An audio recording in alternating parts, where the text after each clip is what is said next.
Hello, hello. Hello, hello. Hello, Chat test 1, 2, 3. Can you guys hear me? Your face is a pre-show. Oh God, it's so early in the morning, Mortdog. Wow. Telling a woman to her face Yep. about her face. Yep, it's true. Bold strategy. Oh wait, they can't hear Oh, they me can't hear apparently. Mortdog? Oh. No, they can. Good one more. No, I think they heard. Yeah. It. Oh, okay. Is Poison Pal still on vacation? Top of my Reddit. Yes. Yes. Poison Pals never came back. That is true. That's the trait unlock between Timo and Singed. Singed, yeah. Singed. Yeah. That was a half-baked idea that never got fully cooked.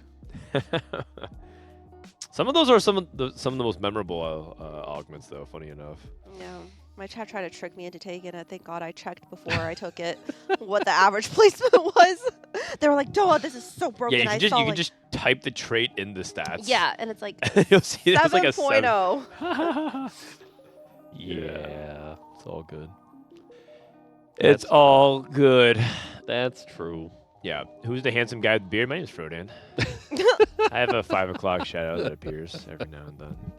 Mort actually has been shaving his beard a lot these days, or keeping it shorter. Well, It is so short. So it's not so much that. It's just once a year, I'm just like, okay, I'm tired of this, and I just cleave it all off.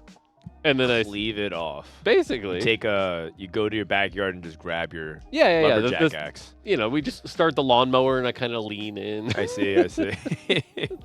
But no, and then I let it grow back so that by the time the open rolls around, it's back to nice and long. Beanful, yeah. Mhm. I see. So you actually, it's like a nice little winter mane Basically, to like keep you warm during. basically, and the a lot coldest of months. players like to see the the China players call me Mr. Big Beard or whatever. So it's yeah, like, they do. so I got to keep the brand up. Got big yeah. double door energy. Yeah, they call you 大胡子, which literally translates to like, yeah, big beard. Big beard. It's so funny every time I hear them like say that about you. Yep. That's funny. Yeah, people will send me the titles of the videos or whatever, and it's like, yep, that's it, Mr. Big Beard. So they don't call him Mortdog in China. No, Mm-mm. they have nicknames for like everything. That's true. They nicknames all for champions Yeah. and things like that too. And What's your nickname in Chinese? I don't think I have one. Oh. I don't think I'm famous enough. But they keep saying like Tim and Ken and everyone. They're like, oh my God, why is everyone that like works on TFT so like they look so good? Oh, they like say good that looking. a lot on like the videos and stuff. Yeah. Interesting. Hmm. I Yeah, they don't. say I that probably about don't have a me. nickname either. Sadly, I don't know how to look for that. I guess I don't really. Do you go on like Bilibili or Douyin? I think when I was okay, honestly, I haven't watched too much like Chinese stuff and like Chinese TFT stuff in like a year or two. But back then, it was on like a lot of it was on Bilibili, and then I think a lot of it just on streams. Yeah. Okay. You know who is going viral on China? Ludwig's tip to tip. Oh, yes. Oh. Because he's just going through like rural parts of China Yeah. on a motorcycle. It's been pretty funny. I- Partially because I didn't understand Japanese, so I couldn't really relate nearly as much. But like I can understand Chinese, so it's very funny listening to Yeah. him interact with the locals. I just see clips of him being like getting his language very wrong, and he's like, there was one that just said, "Hi, I'm Pussy Burger" or whatever. The guy's just like, "What are you talking about?" Which is really funny. No. It's very funny. Yep. It's good stuff.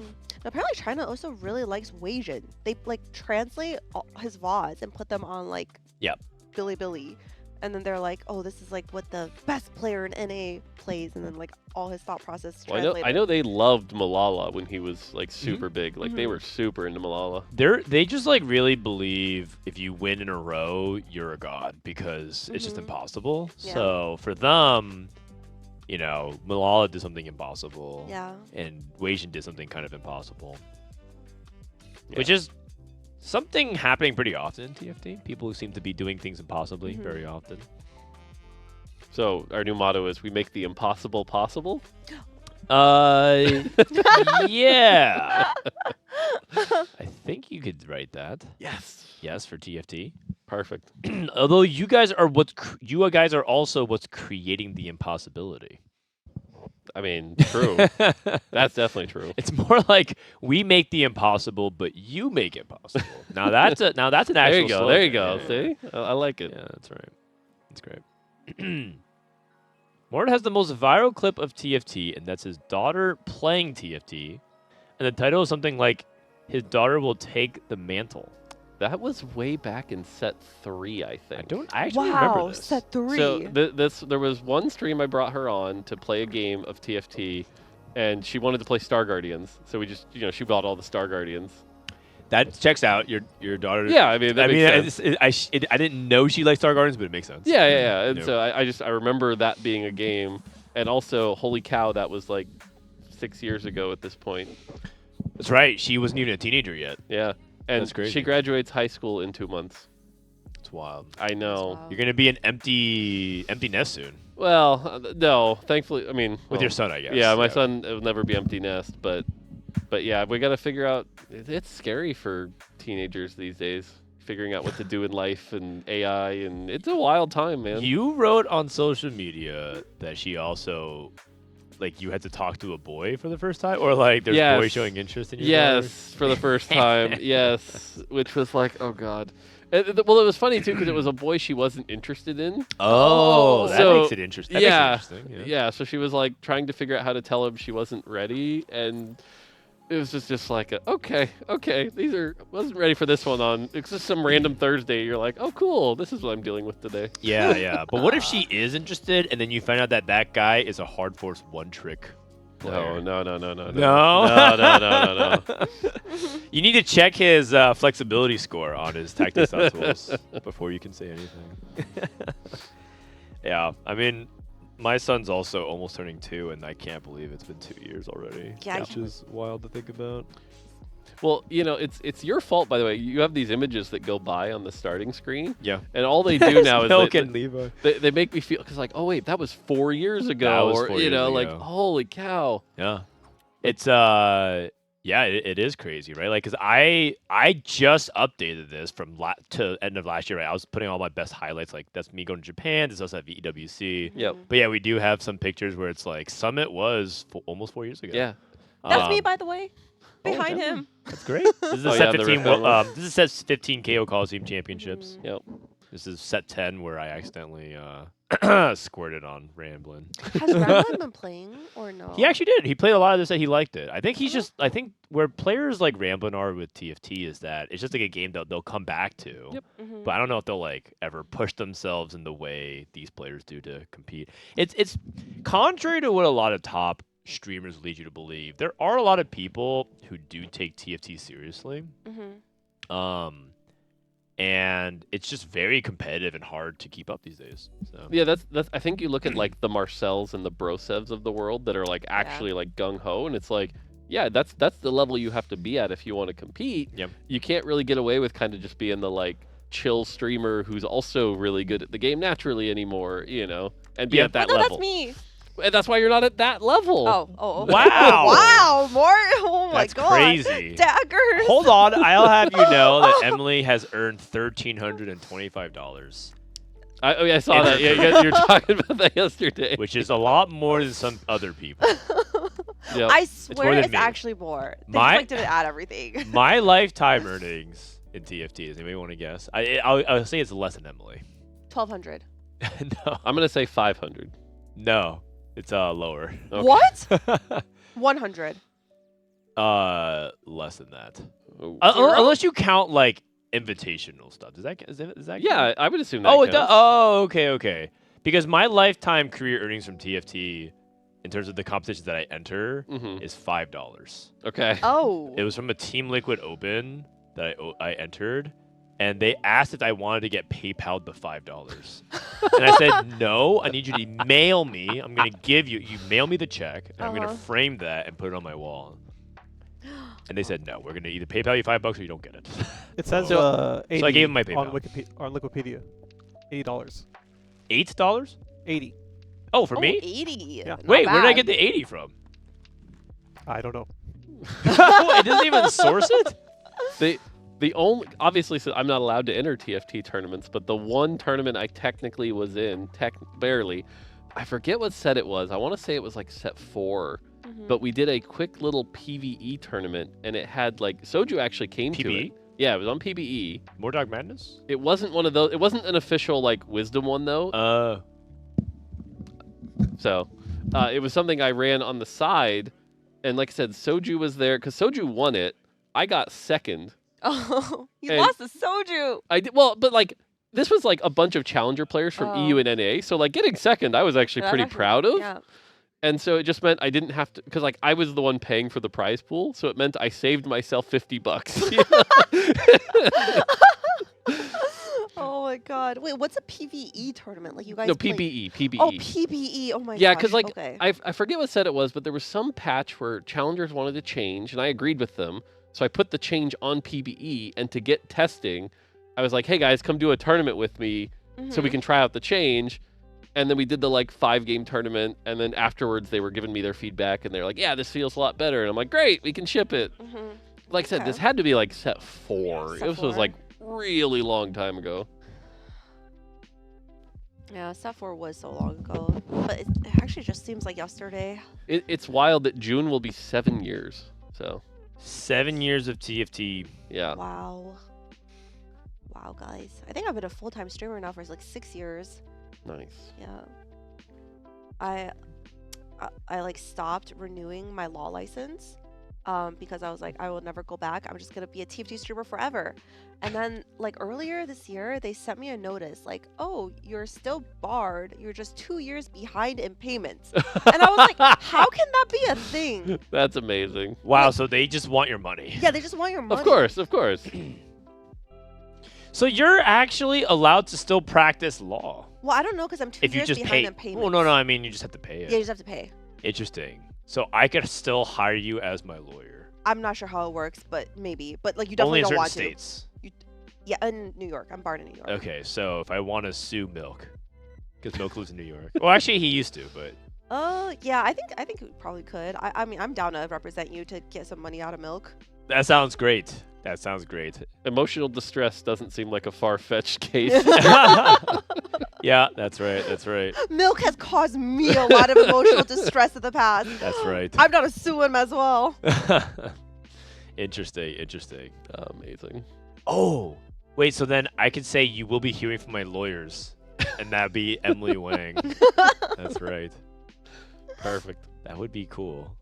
That would be cool. What was your area of legal specialty? Were you doing contracts? No, I did litigation, which Oh. is kind of crazy. Oh. But I did like antitrust. Ah.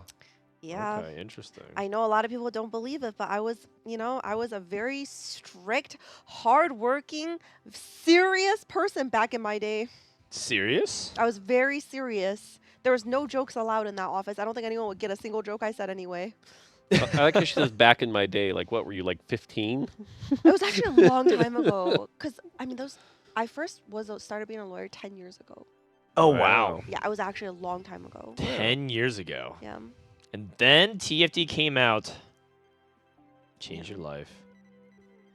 Oh, what the? Wait, hold on a second. I got a DM. Uh-huh. Don't start the show. Hey Dan, bit of a Hail Mary. Ready has missed checking. We can't make contact. Oh no. What? Only Discord, unfortunately. Uh-oh. Uh-oh. At Frodan, They found him. Emily worked in a law okay. office? Sus. What's sus about that, bro, Seth? I'm a serious person. Oh, hi, Elia. All right. Bingo. Good luck, Broseph. Good luck, Ela. Everyone. Good luck, Wish guys. good luck to our friends of the stream. Okay, let's get started.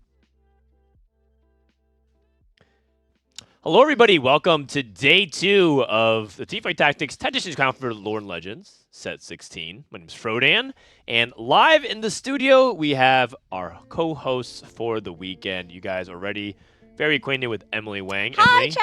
welcome back for day 2. How's day 1 number 1 for you? Day 1 was really fun. It was really good. Unfortunately, 5 out of my 8 friends died already, but that's okay. There's like 3 or 4 more. There's like 3-ish left. All good. That's right. As long as some of your friends can go through, but yes, the majority of your friends. A lot of my friends died too. We'll talk a little bit about that. Speaking of friend, we have a familiar face here on the couch. It's Mortdog wearing a pretty sick TFT hoodie. What do you got going on over there, Mort? Yeah, these are actually these were gifts to like the whole TFT dev team actually. So Ooh. I didn't get got mine. these. Yeah, well, It must be in the mail somewhere. yeah, maybe. Can I buy one? No, you can't. These were just for us. Wait, but, what?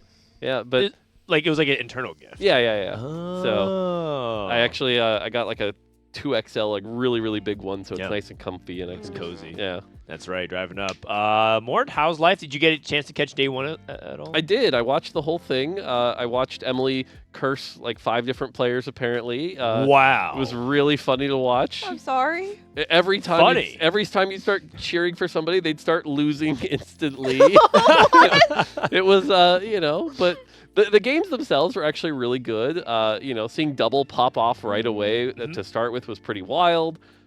Seeing a lot of the comps, I don't know. It's been a healthy meta. It's been kind of a culmination of a good set, and I don't know. It's interesting seeing EMEA of all teams, by the way, pop off. I think has been surprising but Yeah. good, and I think they're due. Certainly, they're due. So They are due. Their lineup has been good for quite a while. When I say lineup, like the roster that they send to the Tactician's crowds have actually been good for a few sets now. And I think it was always surprising to see EU. I mean, I there's no other way to frame it. They've been choking. They actually did well at Tactician's Cups or Yep. Tactician's Crowns.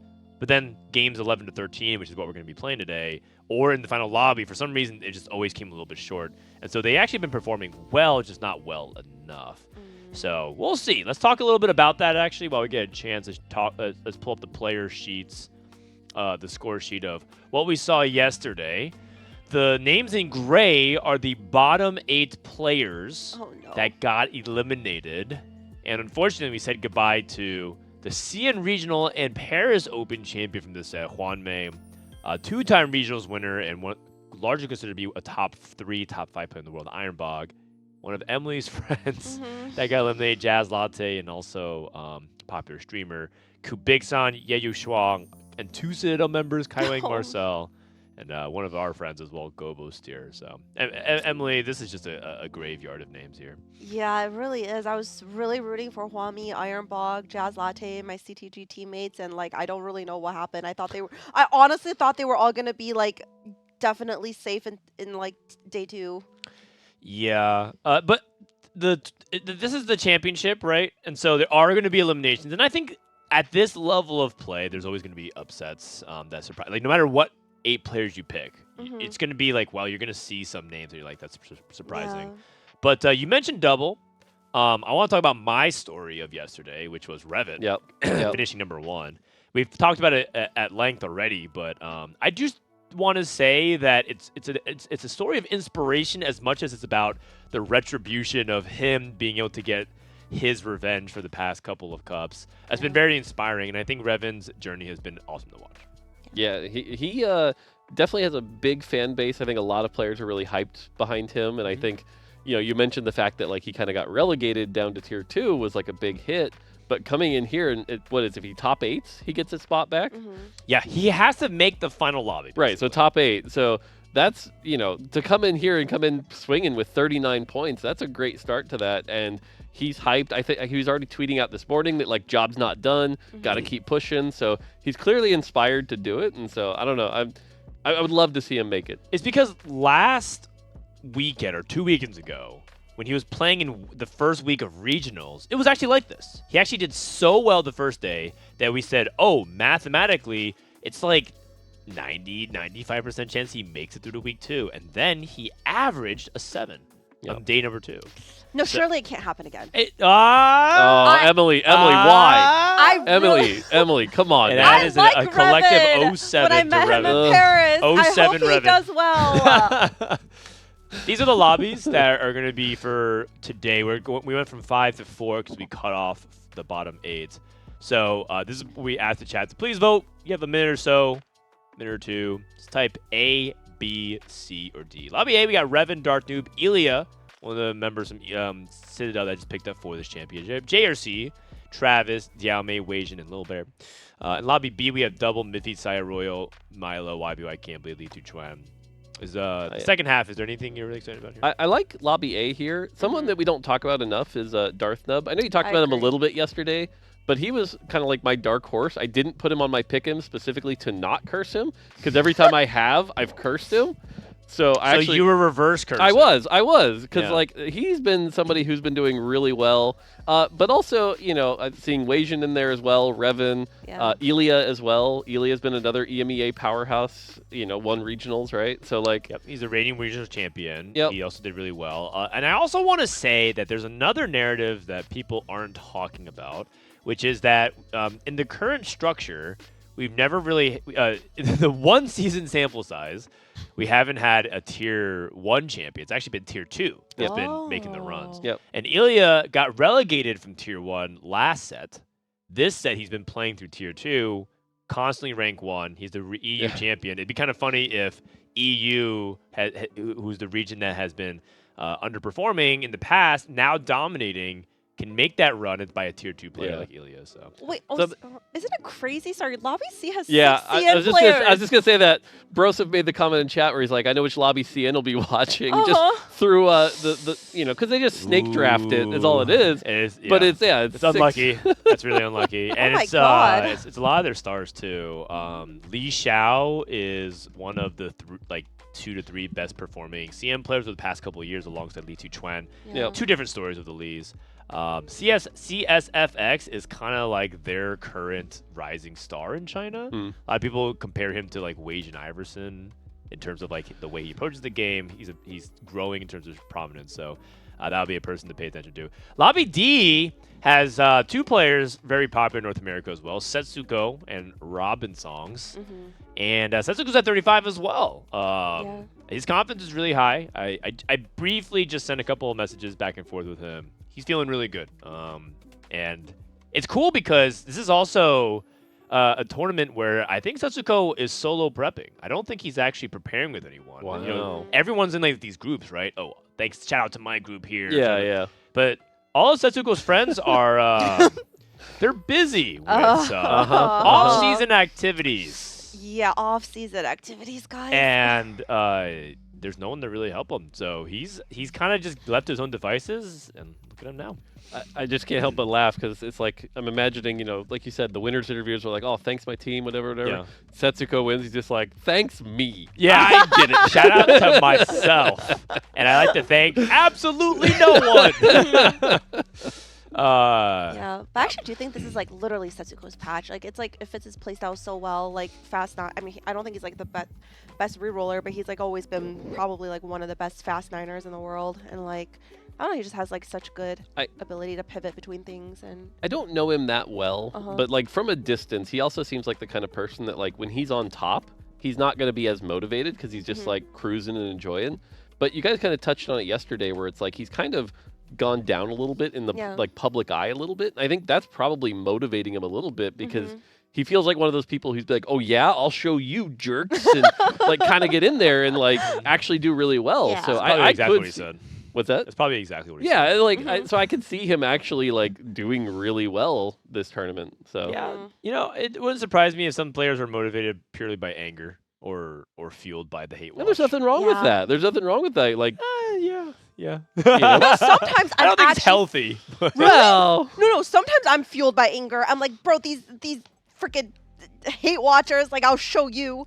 Next Yes. set, guys. You'll see. No, I actually have seen that from Emily because I've seen her rage queue off stream and like climb back 200 LP whenever she has like a really bad rundown session. It's Yeah. actually really fascinating because like without fail, she'll average like a 2 off stream if she gets really mad. do I have time for a like 60-second sidebar here? Yeah, we have 19 minutes. Okay, so I don't know if you know this, Emily, but there's a clip from your channel. This was early on in this set where I was in your lobby. This was Oh. before T-Hex was popular, Oh, and I beat you with T-Hex, and I was trash talking you the whole time. yes. And Wow. you were raging, and it's great because I have this clip and I show it to my wife, and she's just grinning from ear to ear. She's like, "I love it when you do stuff like this."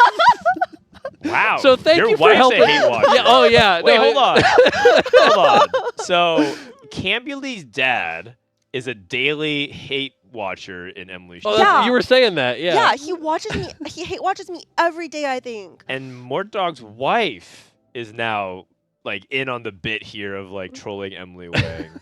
Is there something about parental figures that No, I think draws it's because I'm towards like Emily? close to their generation.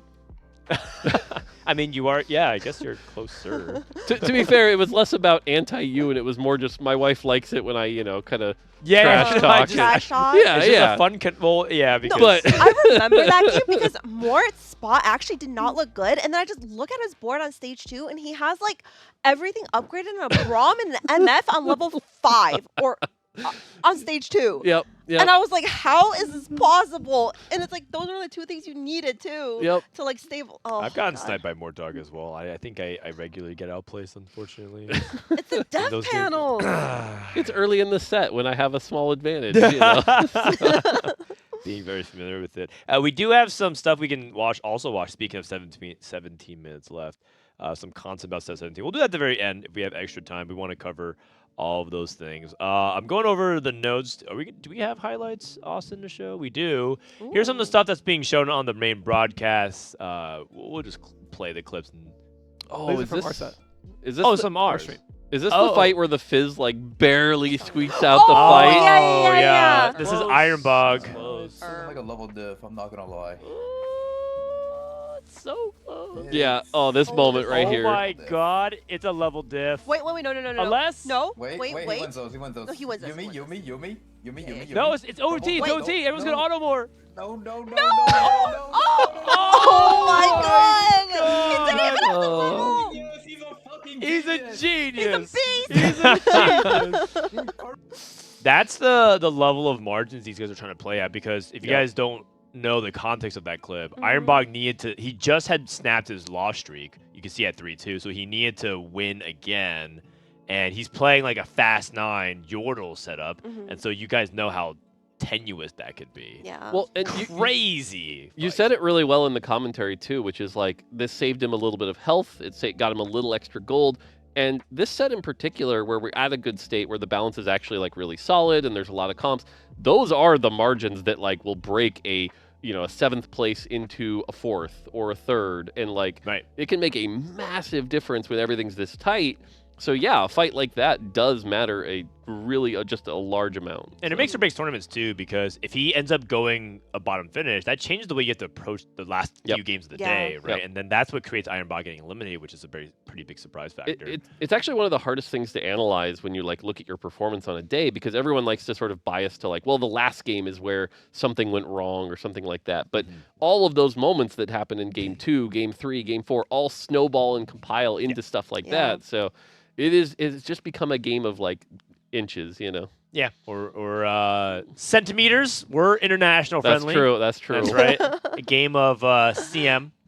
This how about that moment, by the way? Camby was trying to play into Ari reroll. So sad. Deisik with a restart mission. This is his restart mission. He got Yasuo 2, Shinzao 2, Ari 2, Zoe 2, and he decides to pivot into Cam's line. Why this moment was extra funny to me, by the way, some context.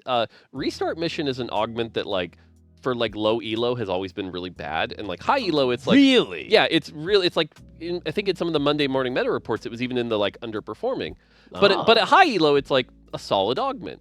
But Deisik in particular for about it was, what you just said there matches what Deisik believes. Deisik has been on my case for like a year, where he's just like, I cannot believe this is still in the game. I think this augment is broken. And then for him to take it and get this like perfect high roll, it would just be a great moment for him to be like, see, I told you, Yeah, then he went like 7th or something, right?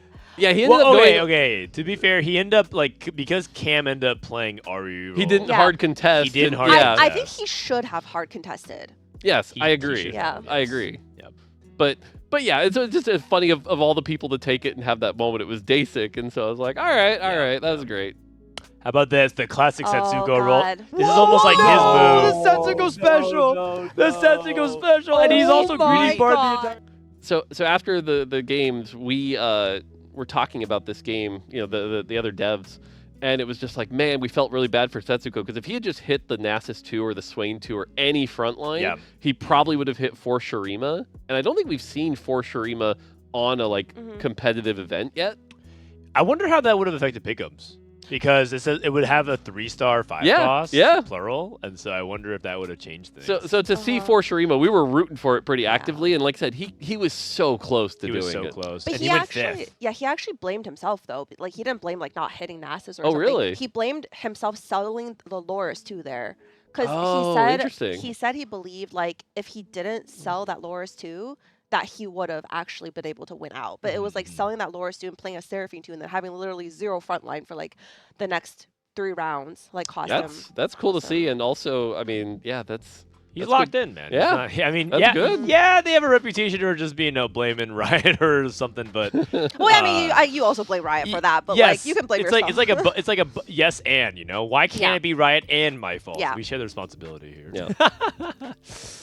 This is another feature where we saw Rety actually hit Baron 2, except I thought Vayne and Kai'Sa were gonna be unplayable more. You guys reverted the B patch, or it reverted it in the B patch, and yet look at what happened with this Baron fight. Yeah, this one, I'm not sure exactly what he could have done differently, but Baron is one of those things that if it gets targeted pretty quick, it can drop really fast. It outputs a lot of damage, Yes. and as you see, it just wasn't quite enough. This wasn't the one with the golem, though, right? No, that was later. no, but Yeah. Rety played a couple of Baron strategies. You could see him being shocked and frustrated by like, wow, actually I have Baron 2, shouldn't I be able to win? But I think this is slightly a positioning diff as well, just because Baron Yeah, can't target farthest targets. the other thing I'm noticing is like, he's got Skarner on the other side. That armor makes a big difference since Skarner or Baron is a lot of physical damage, and so that might have been just enough to prevent the Baron from doing enough. And so yeah, He had no Sunder, right? That thing was not dying. Oh my god. I don't remember if there was Sunder or not, but This is another highlight from the main channel featuring Lil Bear talking about the armor. Says the plot armor is a little too much. I don't know what the caption is. We saw this game as well. With Lil Bear contested Wasianiverson onto. oh, that's a close fight. Oh. That's a close fight. Getting a narrow victory Oh my as well. god. Yeah, Lil Bear unfortunately not having the greatest of days. But yeah, we're talking about like all these close fights, right? These very, very close fights. And is that it? Oh, we got one more. I think this was the last win of the day. Where we get to see Reven. Oh, this fight. Oh wow. Yeah. Man, what a story about Reven. If you guys haven't heard, he qualified by winning a TPC, but then proceeded to go almost dead last in every tournament since. And your qualification back into the pro circuit is determined by whether or not you qualify. You can make it the second week of regionals, the top 32, and so he had to play in the top 64 and then got eliminated. So Reven has to play his way back onto the circuit. He's out as of right now, and the only way to play it back is if you get one final lifeline of making top 8 at Worlds, and he's currently #1 in points. You got this, Reven. Yeah. This one was interesting too because it's been nice to finally see Darius have his time in the spotlight. Yeah. You know, he went 2-3 months without really being playable, and now you see those adaptive helm Dariuses spinning over and over and tanking just a long time. And Yeah, and I gotta ask, do you guys account for that? I mean, that surprised me that adaptive was gonna be good on Darius. I was like, isn't it just gonna be the Udyr type of build, like the stone plate type of stuff? No, and this is where sometimes it's funny how like the smallest changes can make a big difference. During Dev, Darius was always a tank we were concerned with because he was doing so much damage. Like there'd be times where you'd have a Darius 3 and a Draven 3 and they would do the same damage, and we're like, you can't ship a tank that does this much damage, which resulted in some of the nerfs, which resulted in him then basically being irrelevant. irrelevant because you try to have this like red mage tank going on, and now you're starting to see what we saw in early development, which is like when he's a beast, he's like doing a lot of damage also and playing tank. Like we were expecting the Sterix and the adaptive and stuff like that. Oh, interesting. Yeah. Okay. Well, here's the deal. Next time you tell me what the build is so I can update it preemptively instead of being like, yeah, I'm not so sure about adaptive. And then the stats make it look really good. I'm like, yeah, you know what? Adaptive's broken. Yeah, me too, so I can hit rank 1 finally. All right, well, the format for today, this is day 2. We're going to actually play 7 games today. We got a lot of games. And the way, do we have like the format of how the eliminations are going to go? We can actually pull up the score sheet. Yeah. It's like 2-2 and 2, then 2, 2, and then 1. 2, 2, 2, and then 1. We're gonna play. We're gonna cut 8 that's players after 2 games. That's right. So we're gonna play games 7 and 8. So this is where it's like, yeah, players like Robin survived the cut for day one. Yeah, Cambulee's still alive. But if nothing changes, they are going to just get cut in 2 games anyways. Yep. And that actually applies to everyone even right above them, right? If Travis all the way down to Wasian have one bad game, all of a sudden they're like in cut range. Yep. And so you basically don't have any room to breathe. So it's going to be 2 games, 2 games, 2 games, and then the final game. Game number 13. Yeah, and the interesting thing is if you're top 4 after game 6, you already make it. Game 10, I believe. Or what? Was it game 6? Game 6 of today, game 12 overall. That's correct. So after 12 games, If you're top 4, you're if you're in, top 4, you advance. and you don't have to play that last game. So That's correct. yeah. Yeah. So this is to make sure that the last lobby is as competitive as possible. Yep. And so for players like Reven and Deisik and Li Xiao and Setsuko, they have to put 6 good games forward. 6 games forward. Like, what would Robin, for example, have to average to make it out from here? Like a 2. A 2. Well, so- wow. Okay. It's a little bit harder to because it's a moving target, right? Yeah. It depends on Uh-huh. like how things go. But generally speaking, after around 12 games, it's around 60 points.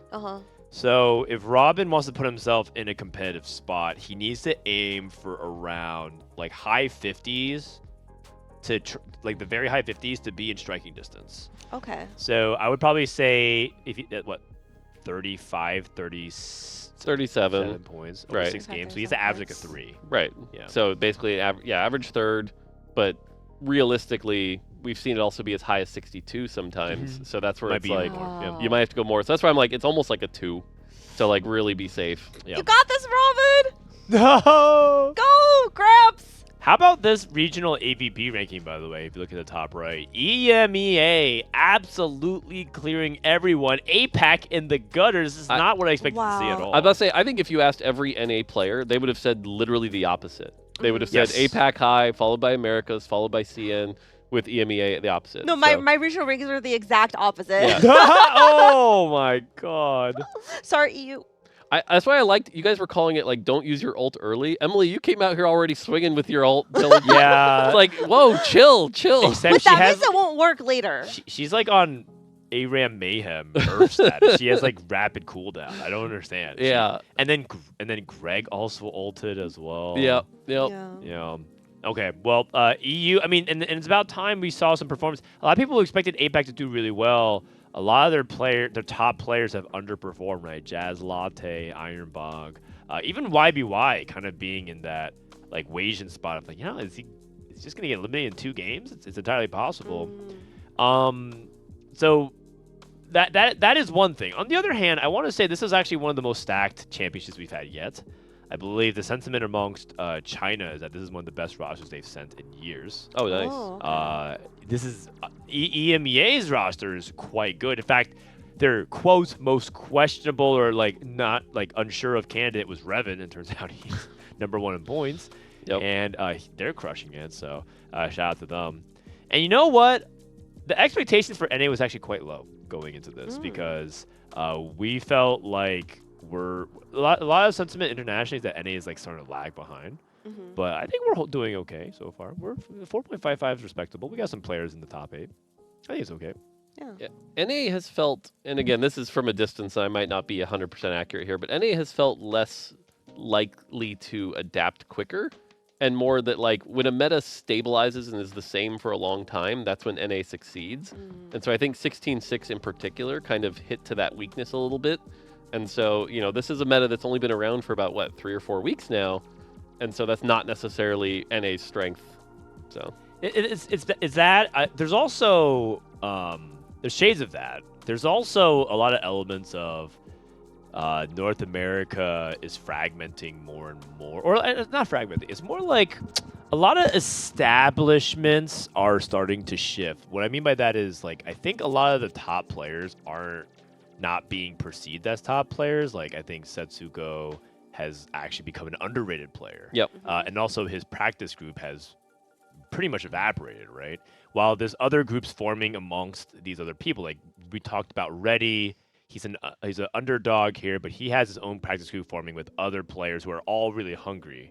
Brosif has the largest practice group. They also had the biggest results lately. Isn't that a lot like how EMEA operates though? Because like generally we used to talk about how like EMEA's weakness was sort of a similar thing where they were very divided, and NA used to be a lot more like everyone comes together. And so it's, if anything, it seems like NA has become a lot more like EMEA. Yeah, it's more isolated. Like Wasian only really prepped with Darth as far as I know, but like I don't think he joined another set of people. So it just feels like a lot of people are more siloed off. Is probably the better way to describe it, as opposed to working together. Which is interesting. So while we have a couple minutes here, let's take a look also about our bingo sheets. Oh, let's take a look at our fantasy. And unfortunately, it would appear as if chat once again has high rolled and have all 5 of their players alive. For now, I mean, a lot can change. But it's not looking good for the rest of us. It feels like we're battling for second here, really, because of the fact that we're already down 2. I'm just sad it was literally my first 2 picks that I like put some faith in, because I picked off of heart. I was like, oh, Marcel's not gonna like he's gonna come and swing in but nope. Should have went with your gut with Darth Nub. I should have. With your gut. Instead, you put the finger pointed at Marcel. Yeah. But I mean, overall, I would say it's very competitive between the 3 of us. Yeah. The race is still on. Well, you never know. Chat could just do really badly today. I think you need to just start cheering for chat, Emily. Cheering for chat, I could never do that. Nope. I mean, I would prefer you cheer for chat and that way what actually ends up happening is you win, because you've got people on your team I would love to see win, but I would love to see. No, no, no, I must.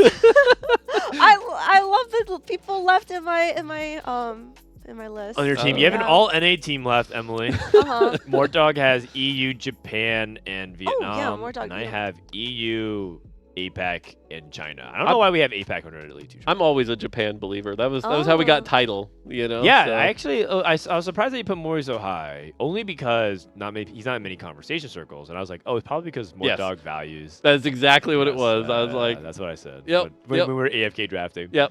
Let's take a look at the bingo. Speaking of Emily cheering for people, please, Emily, root for a player who goes first. Theoretical free space. Yeah, I don't know why that hasn't happened right? yet. That's kind of crazy. That is maybe crazy. Next game. Yeah, I'm rooting for Robin and Setsuko. No, I mean we're watching that lobby, right? Yeah, we are. How many Americas are in our lobby? Because we might get a 1-2 or 7-8, hopefully. 2 players, I believe. Yeah. Three. We have 3. We have Rety, Robin, and Setsuko. Yeah, so maybe we can get a 1-2 or 7-8. Well, that's a very good chance that we get that then. Yeah. I think. Hopefully the 1-2. Hopefully the 1-2. Yeah. Maybe we'll get an Ishtal cash out. Ishtal in general has been a trait we've seen less and less of, but we did see a little bit of it yesterday. Yeah, we only saw like 1, I think, that I briefly saw the Brock cash out. I think today is the day, though, that we're going to see it, right? 'Cause Yeah. Yesterday was the established points. Today is the, take the big swings. Yeah. So. Yeah, that's right. That's right. Okay, so we're going to have that lobby coming up. If you guys missed it, it's Lobby D. We're going to get started here in a sec. I guess we're not going to have that much time to go over set 17 stuff. I guess we'll do that between games then. I'm actually hoping for some exciting portals.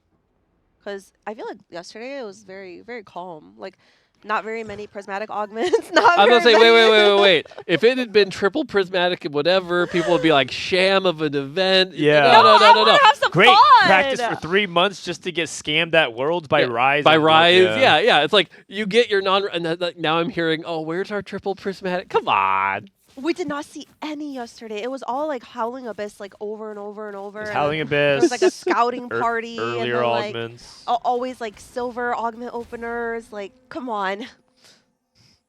Yeah, I mean, I think it's fun for the viewers when it's like that. I also think both realities can exist. That it's like torturous for the players, but they're here to dance for my entertainment. No, but really, we're here for the viewers. Like, come on, like we're not here for the players. Yes, we want them to suffer. It's all about the viewers, right, chat?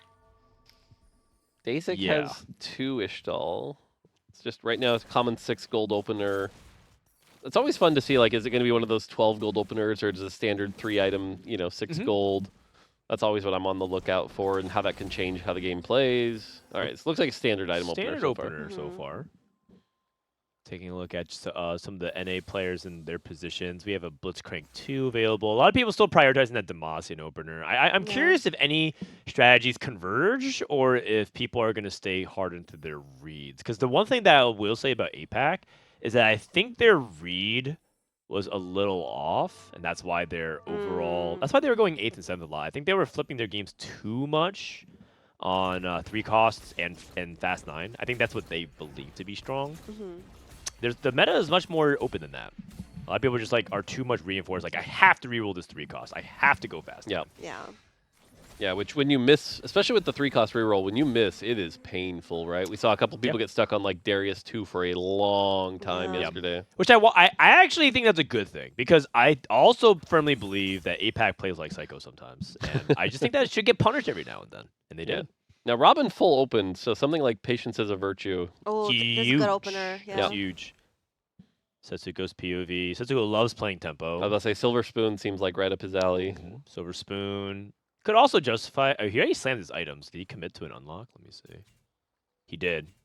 He committed to an unlock on Oriana. So I think he's considering whether or not team building can have value so he can get Oriana 2. Oriana 2 is still a really strong opener. Yeah, it's a little risky though. I feel like Silver Spoon, if he really is like the tempo Timmy here, you take the Silver Spoon just for the safer play. Yeah. Yeah, buys the Oriana for the 2 Invoker. Wow, this is Has a a solid front line. This is an insane board on 2-1. Yeah. He probably wishes he could level to 5 Yep. immediately as well, but he has to sell the Blitz 2 to do that. Right, which then at what point, why bother? So, and I think he's strong enough that he knows he can win. He should be okay. This is Mori with his slightly magic roll, part of Mort's team. Completed item and a Reforger. Is it a... It's just a completed item, not an anvil, right? Correct. It's just a Yeah. complete item, which basically makes it the same as item grab bag. So Also Reforger. that's true. So you are up a Reforger. Reforgers are pretty valuable these days. Yeah. They really are. Yeah. Yeah. I've definitely had a lot of people like complain that we don't give them out enough. So Yeah.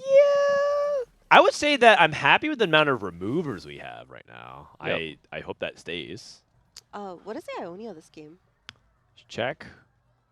Path of Spirits. this has been one that not many people have been indexing on. It doesn't seem as much of a big one to be played. It's a good one though. I think everyone remember this It's has functional. actually It's functional. It's been pretty good for a while. Like back when Yunara was still very popular, people loved Path of Spirits for its combat, and I would Yeah. say that it's one of the ones that you're happy with Ari right now. Okay. Oh, check this out. Silver Destiny into Chaotic Evolution. What? I mean, how is Chaotic Evolution doing these days?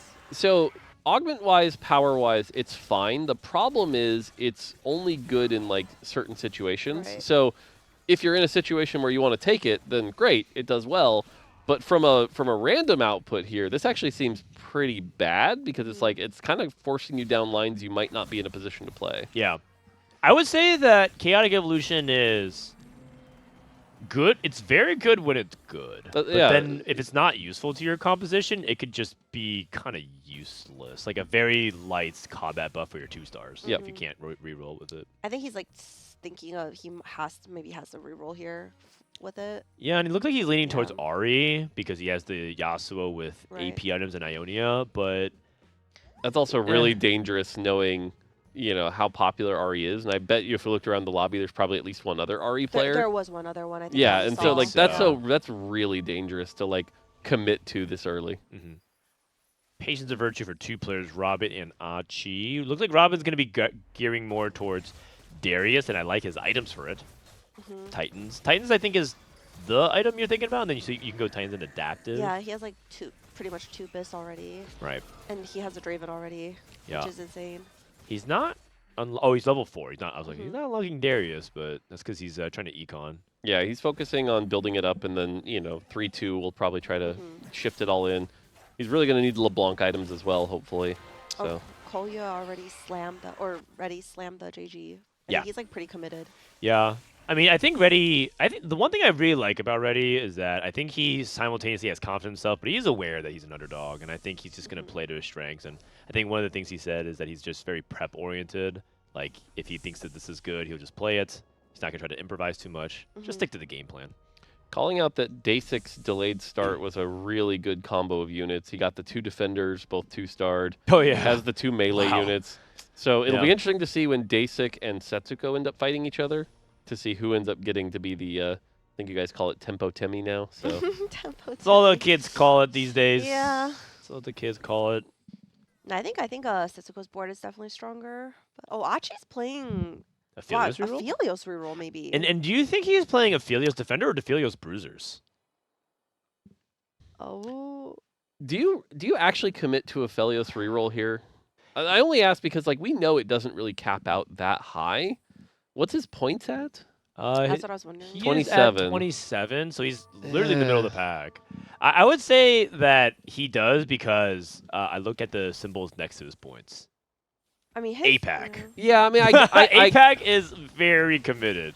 I get that, but like we have not seen that comp do anything better than like 5th. That's a really risky play here. I would say you're right. It's a low cap comp. It's also I also think it's quite consistent. So it could be one of those things where he interprets his spot as not being very good. He could say, hey, I don't have a good start. He didn't slam his first item until 2-5. He's still the Scion, so he's definitely not Okay. It's planning to play Bruisers. I mean, maybe he's just planning to play Jinx or something from here. It also could be Jinx. Yeah. He also could pivot off of it. Yeah, something like that seems more likely, Yeah, where it's more like build the simple. Ginsus, play around the Jinx, just get the extra rerolls while you can now. That seems a lot closer. And sometimes 5th is Wait. okay as well. What is Koyui playing then? Is he also Jinx? Sorry, Koyui.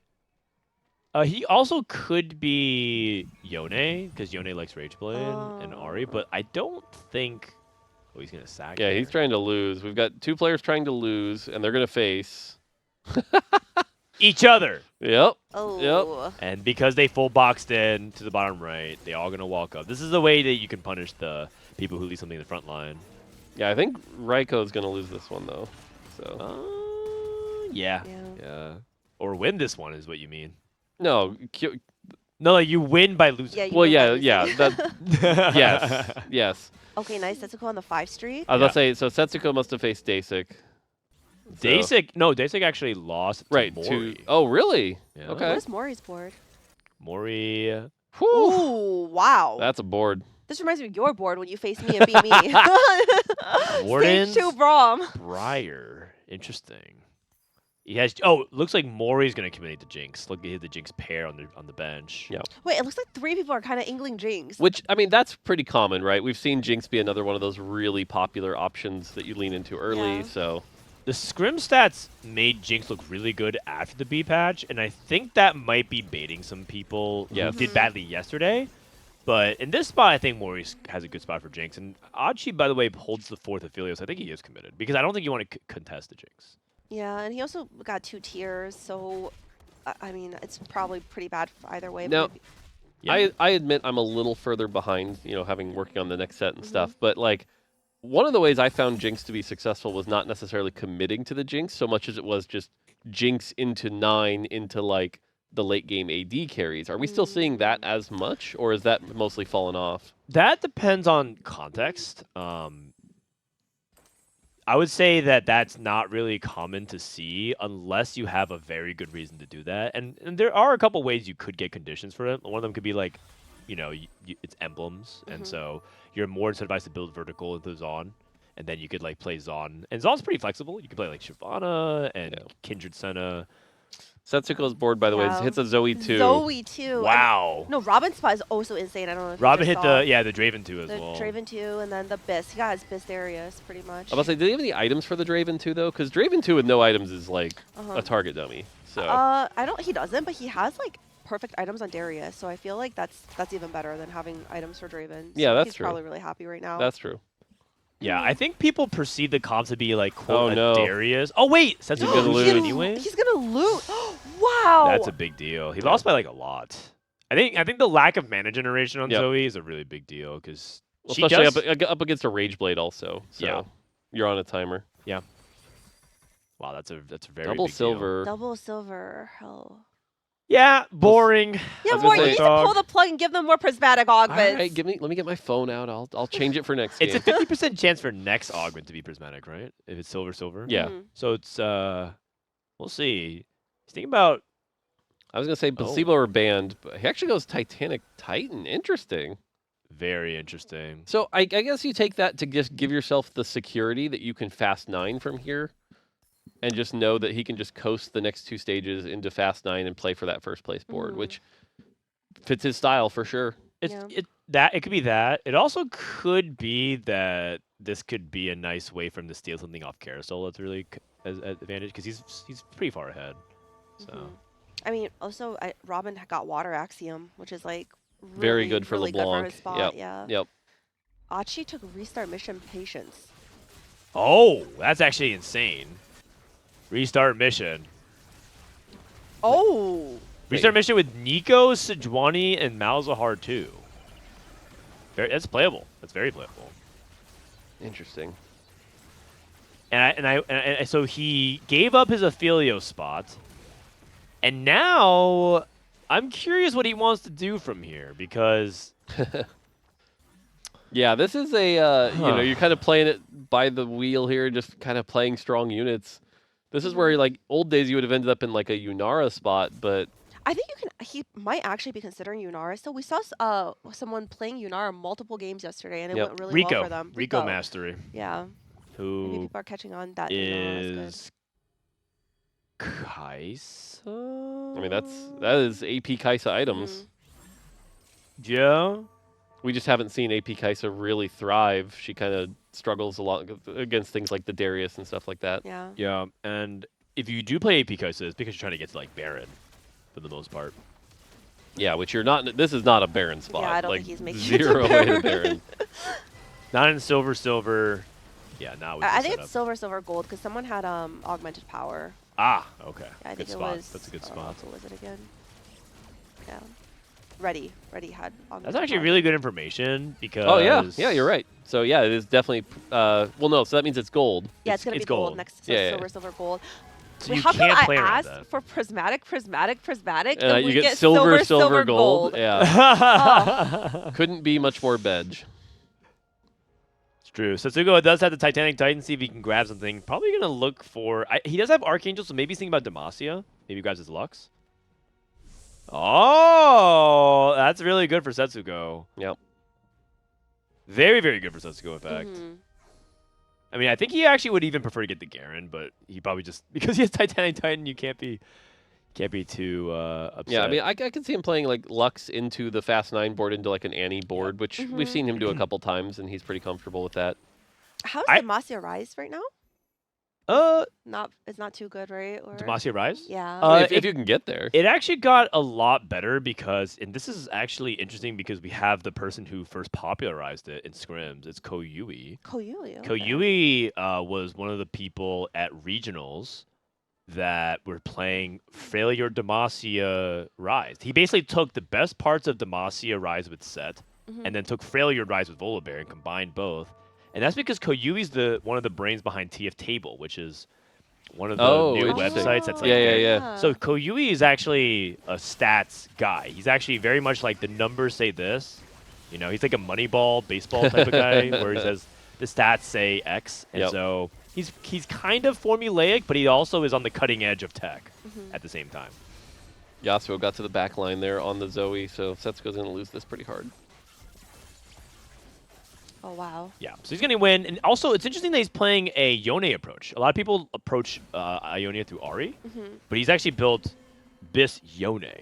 And that'll be something to pay attention to here. Yeah, and it feels like Yone has like fallen out of favor. We don't see a lot of him, but when you do, and like when you have the right spot for it, he is still very powerful. He has some bad matchups in the meta. Like if you can't two-star him early, you have a Yone 1 and you go up against a Zoe 3. Yeah, and you cast the nearest enemy and Yone just gets one tap. Yep. It's just over. So you have to be very careful with Yone, but he is still good if you two-star him. He's very good. Yeah, and like I said, honestly, the fact that Setsuko's not 50 gold here is a little surprising. But other than that, like I said, he can fast 9 pretty quickly. He didn't get the full 6 streak. He lost, which kind of is brutal for his econ. Yeah, but I'm expecting with the extra health that he can just, literally sack all of stage 4 and be totally fine. Yeah. And people also just have the most insane boards of stage 3, I think. This lobby with the restart mission and then with like the... I guess, insane relative to the fact that we're in a silver, low... Like sure. Low cap, yeah. Honestly, though, only losing by 4 here is not the worst. It's not the worst, but I also don't think Setsuko's in a position where he can sack all of stage 4 and feel that comfortable. Because if you lose all stage 4, you're losing on average 60 HP or more. Yeah, you'd be about 30 health. I think he's for sure rolling on 8 for like just the normal Demacia Yeah, board. I think he's just playing AP Demacia. I can see it. So let's take a look at Robin. Robin, we thought he was going to be in a Oh. better spot, but it looks like he rolled and missed Darius too. That's gonna hurt. And that's what we're saying about the reroll comps. Sometimes if you just don't hit the pieces, Yeah. you're in a really rough spot. Also, the fact he doesn't really like the thing about this comp. You mentioned the Darius items, but I found the LeBlanc items, and someone was saying this yesterday on the stream also that like LeBlanc is actually the big thing you really need to pump out the damage. Mhm. So Yeah, I think it's an interesting deviation in ideology from China and the West. I think China really likes using Draven as an engine right. to print gold. And I think a lot of the people in the West say, well, LeBlanc's actually the one that deals damage. Yeah. Wow. Wow. the Swain Swain too. 2 on 7 is kind of amazing.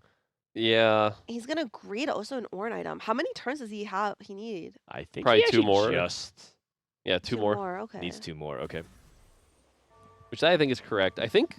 There's some Eye-Witten artifacts for sure. There's a Silvermere Dawn on Darius. Oh like yeah. That's S plus Mhm. tier. Yep. I think Dawn Core on LeBlanc is also quite amazing. that one's all right. Yeah. That's one that really depends on the front line, right? Because if you get to that state where she's Yeah, rapid she's casting, rapidly then casting. she's great.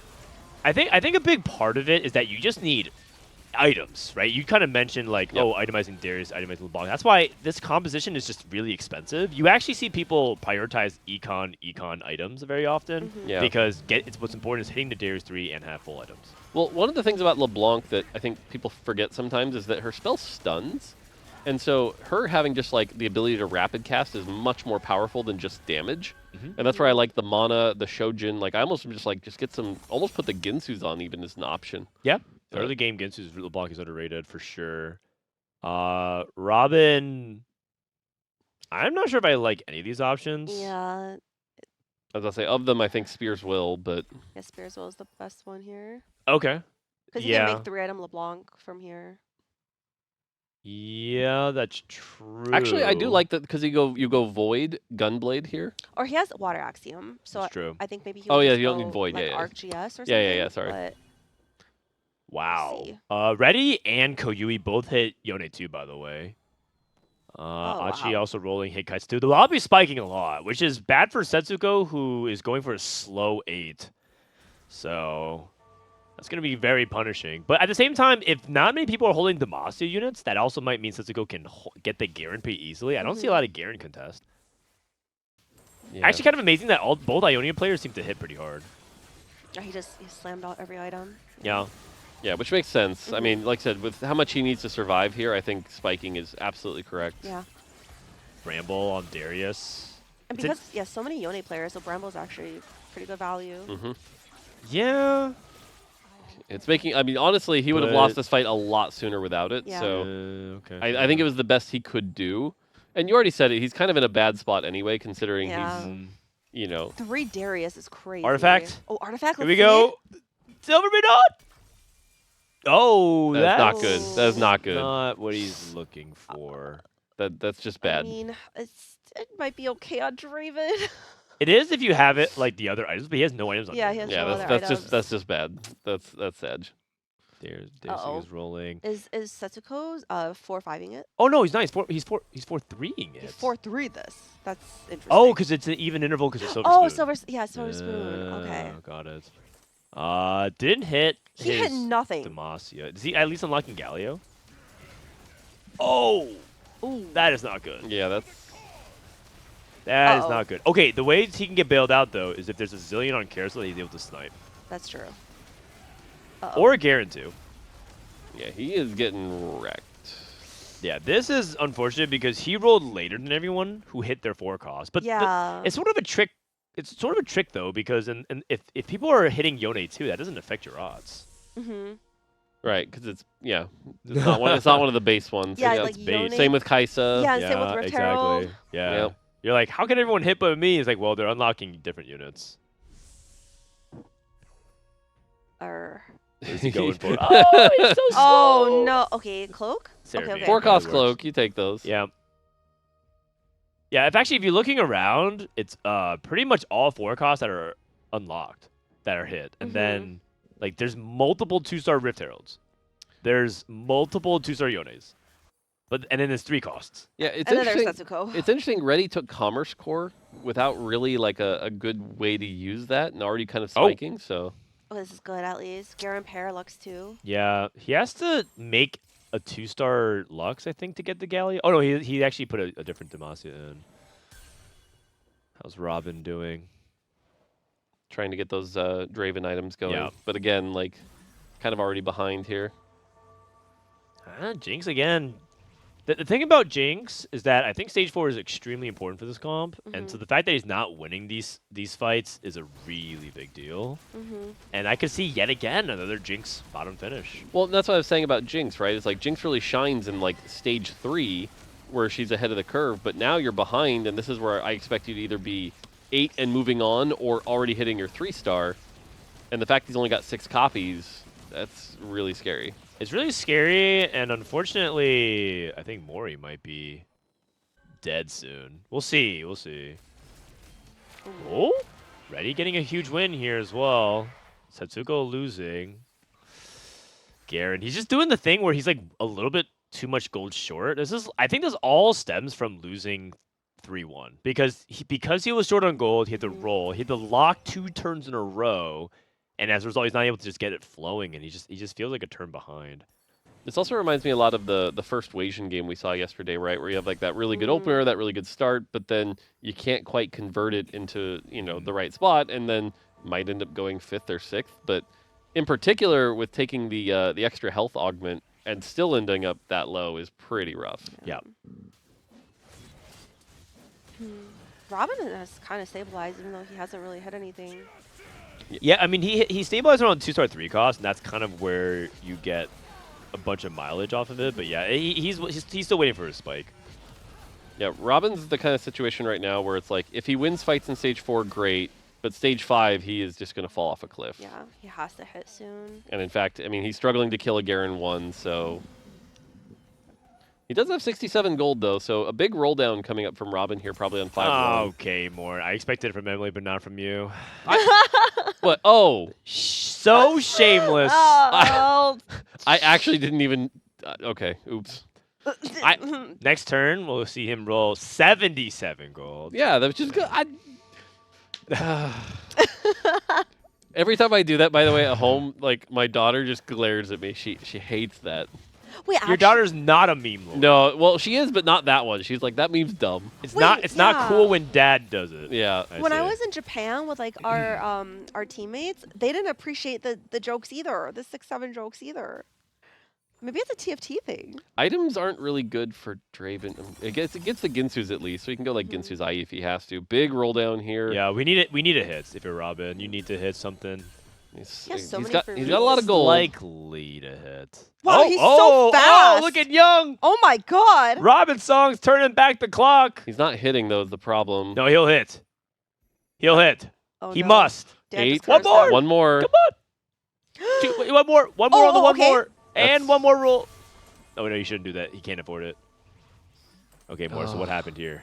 I mean, so he got the Darius, which is good. He's got very good items for the Darius. That's awesome. LeBlanc 3 is definitely what he needs for the damage, but Darius should be able to stay alive for a long time here in a lot of these fights. Darius 3 we've just seen be really strong. Unfortunately, he's going to go up against a Kaisa. If Kaisa can get on that Darius, we'll eventually ramp up with the Archangels. And again, there's just not enough damage on the LeBlanc side. Okay, but Darius 3 is a beast. No, but see, this is what I'm talking about right here. The No. Archangels is ramped up. And so that's what we'd see. If this was a LeBlanc 3 diff, for sure. Wait, AP Kaisa is actually such a good tank killer. Yes. That's why multiple people are playing AP Kaisa. Well, Yeah. it's good for play for placements. I don't think Achi and Okay, Ringo that's went out. big. Now, the only negative here is, like, so now you did hit, but it did cost, you know, like, what did it cost? Yeah. Everything. So hopefully he can survive a bit, but...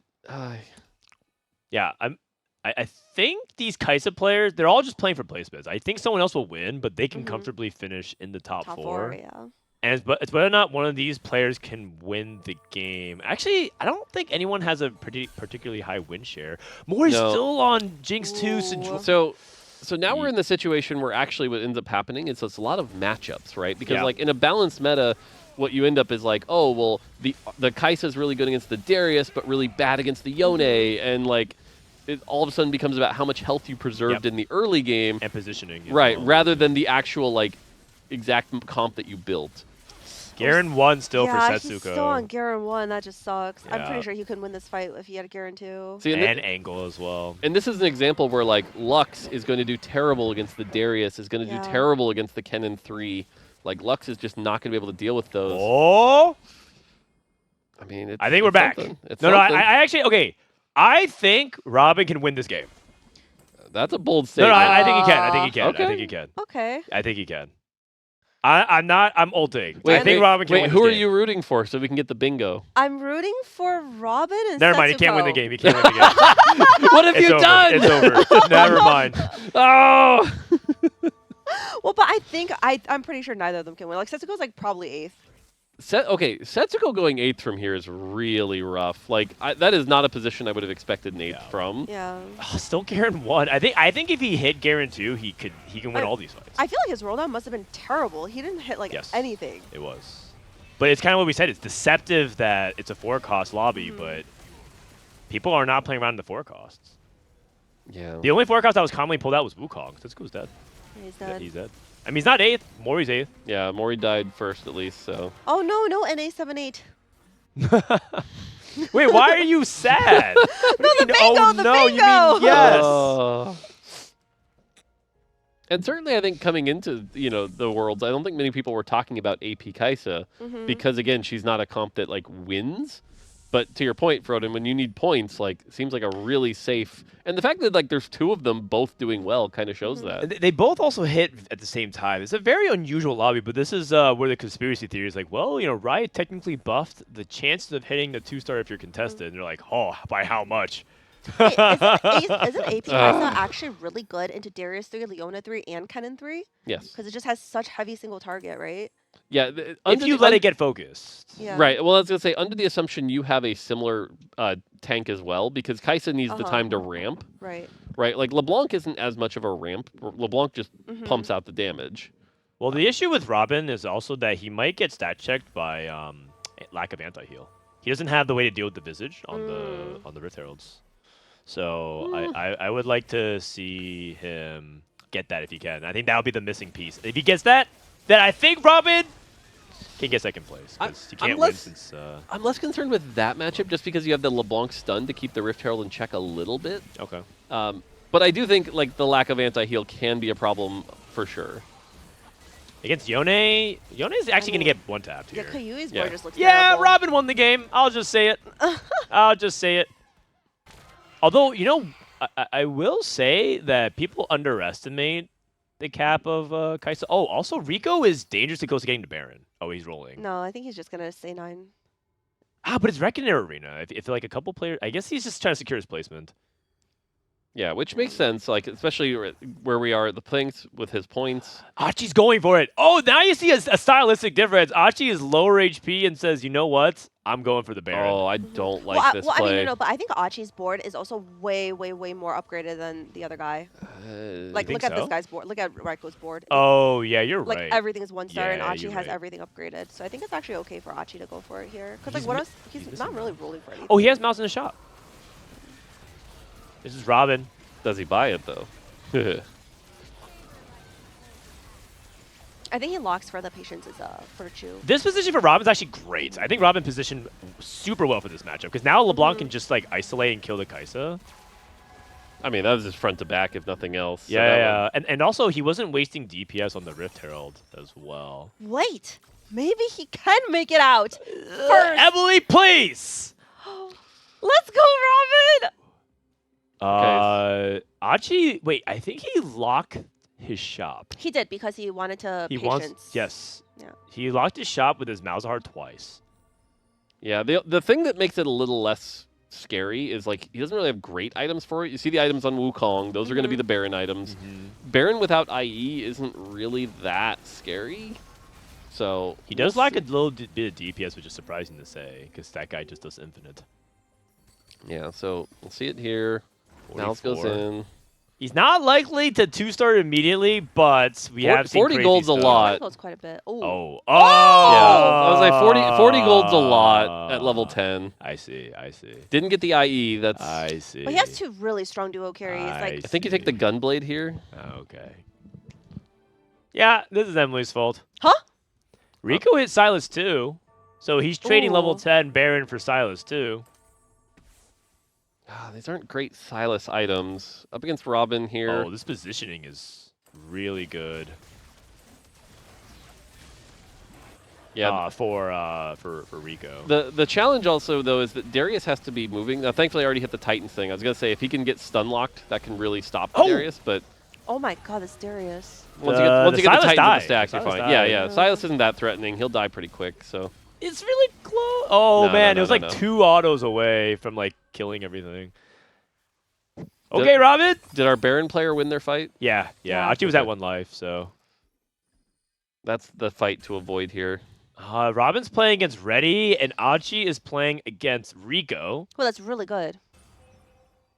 Well, not for NA, but it's good for It's good for Robin. Yeah, because I don't think he can. Actually, I mean, maybe. Getting in the Kindred here is a big upgrade, by the way. The Quick Striker bonus is really nice for this comp. It is. I think this is actually gonna. Robin has to be careful to not position in a way that Yone can wrap his right side. Oh, and Rety positioned left, so I think that's okay. Yeah, this is good. This is Yeah. good. We'll see. Without the set, I'm not too worried. It's just a question of if the set gets on the Darius. Oh, Swain didn't cast. What? Now, watch the Darius health. That's the big thing here. The next Yone cast is going to be big. Gets the executes. No, we're fine. no, We're fine. I think Rety needs to be other side. Yep. Rico is dead. In 3rd place. That's a good 3rd from Rico. Again, we talked about how he was aiming for the top 3 finish. And here comes the goal for Reckoner Arena. Full Ooh. upgrades. Okay, but I will say, the first time I ever became a true believer of Darius is when he 1v1 Baron. I don't know. Yeah, if you which saw he that, definitely but- can. Okay. Yeah, Do you actually move items from Kindred from Darius to Kindred? I would. Yeah, I've seen people. People move Driven 3 items to Kindred. Or I Okay. think it was Reven that did that. Yeah. I don't actually know if I also these are better wonder though. if this is a matchup where you actually want Bramble back again onto Darius. Hard to say because he's not taking that much aggro. No, from I don't the think tap. so. Yeah, I think these items are better. Okay. 'Cause Yeah, 'cause Kite- the big thing also is, again, Darius actually does a lot of damage, so the extra healing from the BT does make a pretty big difference. Yeah, but he's lacking the Sterix for that damage. Okay. Okay, hold on. Darius, do the thing.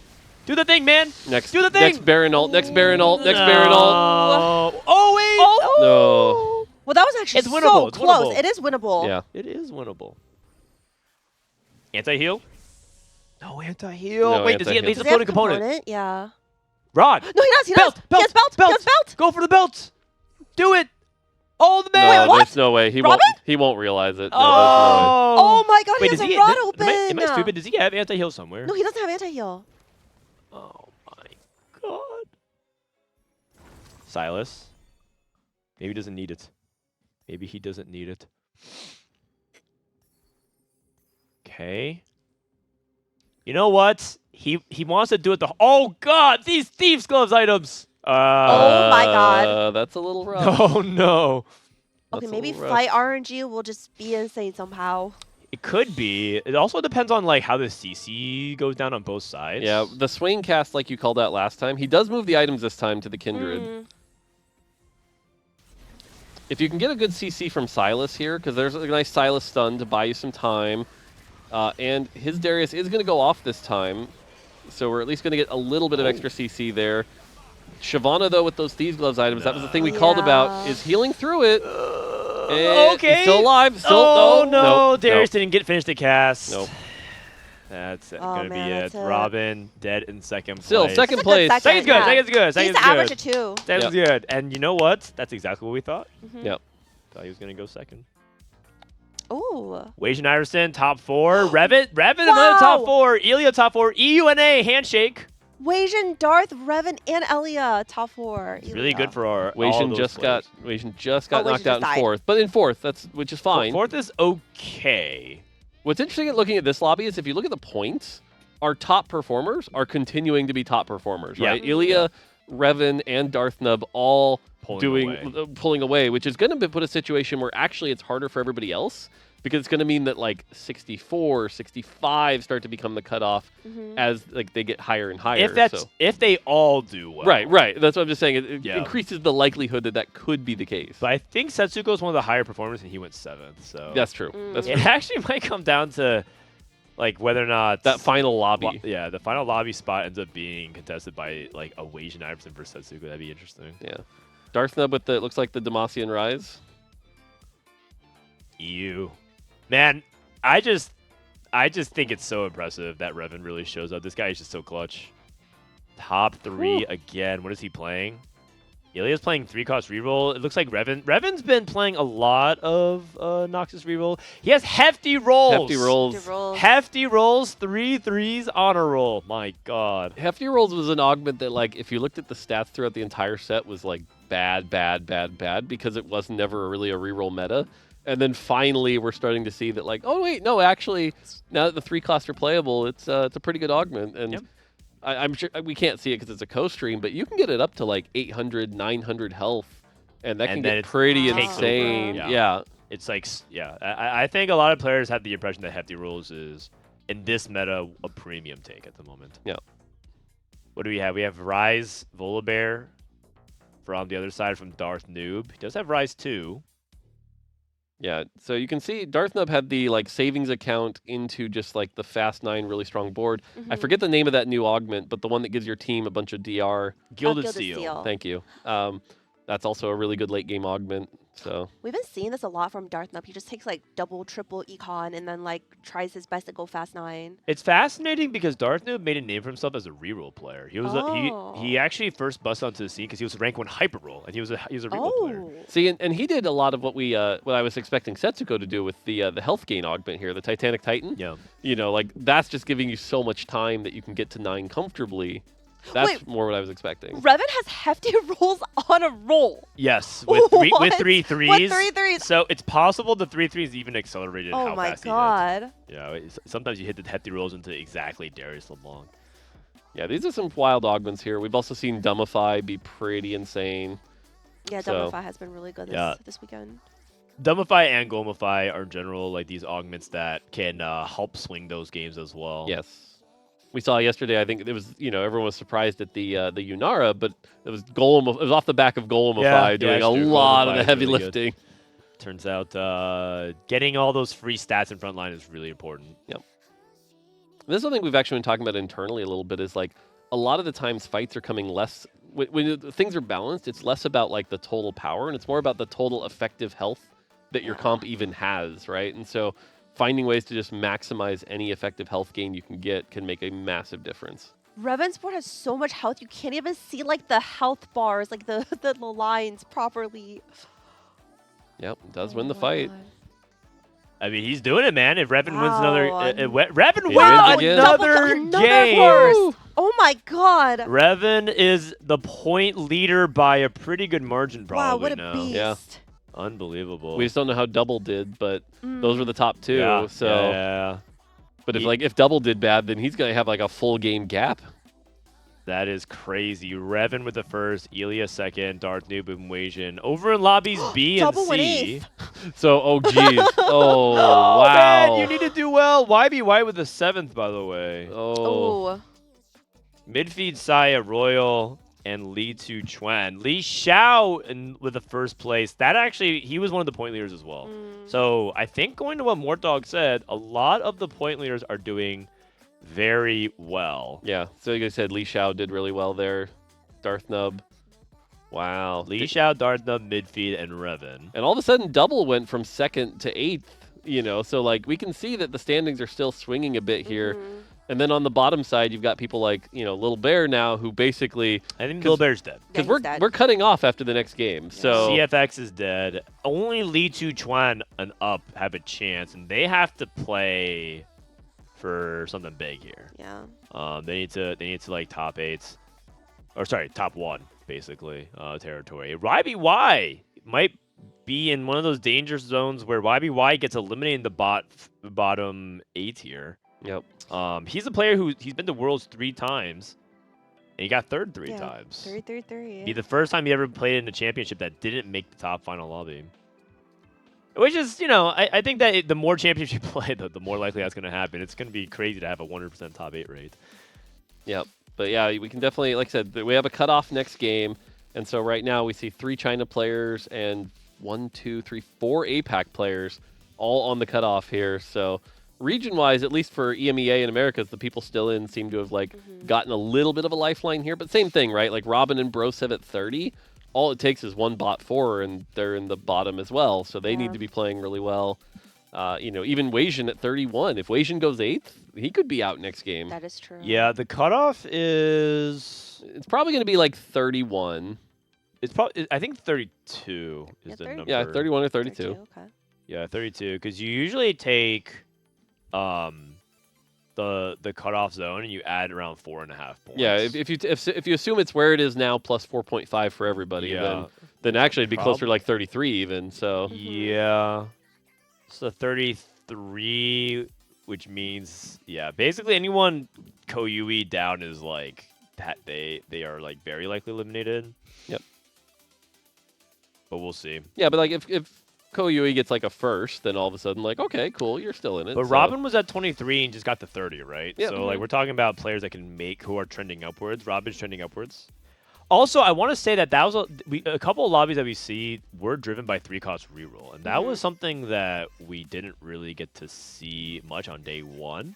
It felt like the 3-cost reroll was like failing a lot for APAC.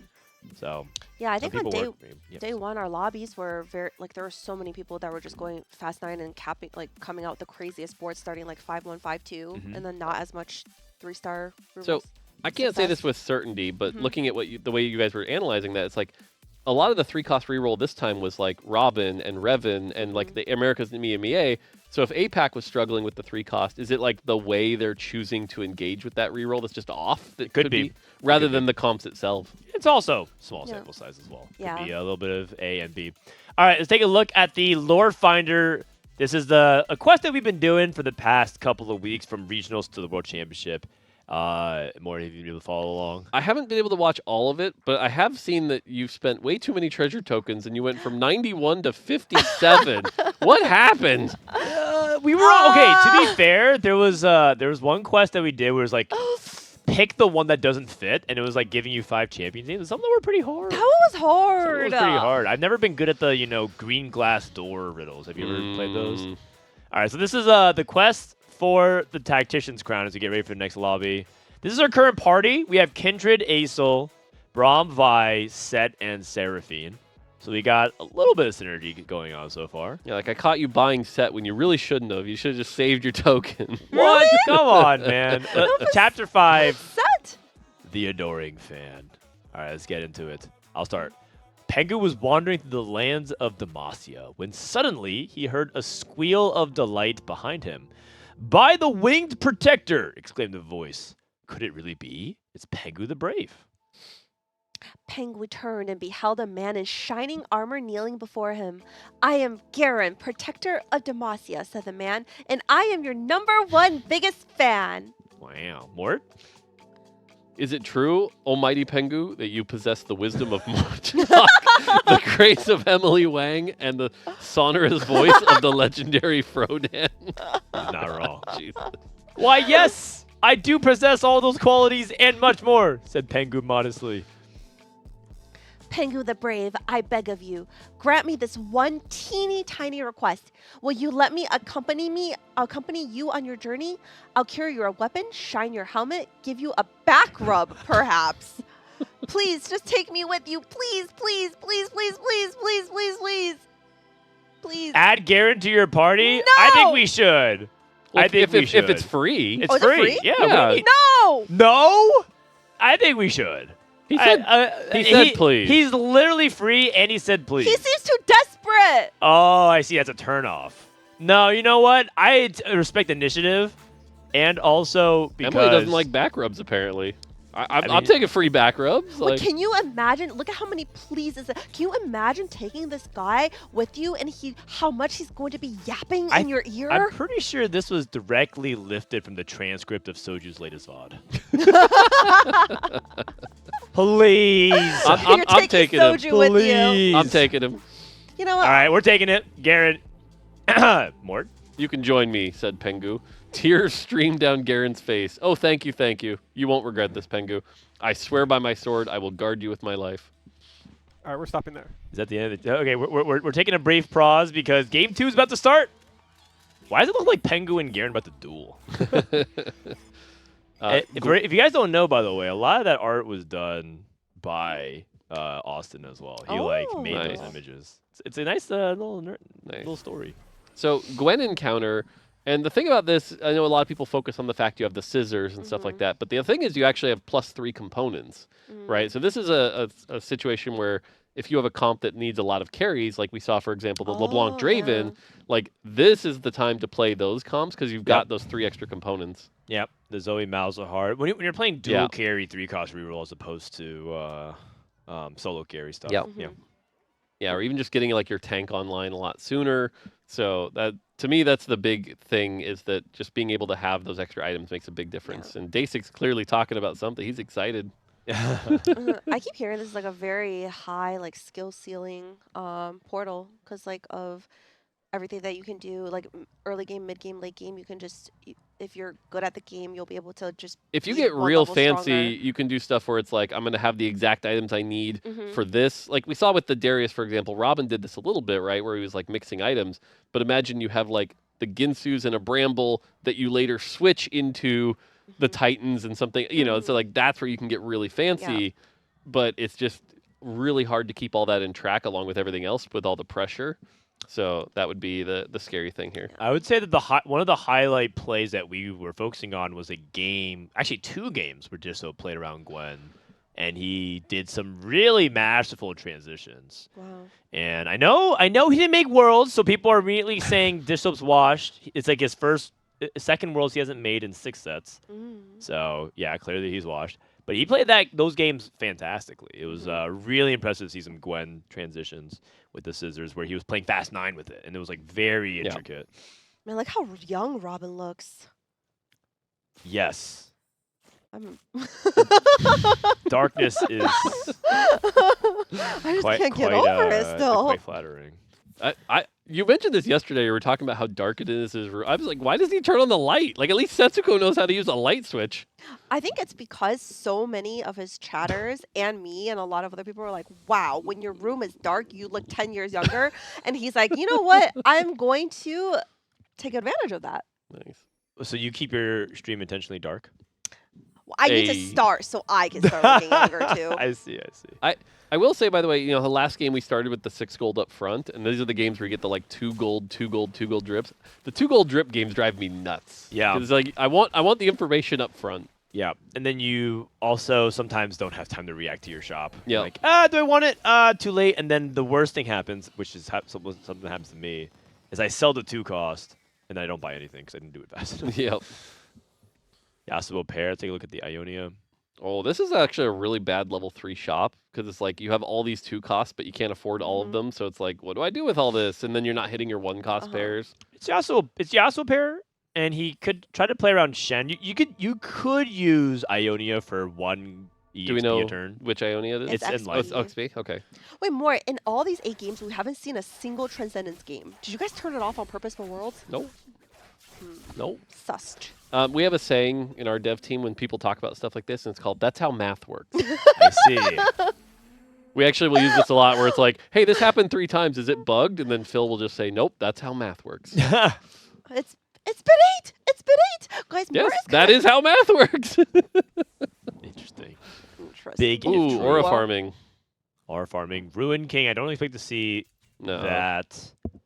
And treasure hunts like a quick. Legion of Threes. Legion of 3 has been very popular, so yeah. And it's very. Ooh. Arcanist. Oh wait, that's actually. I mean, that's pretty, just Ari, right? That's also really solid on Zoe for Malzahar reroll because you can play Legion of Threes, put the Arcanist on the Zoe. Wow, Setsuko. Oh Gold my Destiny God. heavy rolls. That is one of the ideal scenarios here. Okay, That is really good. that's pretty good. Sells full board here. This is Rety, another North American underdog. Oh, lifting. really? Yeah, you know, I don't like that pick. I've played this spot a handful of times, mainly against my will when chat picks lifting Yeah. competition and I have 0 bruisers. And I gotta say, I it don't- is painful. a Yeah, lot of I don't times. like this spot. That's He might not like it either. He looked like, because you saw him count down to the last second before he picked this, so it's not. I think he is aware that this is Yeah. not ideal either.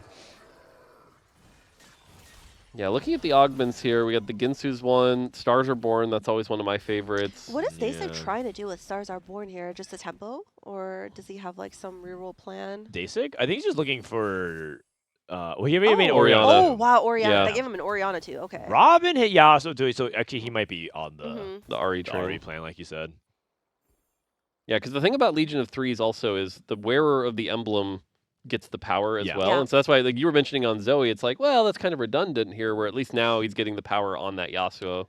Yeah, I mean, some people view Legion 3s as trifecta, so they just say like, "Oh, I'll just buff all my 3." Yeah, which costs," is true. so, That's yeah. definitely a way to do it for sure as well. So, yeah, Legion of Threes was based off of 5.5, I believe. From the- Oh, that was the Nidalee and oh, you're right. Wait, this is an augment honoring Huanmei, Oh. because that was the championship he won with Legionnaire reroll. Yep. Legionnaire reroll was quite unexpected. I'm trying to think of like a comparison that would happen in this set, where it's like no one played it almost the entirety. It'd of be the like set. if Echo Reroll won the final lobby. Yeah, that's actually a good one because Legionnaire reroll was like not that unknown, but it was like kind of. It was basically unknown. Yeah. Like no one played it the whole tournament. So, and that would be hype. Yeah. That would. We be see hype. 2 Oriana 2, Ori- but both Oh. both players who took Stars Are Born used it to make Oriana 2, which I think is correct. It's a great use. It's the most common use of it that can help win streak. Yeah. I think Deisik did lose his streak though to the LeBlanc, the Darkened Staff LeBlanc. He lost to Achi. Oh yeah, Darkened Staff. That's a funny thing too, because how a small change in Darkened Staff can actually Yeah. make it the best Darkened weapon that a lot of people are spamming now. Yeah, and this is where, again, like a 2-item LeBlanc this early can pump out a lot of damage. Yeah. So being level 5, having that extra power makes a big difference. Setsuko, I think, is definitely going to be the player to watch a little bit, though, because he was full open, wasn't he? Oh right. Did he He's roll full for open Bard? hefty Yeah, he rolled for rolls. Bard. Okay, he went and got Bard at least, so... I mean, so I think right now LeBlanc might be taken, and then Ari's probably taken. So it's probably Jinx or Mouse maybe. The problem with Jinx is I don't think the hefty rolls really helps you that much in that comp. Mm. It's not I bad. Think I think it's pretty good in Jinx. Why would it not be? Why do you think it wouldn't be that good in Jinx? Because typically you don't have as much of a solid front line on that comp. If you play are you talking about the Zon version? Well, yeah. Because if you go Sejuani 3, you have a lot of front line. Okay, true. Yeah, okay. With the Frelia. The Sejuani 3. Okay, Yeah, that, okay, that would work. yeah. I think you're right if you're just playing around like the Mundo 3 version. It's actually not. Mundo doesn't actually want that much HP. He wants the resistances and durability. So I think you're right about that. But Yeah. I think most people have gravitated. Yeah, Sejuani makes sense. Yeah. Like I said, you have to forgive me. I'm like a little behind. Just No, because it's all good. I think he's definitely Jinx though. He took a bow off carousel. Yeah, it has to be Jinx. Yeah. It has to be Jinx. Speedy double kill for Koyui. Rageblade and Gunblade. Oh, Interesting. maybe another AP Kaisa. Maybe game. I mean, Kaisa this is game. this. When you slam the Gunblade, that feels like a quick signal that you're going Mhm. to Kaisa. So And Koyui's at 26 points. Oh, okay. He might be trying to approach it the same way as the Baron. the Baron. Yeah. Yeah, what we saw from Achi. AP Kaisa into Baron. Which I mean, I will say the Ginsu's augment is good for that. Get that extra Yep. gold. If your opponents die. Yep. Do you guys feel like your these champion augments from Tactician's Crown, do you think they land in the spot that you guys are generally really happy with? I mean, as a holistic concept, yeah, I think they're good. I think there are definitely ones we look at and we're like, like Max build? Max build. This set with unlocks and duplicators was like not great. Or there's at least one more I know like didn't land in the like playable. Was it early learnings? No, early learnings kind of made sense for what it did, and like Okay. that one will come and go, and like it was good with Sona, so I'm not worried about that one. Okay. I can't remember which one, but but overall, like I said, as a concept, I think pretty good. It's cool. So No, I think they're really cool. No, I think almost all of them are quite solid. I mean, I guess unless you think Birthday Reunion or something is not that good. No, Birthday Reunion was, if anything, very was too broken. strong. Yeah, like.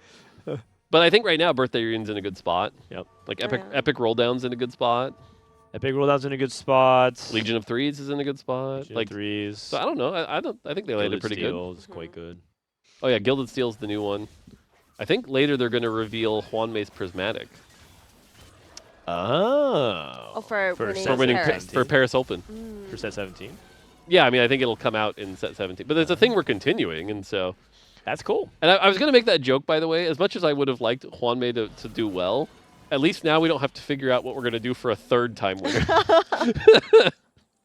Fair enough. Fair enough.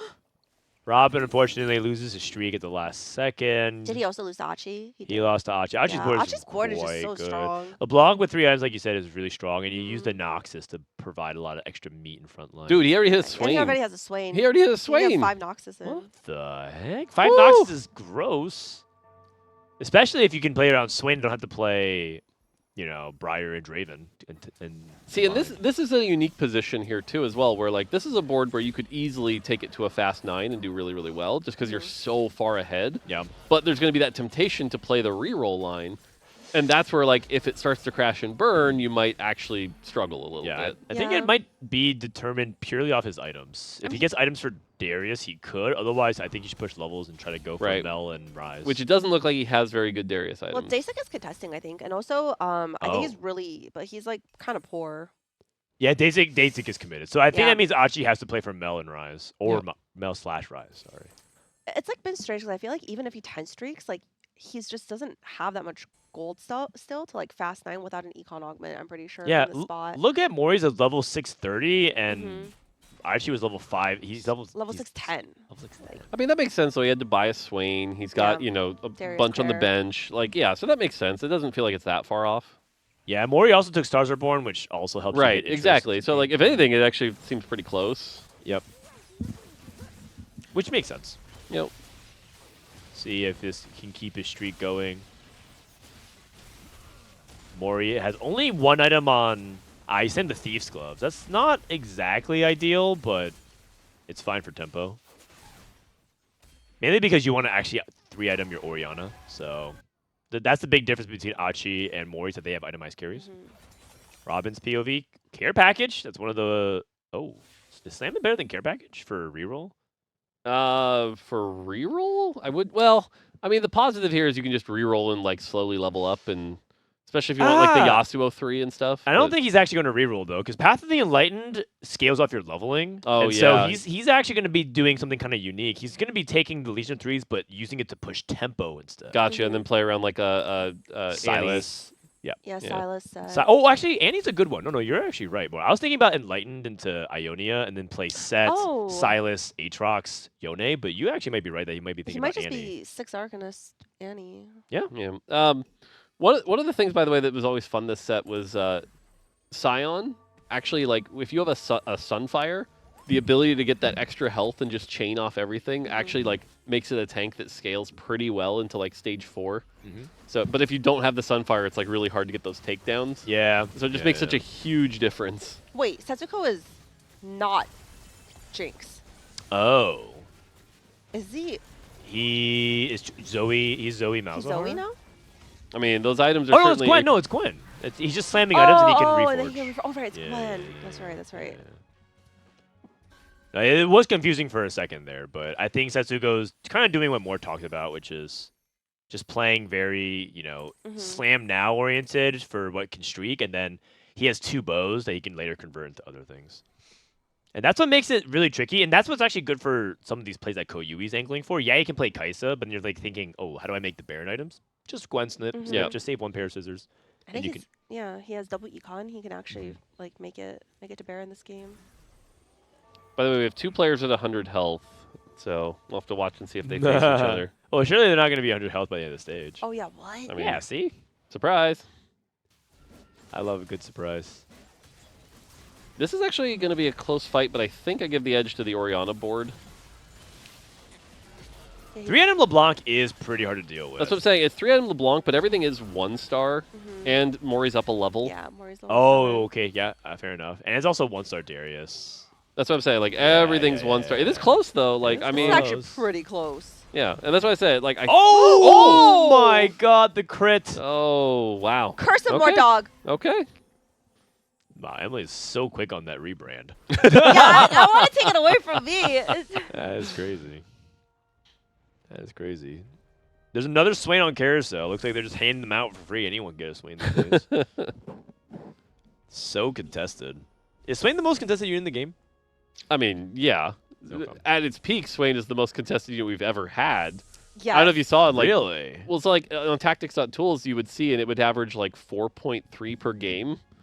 Wow. Like that's play crazy. rate. Yeah, no, it was wild. There was like one set where another unit hit something like that. I think it was like Cassante. Echo when he was like the Star Guardian frontline. He was like Star Guardian was in every comp. It's like Even 78. that was only like 3.8 though. Really. Yeah, no, Swain is definitely the new Holy peak. cow. There's been so many times I'm rolling for just one Swain, and then you scout, and there's like 9 Swains out already. Yeah.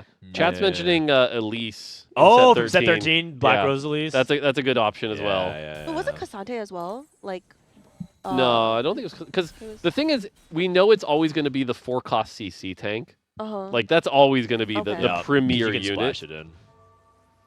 So That makes sense. I like it when I think you were talking about it, like when you make it a unit whose traits are not that desirable. So like Fortune Yeah. Sejuani was like a Mhm. good one. yep, and that's where I think I mentioned that on like one of the podcasts or something. But it's like, yeah, we need to actually be careful that like whoever the 4-cost CC tank is, Doesn't have don't Such splashable traits. that right. makes Which good. Swain was very very splashable. Arcanist. What is Setsuko's quest right now that he's trying to Oh do? yeah, we should check it real quick. Have the shot reroll 11 times. Mm. Okay, so he's planning to cash out at 3-7 for some extra resources. Yeah, Setsuko's taking a big risk here. It feels like very on-brand Setsuko, which is like this is the comp that will either get first or second, like really, really well, or he's gonna go 8th. I do think Hefty Rolls is a win out type. of That's what I'm offer. saying. Yeah, like his peak is still really high from this spot. Yeah, a lot of people don't think of Jinx as a true win out comp, but if you get the right conditions for it, it can. Yeah, that's right. You mentioning the Sejuani, I think, is a lot more correct. If you can hit like a Sedge 3, Jinx 3, and have that Yeah. go really well with Hefty, like that's a good comp. Yep. The Mundo is like. He just falls off. I don't have which nice is things to crazy. say about Mundo. Yeah, me neither. The gain HP tanks and hit really hard stuff is always hard to scale. Scale, Yeah. yeah. Yeah. I agree. So this is Setsuko's last loss. Rico, by the way, is another person to pay attention to as well. He has Yordles, but he's playing Vagar, and he plays a lot on ladder. So Rico hit rank 1 in North America, and he was one of the few streamers still playing NA when I was playing NA, and he loves playing Yordles. Whenever he can, like the Vagar tech was like something that he played very often. Yeah, Vagar seems good. We haven't seen a lot of it this week. I mean, we've seen people play it, but then actually like get out of it later Yeah. too. Yeah. Like use it to fast 9. Robin's on a 5 streak. Nice. Good for Robin. So yeah, the big thing to watch here with Setsuko is like this is really important for him. Just we're gonna have so few turns here. This is gonna be wild. He needs to unlock. I think he needs to snip now. Okay, he's actually gonna do it. He's doing it in like the min max way, which is like I would snip now just to make the time. thing, but then he saves a remover this way. Like he's trying to save every resource. But Setsuko is a high APM player. Yeah. So, think he I did know the that's turn why well. I want to watch this like turn because it feels like you have to stabilize this turn. Yeah, I agree. I don't think he's allowed to lose another fight. Here we go. Quest, cash out immediately. Sells so much Oh stuff. my He's God, he got has so so much many to do. choices. Yeah, Oh, did he skip Clockwork Capacitor? he did. I think that is the best one for Jinx, actually. I mean, he's got everything 2-starred now that needs to be, so he's relatively stable. He's Braum. He's Braum. Braum's the biggest link to all this to get HP on Sejuani. Oh, true. For the That's fine. He'll play Nautilus for now. It needs Yeah. to snip. Snip, snip. Ah! Oh, that He was got it. fast. Oh, he got he got it. He got it. Oh my god. Oh, Giant Slayer. He can snip again if he needs. I mean, he's also, it looks like, building some Warwick items. He needed anti-armor. I think anti-armor is a really big deal. Yeah, I would agree with that, especially against things like Darius. If he loses, it's actually a Sunder diff, but I think he's going to be okay here. He'll win this. He'll win this. Yeah. Nice. Titans is good too. Because like I said, this is the part where Jinx is really good for about 3 or 4 more rounds. Yep. And then she'll start to fall off. Unbelievable. Woo, close fight. Titans Jinx actually seems pretty. It is Good good for here. the second half of the fight. Yeah. It depends on your front line. We're just seeing if Setsuko can continue to make that transition. I like Spirit Link a lot. Oh, monetization is interesting because he's really far. Yeah, I actually like monetization. Oh, he takes Spirit Link, which is safer. It's the safer choice for Yeah. sure. Yeah. This is Robin's POV. Robin's still streaking. Ascension's really good. Ooh, Unseal from Steel. You could put staff on Ari and then repurpose his items for other things. Oh wow, he's streaking with this board. Yeah, he went with Ascension. He must have had really good matchmaking Yeah, to I streak think with so. Ari1, Koyui. He's looking for Yone to Ari2. He's holding a Jinx. Hey. What's the cooperation, man? 4v4 hasn't started yet. What the heck? Well, no Ari too.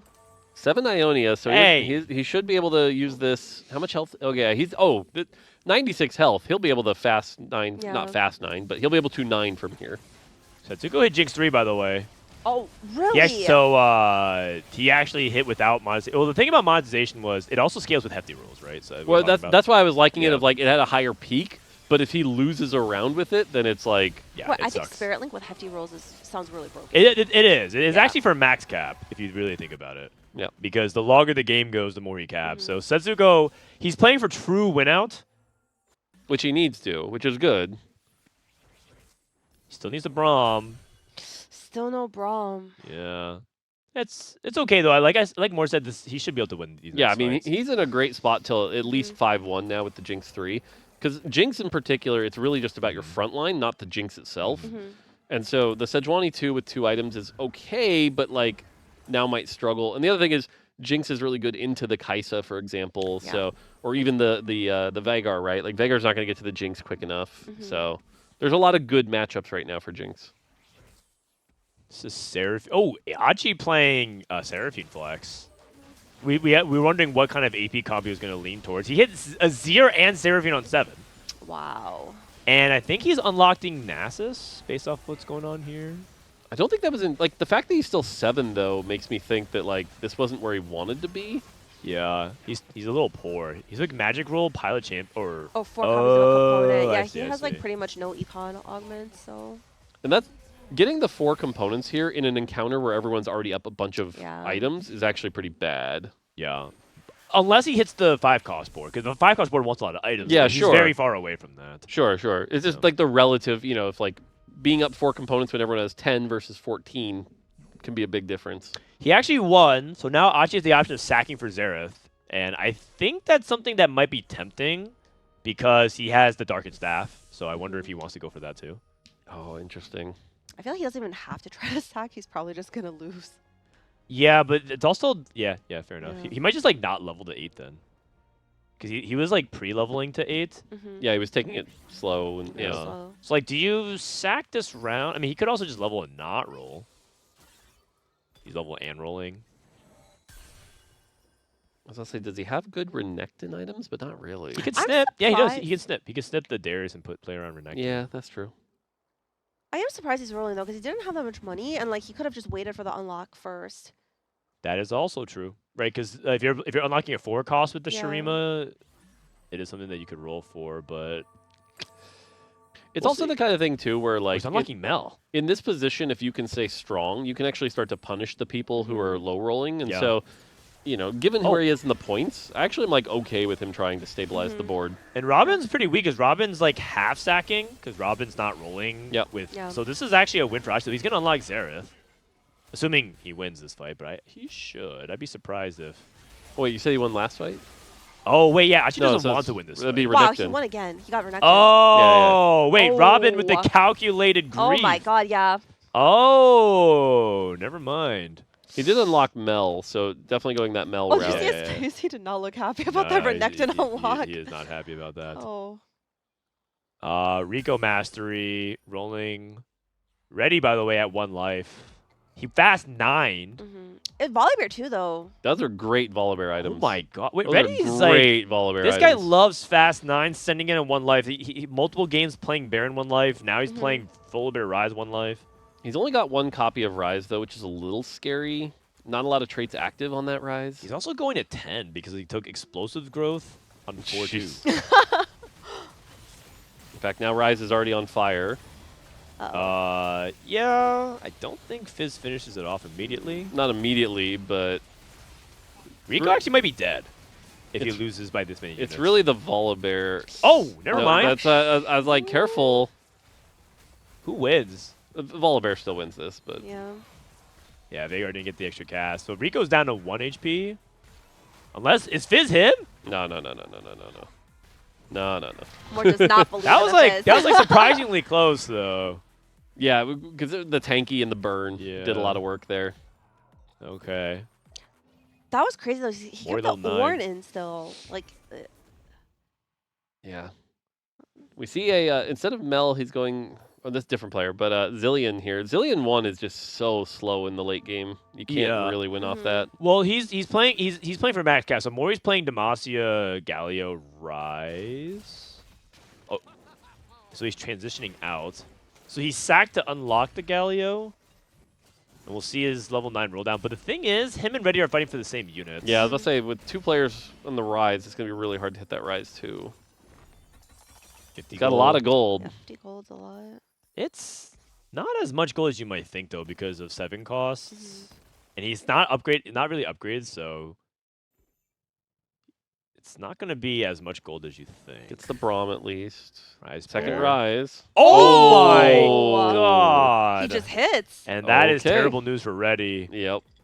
Yep.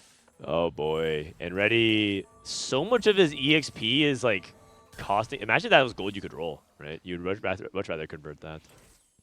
Oh, Setsuko. Sedge 3. Setsuko's. That's the Sedge No 3. Braum though. No failure is a really big deal.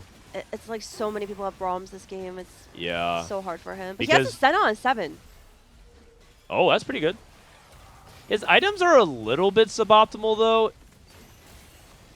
I mean, a little. Yeah. I personally think that Kraken is quite important on Yeah, Jinx. it's definitely good. So I think the fact that he couldn't get one, is he lacking cloaks in general?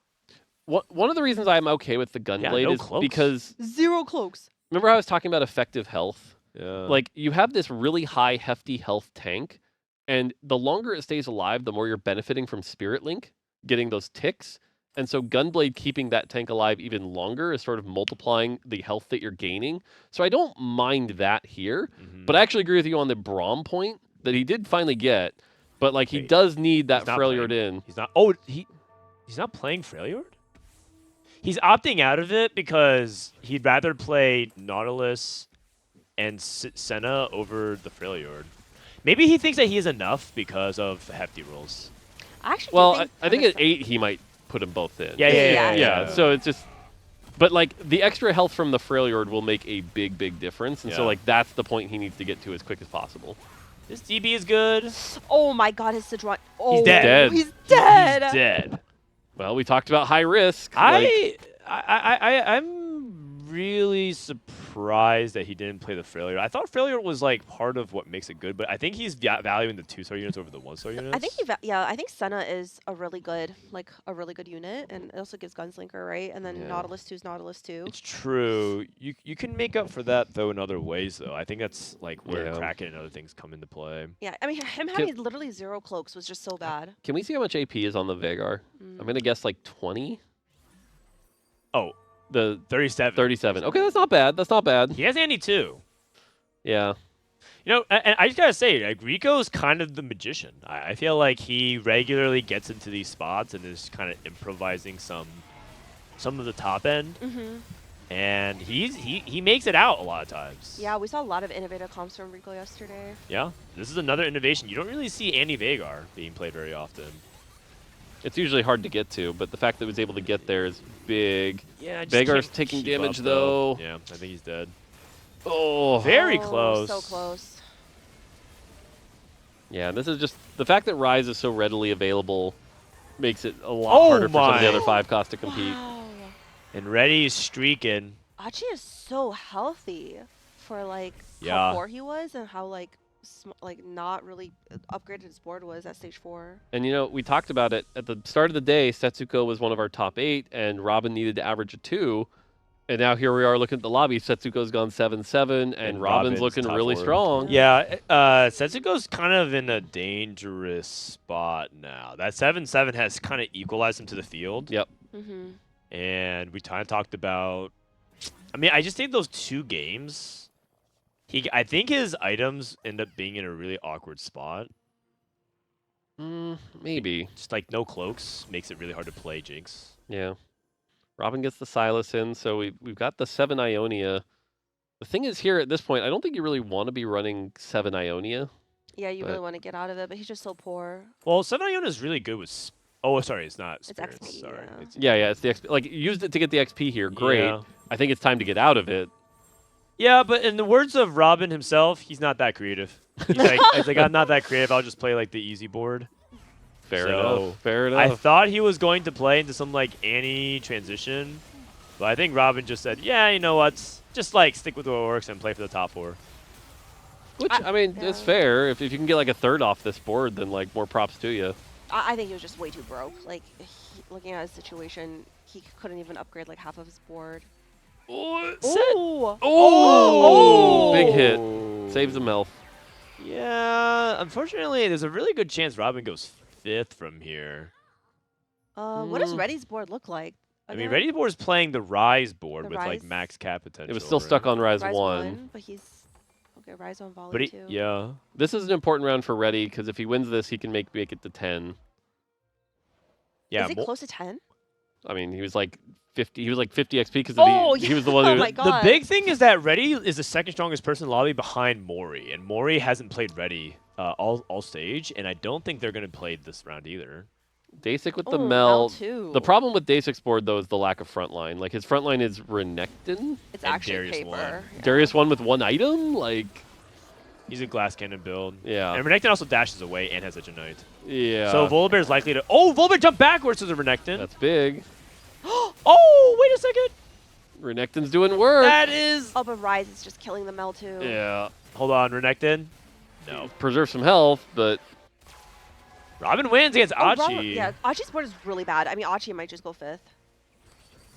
wow. Yeah. Oh, yeah, you're right. He's like stuck in limbo. Because he was just so poor. Like, when you don't have an econ augment, sometimes I just feel like you're just like stuck in these spots where you can't do anything.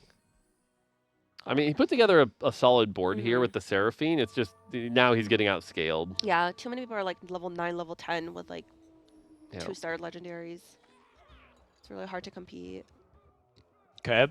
This would be another... I mean, Rety's kind of the comeback kid. Although, yesterday, a couple times, he narrowly missed a top 4.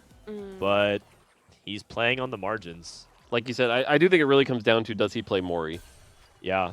And I think Mori... He's avoided Mori again. This is 7 rounds he's avoided him. Yeah, it's no, Rise too.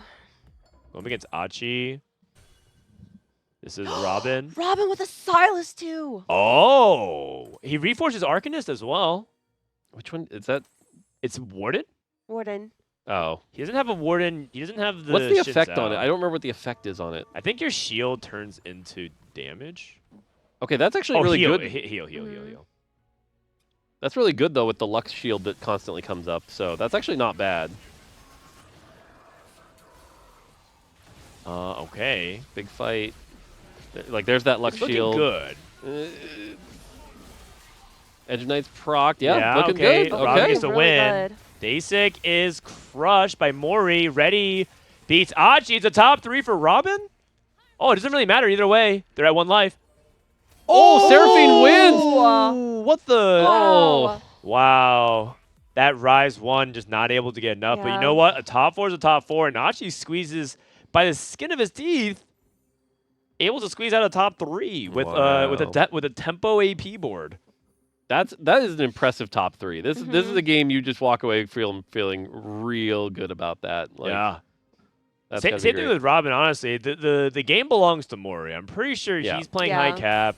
This is one of the highest cap boards in the game. The downside has been completely mitigated, which is whether or not you can get to it. Yep. And so it's between Robin and Achi to play for second place. Yeah, to be fair, this is what we've seen a lot of as well this tournament, is like you get down to Silas. 3 people, Yeah. one's a clear winner, kind of double kills the other 2. Yeah. Robin's on the completely right side, and Yeah, Robin's Mori, position is amazing. Yeah, Mori's also triple econ. Like maybe Robin can win. Come on, Robin. Another stun Cataclysm. And the Yone angle. The Yone angle. Come on. Come on. Yone, do your thing. Yeah. Okay. All good. Empty. I was hyped for a second. I mean, the good news is we It's said top Robin we needed to average a 2. He's averaging 2.5. He's averaging- two. Oh, two. he's averaging a 2. 2. Mhm. So far, so good. But the person Emily's cheering for still hasn't won yet. Wait, how is this possible? No, I think Robin can win. You can. I do not. No, no, really? No, I think Robin can do it. Like I think he got everything he wanted that fight, then he lost. Didn't he? Yeah. The only way I feel like he could win is if there were 2 sets in the shop. Even then, set And 2 he- is even then, I know. a shell of his former I know, self. but like that's the only thing that could even make a difference at this point. Side swap. Did Robin read it? Doesn't matter. Did he put on his glasses? No. Ooh. No. The part of the reason why the fight was good is because Silas was able to stun the back line Yeah. repeatedly. Galio comes I in. mean, maybe. Oh, this is Ooh. looking bad. Ooh. Unless? No. This is not Maybe his close. computer locks up. Maybe he disconnects. NT. Second's good. Second is good. honestly, Yeah, this is a good second. I mean, that's Nice job, basically Krabs. like going to first. It's all good. Wow, 8 games. None of the people I'm cheering for has gone first yet. Oh, Man. Asian! Waging with Baron. Baron won though, and it looks like this lobby is really high cap. Wow, Reven another top 4. Holy. God. Darth Nub and Elia go 7-8, so finally some separation. Dude, is Reven just the GOAT? Now, Wasian does have Silas 2, though. As Yeah. much as we're saying Baron 1, that is a Silas 2. And the good Thieves Gloves roll. Although, okay. Okay. Oh, I what? see. Oh my God. Okay. It's a Baron mirror. All right. Okay. You know what's Yeah. crazy? Every time we tune into Wasian, he just instantly dies. He instantly Emily. dies? Yeah, Emily, how does that keep happening? That is weird. This is not good. I mean, top 4 is good for Wasian. Just he needs Wow. something more though, because I think if he just if he averages a 4 today, I actually think he can go through. No, not with an average of 4. I don't think so. 4 over 7 games is 28 points. Yeah, and he was. I don't think it's Yeah, He enough. was on the lower Oh, end, so actually, maybe he you're needs right. like He needs a some little bit seconds more. and thirds in there. He's gone 4-4 so far. Yeah, Okay. yeah. So 2/4. I mean, it's good. It's like gonna keep him alive, but right now I'd say he's heading towards like 16th. You know. So Okay. there's Reven with another reroll Noxus game. Oh, I mean- by the way, this is 10 bilge. Yeah. Oh. So Man, this is the games that I want to watch. The triple prismatic lobbies instead of these freaking Yeah, silver, yeah. silver, gold, gold, silver, gold, silver. Like this is exciting. go ask Wasian if he thinks this is exciting. I'm guessing he would rather be in the other Yeah, lobbies. you'd rather be in the lobby because I think this game is over. Oh yeah, already. I mean 10 Like, builds. 10 builds. Like I think this round might end it. Oh, is that 10 Noxus on the other? No, okay, that's No. no, yeah. No, I mean Reven's playing. He it looks like he's kind of just sticking to his reroll plan. Okay, low key, Baron can win. Oh, Reven didn't win, but he got 3rd. So I think 3rd with reroll Noxus and 10 Bilge Water, Crazy Rise 2 is probably good enough. so wait, is it Lil Bear that has 10 bilge? No, JRC. JRC. Okay, so we have to watch this for like 3 or 4 rounds. This is the last remaining lobby. Yep. Okay. I mean, maybe he can hit like Baron 3. Oh, he did the 10 Bilge with the Galio. Yeah. Well, I mean, he is level 10, but yeah, like, he level 10 eventually. but yeah. I see. He's also going for MF3. Oh, 2 off MF3, yeah. Yeah, he also has 200 Serpents. Can like spend it. I mean, he could hit Tom Kench 3 eventually here. But Yeah. it's over. Little Bear, by the way, is the one mathematically eliminated, so he tried to do his best to put up a good fight. Yeah, actually, other things to talk about here is Elia going 8th and Darth Nub 7th. Those were some of our higher Oh, performers. yeah. Yep. So, we have a couple at the top, like Reven, but after that, it's actually starting to tighten up. And for players like Robin, that's good news. Yes. So it's more Wait, spots that doesn't are this opening actually up. look kind of close? No, Like, oh. no, not that close. It's like close-ish, but not really close. Oh, they're dev drop time. Oh, they're doing the dev drop. Hold on a second. Wait, no, generic rewind. one Rewind. from Can we Pengu, rewind? who's Just a god like in because we our can eyes, rewind to and say watch the from least. like the past minute. Space Yeah, Gods yeah. is a set Go back. designed- Go back more. Go back more. Go Dev back drop more. time. There you go. All right, here we go. Set 17 dev drop.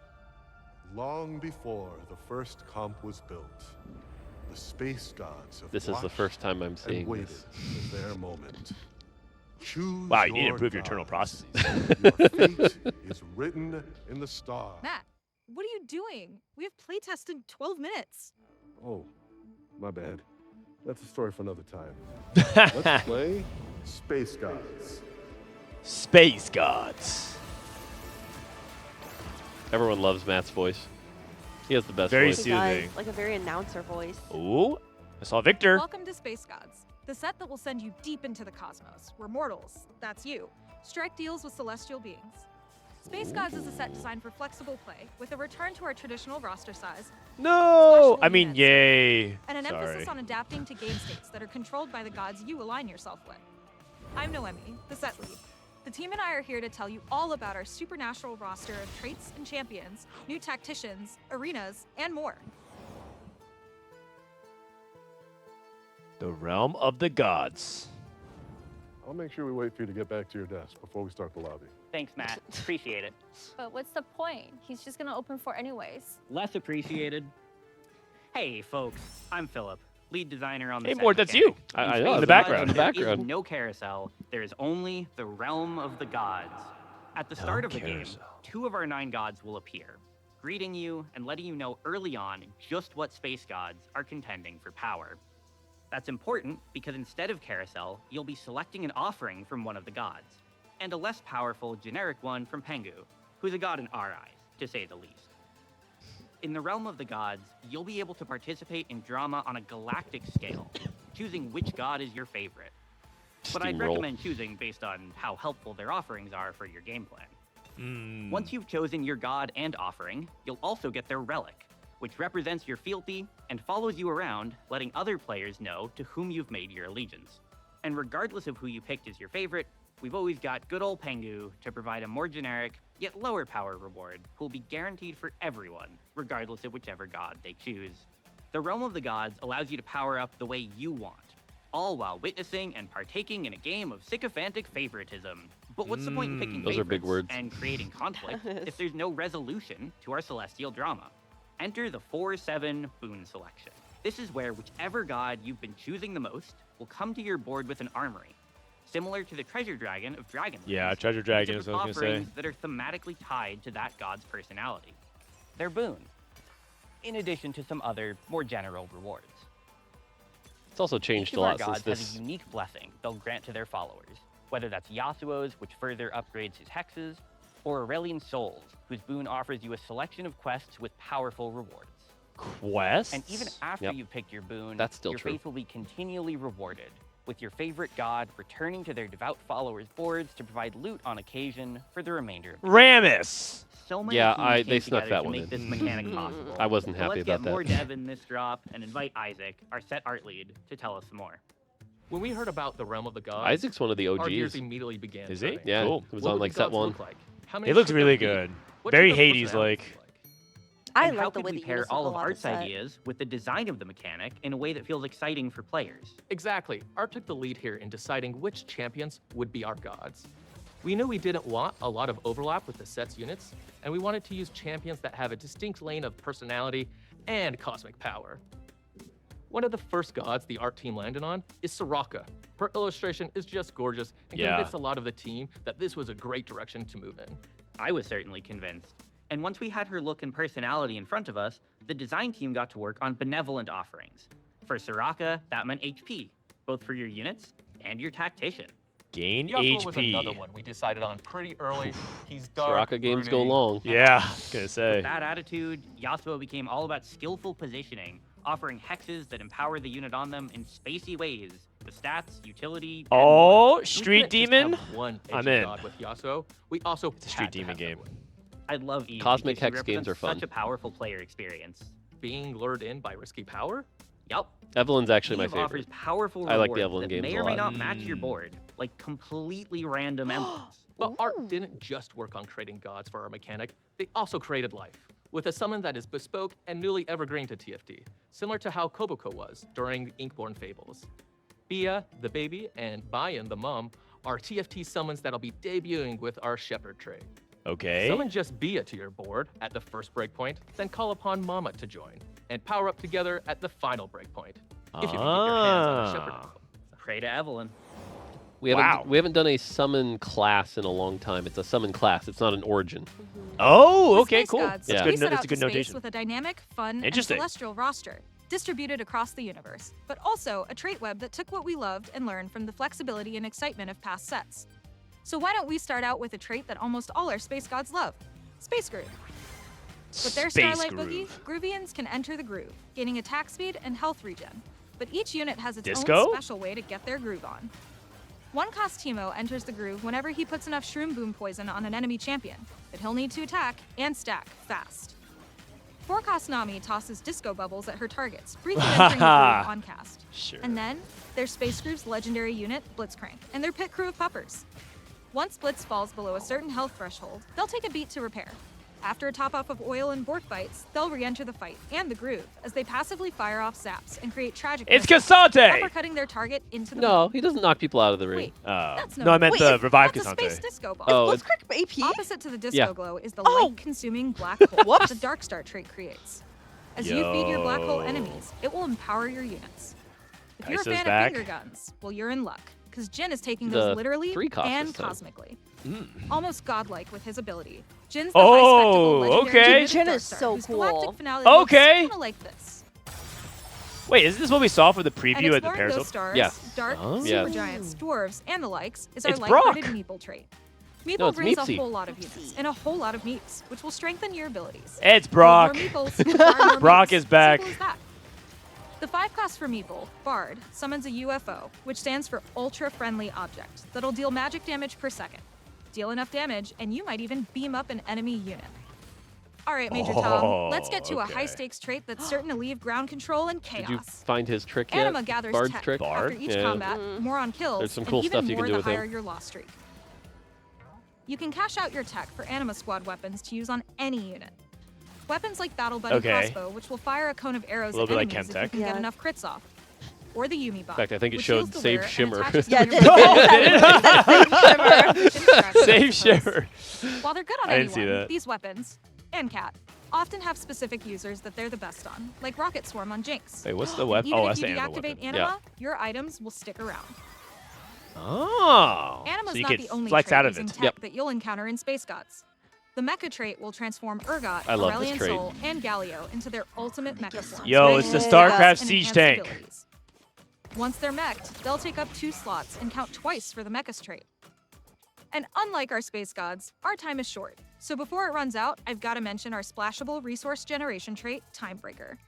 Activate at just 2 Timebreaker, and the trait will give you rerolls when you lose. It is and so hard to XP not play a stored in 2 its Timebreaker hull core when opener. you win. Yes, I Once played you it so activate 3 much. Timebreaker, I mean, in addition to its earlier effects, all your allies will gain bonus never attack mind. speed. In my mind. What Timebreaker else do you takes know, learnings from the Emily? I know flexibility nothing. we love so much in Lore and Oh. Legends.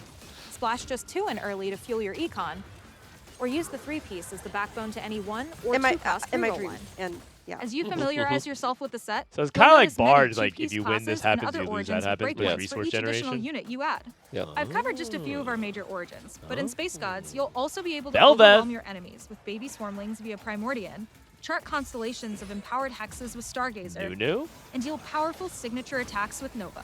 I love And Nova. moving past Nova's traits, really fun we've one. also got a few threat-like units that you can utilize into many end or mid-game boards.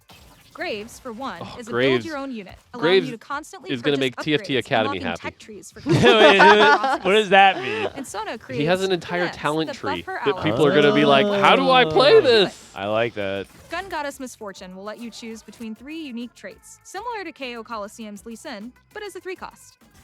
Misfortune isn't the only low-cost threat-like unit. We've also got utility tanks like Rost and Tom Kench at 3 and 4 gold I like Rost a respectively, lot. to pad out the front line for any comp flexing on the fly. And Tom Kench will be your 2 more trait 4.3 agnostic 5 unit. cost to end things. Everyone's going to play Tom Vex Kench. and Shen. Ooh.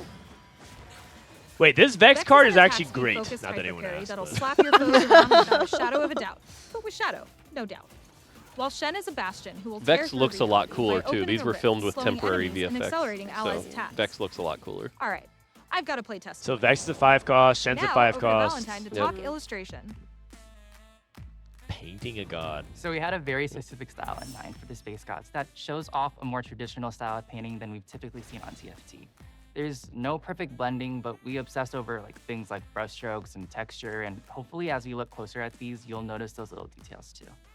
The lack of art is perfect so blending is sort of a reflection of our gods too. They're iconic, My favorite is these art larger-than-life pieces. When you make your characters, choice, none of whom are if you perfect, mouse but, on them or we away kinda from love them, they for get that, happy right? or sad.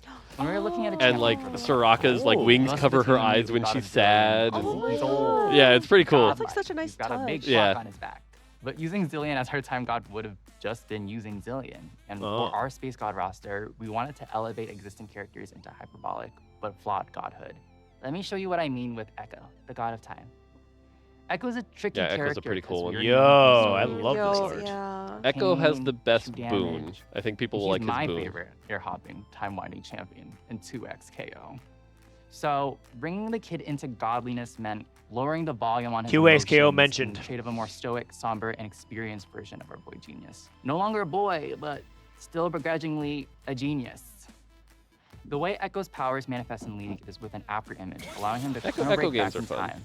But our god version of him has versions that aren't just backwards in time, but also forwards. See, fast forward 4 months We've when got we're Kid at Echo Worlds, in you're the gonna be back like, I wish it trying was to an grasp Echo the game. hourglass that has control. No, I'll be While the at one in the Worlds, so I won't foreground be is saying the that. Okay, Echo okay, that's version of fair. Echo. I'll be hoping for Then it was adding Soraka time games, maybe. motifs to I show don't know. Echo more as time itself, Roman numerals on the clock behind him creating a halo effect, and circular shapes throughout that are all indicative of time. Meanwhile, the golden markings on his skin elevate Echo to make him feel almost ethereal, while also being natural to himself in his color and style. Damn, those As you obliques. play, we hope that you have time to pick up on the little things like this that make each god unique. Thanks for stopping Holy. by. Now I'll beam you over to our other team of artists in Singapore.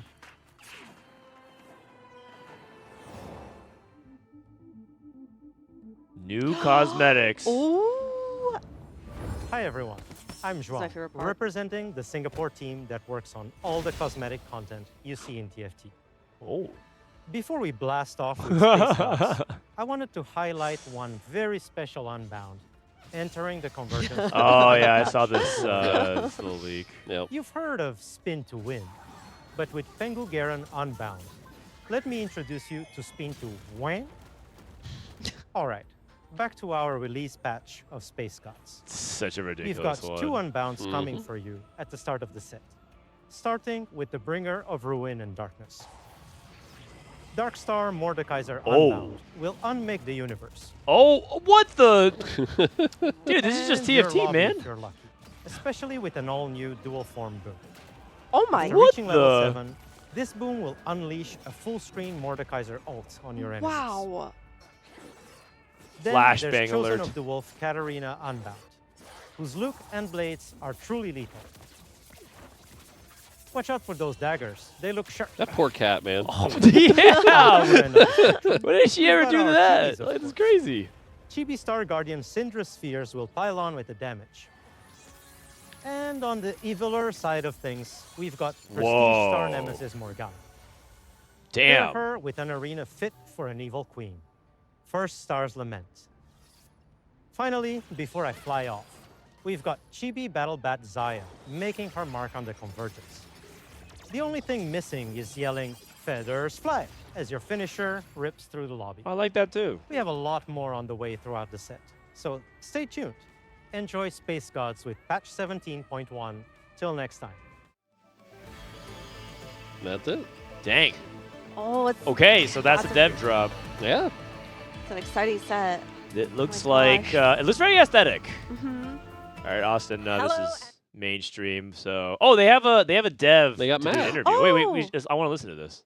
The Unmute, set unmute. designers here, Matt Dunn, for the new set Space Gods. And honestly, we're all so excited.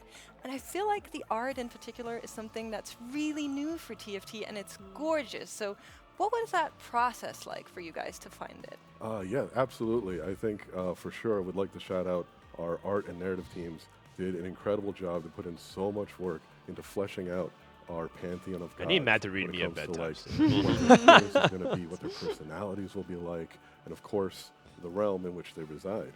It all came together to make something really special, and we're really looking forward for all of you to get a chance to experience that as you play Set 17. Honestly, I got a little bit of a taste already in the playtest, and I was so giddy to see my girl Soraka in the God list. Can you share with us, everybody that's watching, what is your favorite God and maybe why? Sure, absolutely. It's really hard to pick one. I think I'm going to have to go with Thresh for a couple of reasons. Thresh. Thresh is the god of packs. I did not get to see Thresh's Thresh. boons I mean, I come didn't with a get to see little anything. bit Okay, of I'm risk just going to the them bathroom in real that quick. You always know what you're going to get.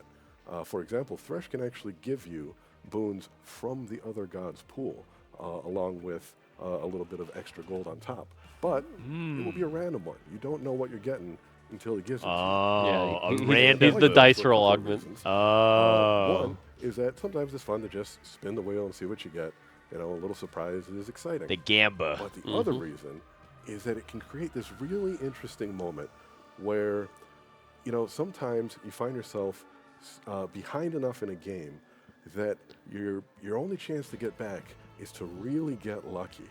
No! And like, when you find yourself in that moment, and you're like, I know it's risky, but I think I need to turn to Thresh. Maybe the old God of Packs will dig me out of this one. That moment of desperation is really cool to be able to capture with these gods. All right. Well, I have there a you feeling have I'm it. going to If be in you're that ever a position pinch, very often maybe next set. Thresh will save you. I do want to ask about one Oh more my thing. goodness. That there was some rumors during the playtest of an elusive champion 5-cost that can be found under which hidden very 5-cost? specific conditions. Can you tell us more about Zed? There's a hidden 5-cost? Okay, yes. Wait, what? Vader Zed. Zed. So Zed is a very special 5-cost. Oh, Zed! Yep. In that he does not start off in the normal pool of champions. Unlock? Now, I know we've been very clear. Our current set 16, Lord Legends, has the wonderful unlock mechanic, but that is the set mechanic for this set. We are not looking to bring that back for 17 or 18. Badge. However, we do have this one augment, Invader Zed, Sad. which does give you the opportunity to play with familiar Zed from the past. Specifically, we're looking at Zed as he existed in set 2. Now, oh, the summon Zed. Yeah, oh yeah. my It's that god. Zed. We brought him back. But on top The of set that, 2 Zed. The infinite clone Zed. Oh my So you god. can actually star up and play around this all-new unit that was unlocked through this augment. And hope That's people- pretty cool. Wait, so Yeah, you said you had to get through an excited to augment? maybe Yeah. find So it's a Zed in hero my own augment? games once Sort of. Space God Yeah. actually launches, but before we go there, we do Sky have a show Stones match is back. Oh tomorrow. my god. Starting at 3:50 Electric a.m. Summoner PT. Zed. And Matt, you will join us there, share more thoughts about the set, the designs, the mechanics, while we watch our amazing players take a chance on the new set Space Gods here live at the Tactician's Crown. So make sure you tune in for that. We're really excited. Thank you for Wow. taking the time to share some more Oh my teasers god. on what players Yeah, they're might doing be a Now I show just need to match tell tomorrow. Bryce. Space I need to Gods. message We're Bryce, gonna bro. take Set a 2 very Zed's quick back. break, and then we See will what be he back says. He's very in back, action too. Here at the Tactician's Crown. Like for Zed's very Lord back? Legends. It's very back. Yeah, when you have the right items with it, it's It just does the whole thing. It does the thing. Oh, wait, they're having the faker Zed. Oh, this is an ad. Oh, this is an ad. Actually, I don't know. Frodan really likes these laptops. So.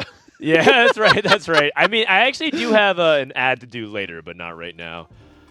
Well, Ooh. wow, you showed us so much of set 17. Oh man, we lost Cambuli, we lost Brosev. Oh yeah, wow. We actually. Sorry, I'm snapping back into it. Yep. So that was the set 17 Space Gods dev drop preview and post dev Q&A.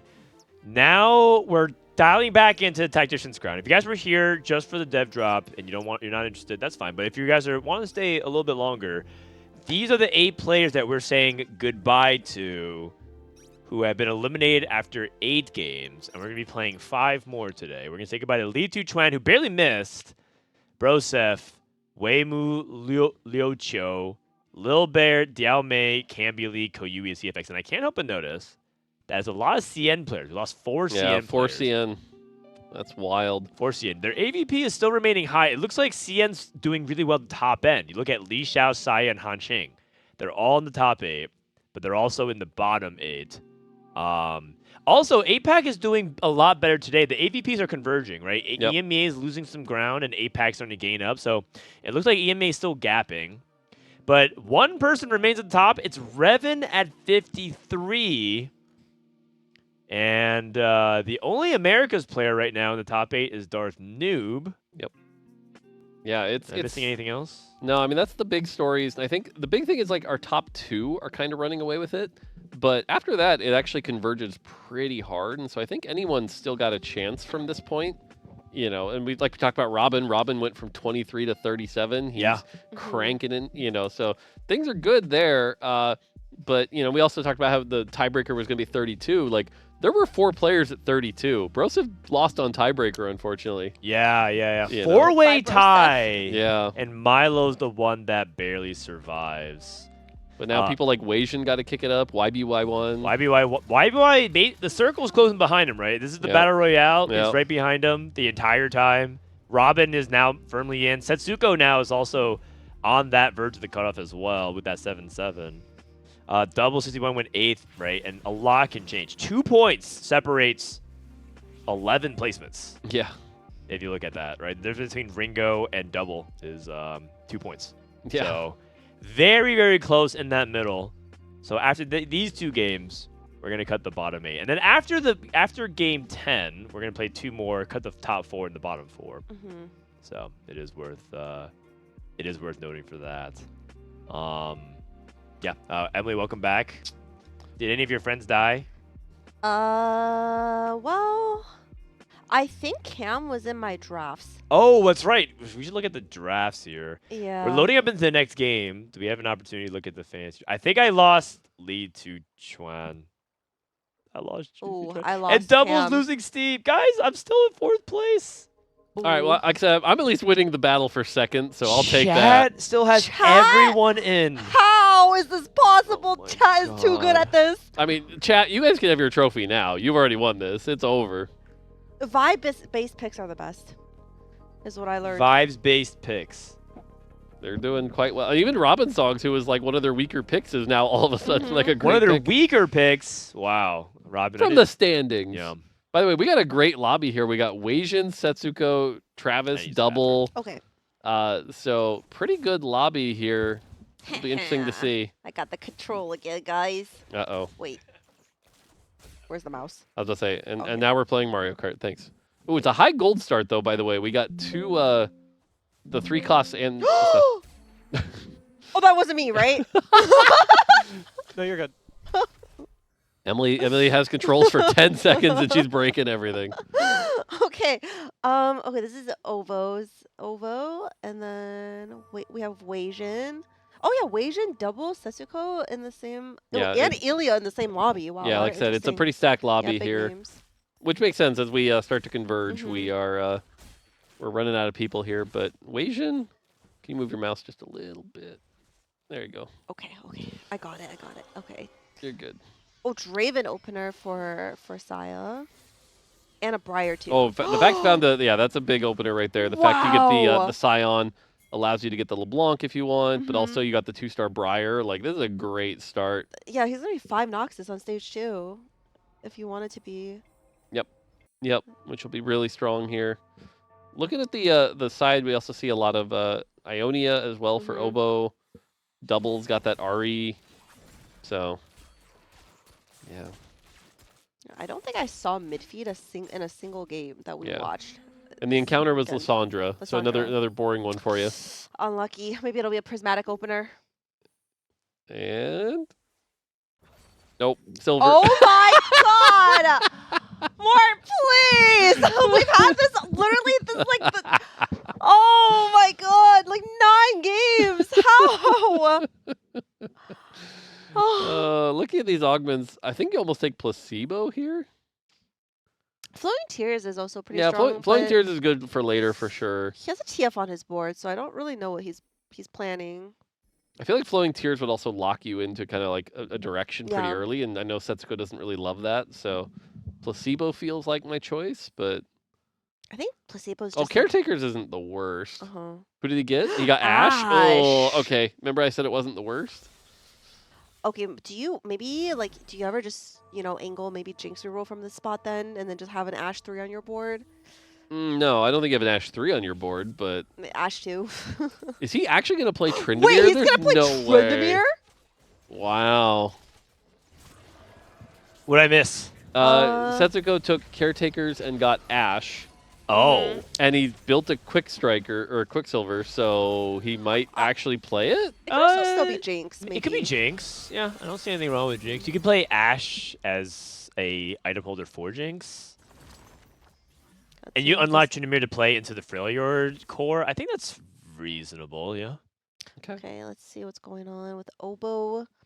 Latent Forge. Haven't seen... Oh, do you want this back? I mean, if you want to. We can see what a game like is Oh, endless yes! spectating. I'm down! Okay. I love having control of stuff. What's the Ionia this game?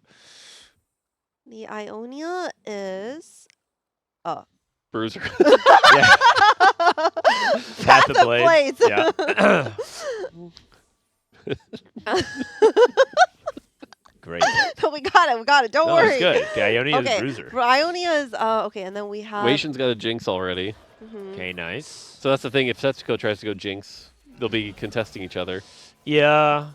Saya's board is just I don't understand. Briar 2, Rumble 2, Jarvan 2, Scion, Darius.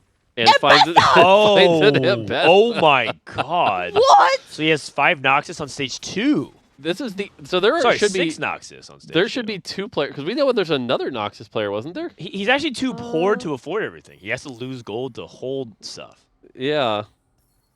Yeah. What is? It's suffering from success. Like, would you sell things to? I mean, I think you have to. So you sell a 2-star. He's selling a 2-star defender. Yeah, I think you have to. Oh my gosh! I think the wild thing is he might not take the Ambessa. He can't even take the Ambessa because he's too poor. Because the thing is, it's all well and good, but the problem is if he holds all of this and then loses his streak, then he's in a bad spot. Yeah.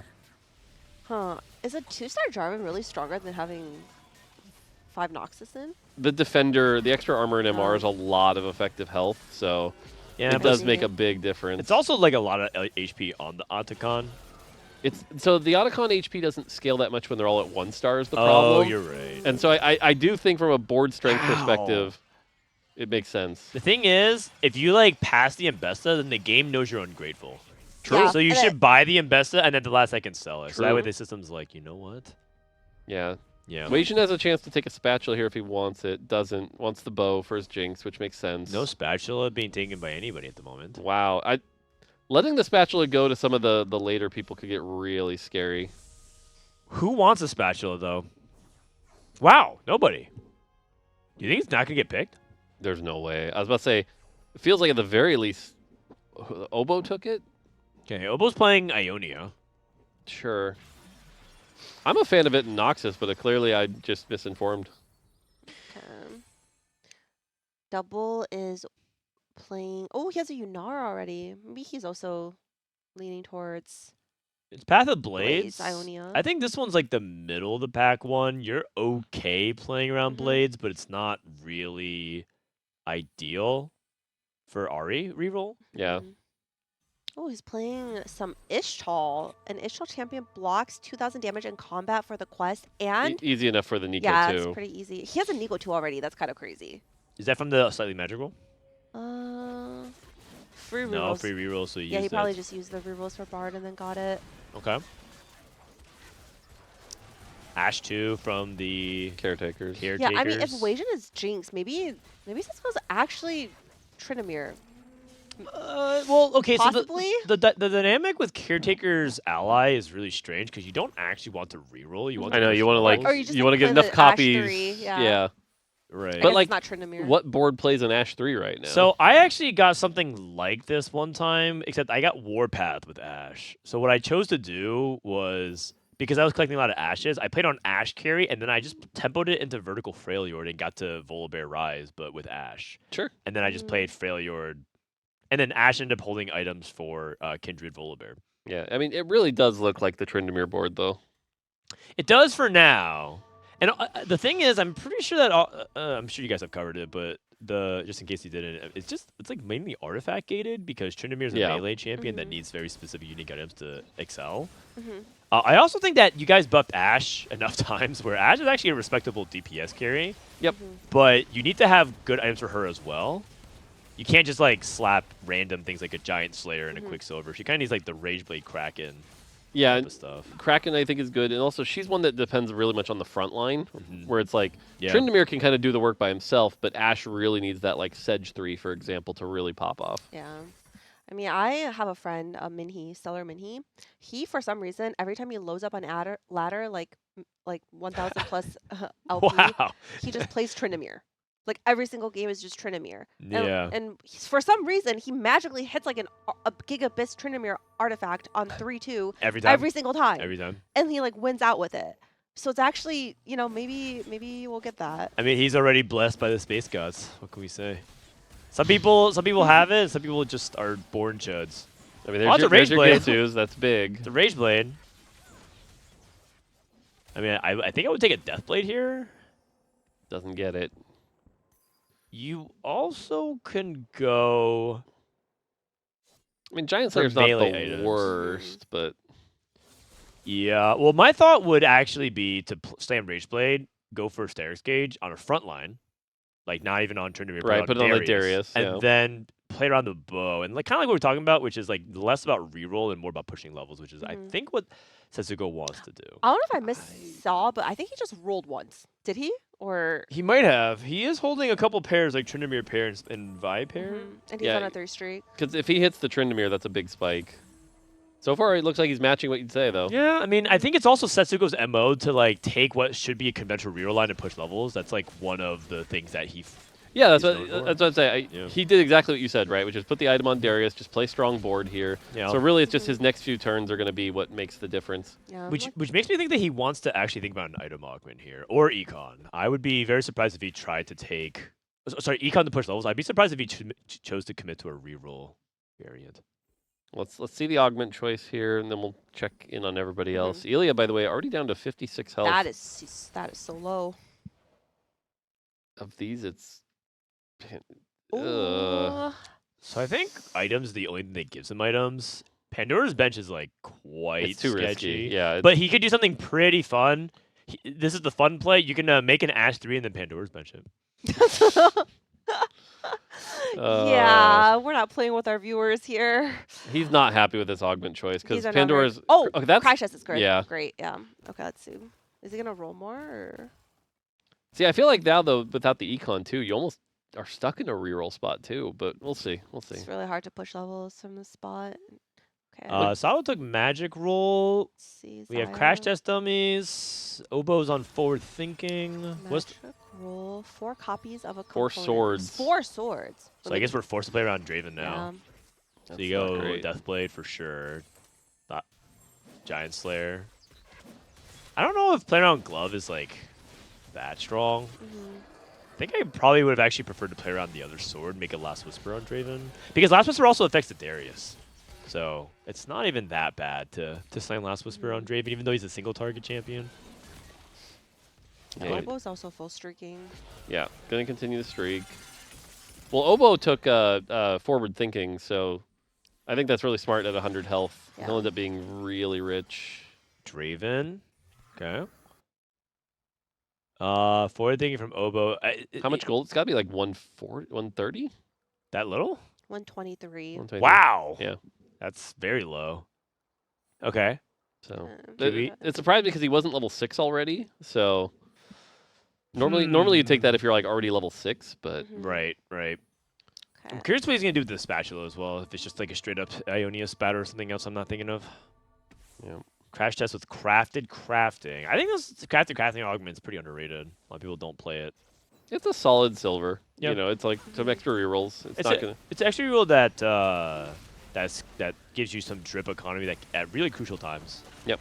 I think it's nice. I view it like silver epoch without the free EXP. Could see that. Well, Elia is is super 39. dying. Yeah, what is How? going What on? is happening over here? Salvage bin and training reward. So He's going for T-Hex? No, oh, I'm he's just going for Oh, reroll he's going for Malzahar. Salvage Bin probably can't be that. Salvage Bin's a desperation play when you're playing reroll. He probably has to take like this Malzahar then, because he's not gonna hit his board. He does it. Okay, so he Wow. takes component. Wow. He needs that for Stone Plate because Stone Plate is one of the most important items on the Leona. That's rough. I'm surprised he's this low. Is this just? I guess it's just a really strong lobby. Like, Travis has our topic. Ishtal. Yeah, Travis is Ishtal. He took Earth's Gambit, which is interesting. Wation's got Jinx going. Sidrani 2, Jinx. Yeah. Midfeed also has Bard 2, kind of interesting to play around. Okay. He's not. He doesn't even have any money. Yeah, that's what I'm saying. Like that's what I was saying. Taking the Malzahar, he wanted to, and then he said, "Well, I need my items." And I think Elia is kind of stuck in a terrible spot where he is poor and he's not exactly. He's so poor. This is just so cooked. My hot take here is use the duplicators. You have to pull have a to trigger use here it. on like a dude because you're just not hitting. Oh God. Oh, wow, he's not- God. He's not even gonna dupe. What's Travis' quest? He's going up against Travis. Lose 3. Okay. That's actually nice. Should be an easy win here. Still, the fact that you're on this 8-loss streak, like, if anything, you almost wanted to lose. If you're going to lose, just lose 1 or 2 more, just get the gold. But Yeah, I think he has to like win though, or he's just gonna die. Elia in general is kind of. I mean, he one thing I would say about him is that he's young. I do think that he tilts pretty easily, so he needs to stay. He needs to keep the course. He's very talented, very smart guy. I just hope that he can make sure that he can keep his mental in there. Gotta see what Wasion's up to. Okay, Wasion. Is there like a delay? It's like when I press it. Oh, it's a wireless receiver, so here, Okay, maybe it's yeah. I think it's just. Oh, I'm just like too far. No problem, I got you. Wasion on Air Ascension. He's also poor. He's poor, but no, I think he's in a good spot actually. Like he's only a little poor because like if he were to level now, he'd be level 730, which is pretty on par for a silver, and he took 2 combat augments, so this is fine. I think his combat augments fit this comp really well though. Like he's amping up the Jinx, and then it's going to ascend, and so once it pops out, it's like as long as he can build a front line, he should win fights. The only thing that I slightly worry about is whether or not he has to roll deep for a Vi, because to get the Warwick. Yeah. You think he's gonna roll quite a bit on 4-1 here then? Yeah, for sure. Yeah, I myself don't. I'm a little bit scared for Wasion's spot. But if you say he's fine Mortdog, I'll trust you on that one. I'm just saying. I'm saying it's good augments, and it's not like he's not super poor. He's already starting the rolling. Oh, it is a nice. Vi. Okay. Yeah. Because it would suck to not get the vibe by the time you roll down, then you miss the Warwick, and then that messes your timing. Because another element about these reroll comps is that you sometimes hit the forecasts when you're like rolling. So you can sometimes high roll the Warwick 2 on your level 7 roll down, which can be pretty important. Yep. Because you're not going to get it done with just with Sidrani 2 by yourself. Even Shroud. That's good. Slams immediately. Belt. Belt is good. Half of an anti-heal component as well. Oh, nice. Visage. Warwick. Oh, double tier. And now we get to see the roll down. See if you can get a little bit of Wasianiverson magic. I think he needs to roll at least until Jinx 2. Agree. There it is. There you go. And I think he can stop Ish now. Double also went to 7.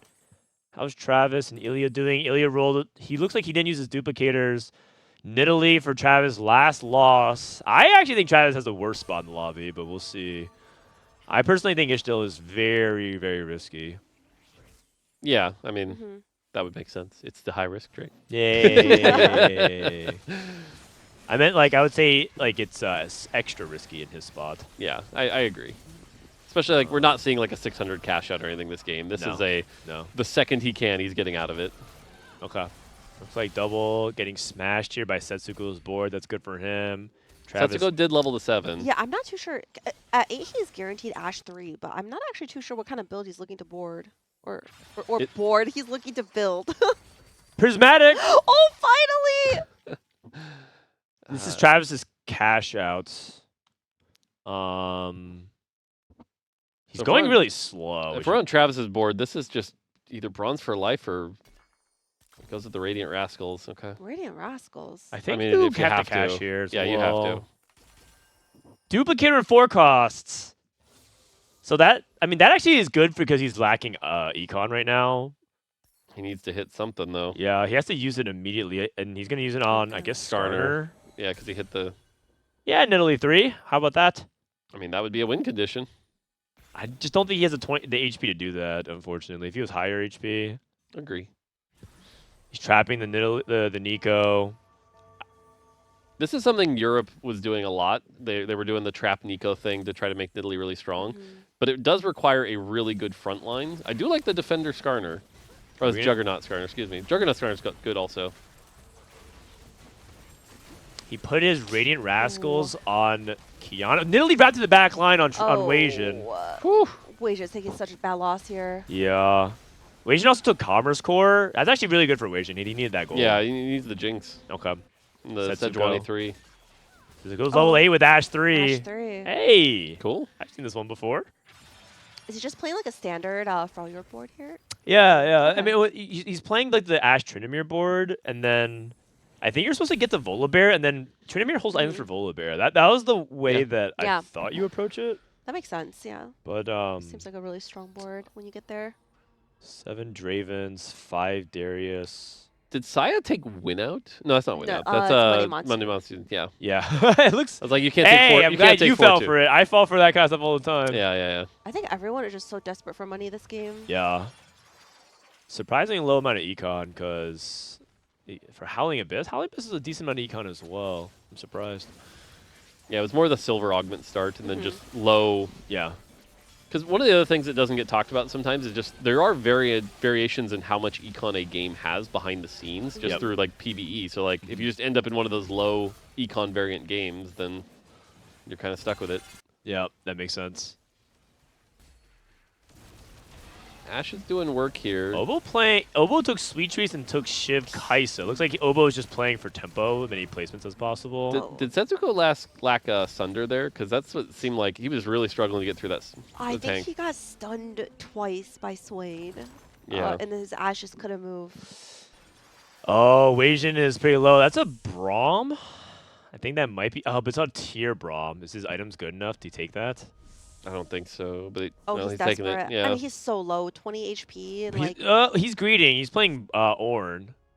So Ornn gets it this turn. I think. Looks like it's next turn. Oh, next turn.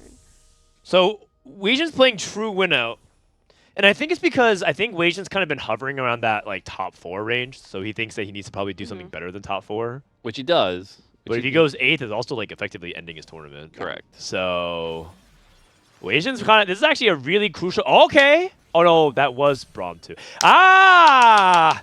Okay. That's cute. That's really big. So 23 is actually even more important than Jinx 3 at this point in the game because you just stall for the Jinx. Yeah. Well, like we said with the Ascension as well. Like that's what he needs. He needs frontline more than he needs Jinx 3. So that's good. Really, his only weakness now is like anything that sneaks onto the Jinx around, right? Like we saw the Nidalee, for example, sneak around. That's going to be the stuff that beats him, not the front to back. Jinxes. Wow. One Only Jinx. one, not Only bad. one Jinx. Yep. It's brutal. Hey, I mean, he knows who public number enemy is at this point because that's the only person that can contend his win out. So this is one of the harder fights, by the way, without the Sunder. This artifact has a surprising amount of armor and makes it really hard for the Jinx to get through. Oh my! That's what I'm talking about right there. Oh god! He's just dead soon. Oh god! What the heck? Yeah, you can see the disappointment in Wasian's face. But one of the things is that artifact steals extra armor as well, so it gets even harder to deal with as time goes on. Well, he actually does have Sunder though. He has Air Axiom, right? True. I mean, that's what I say. Even with that, it's like it's still so much. Death Defiance. Would be good if he had Warwick too. Yeah. Yeah, I think unfortunately this might be the end.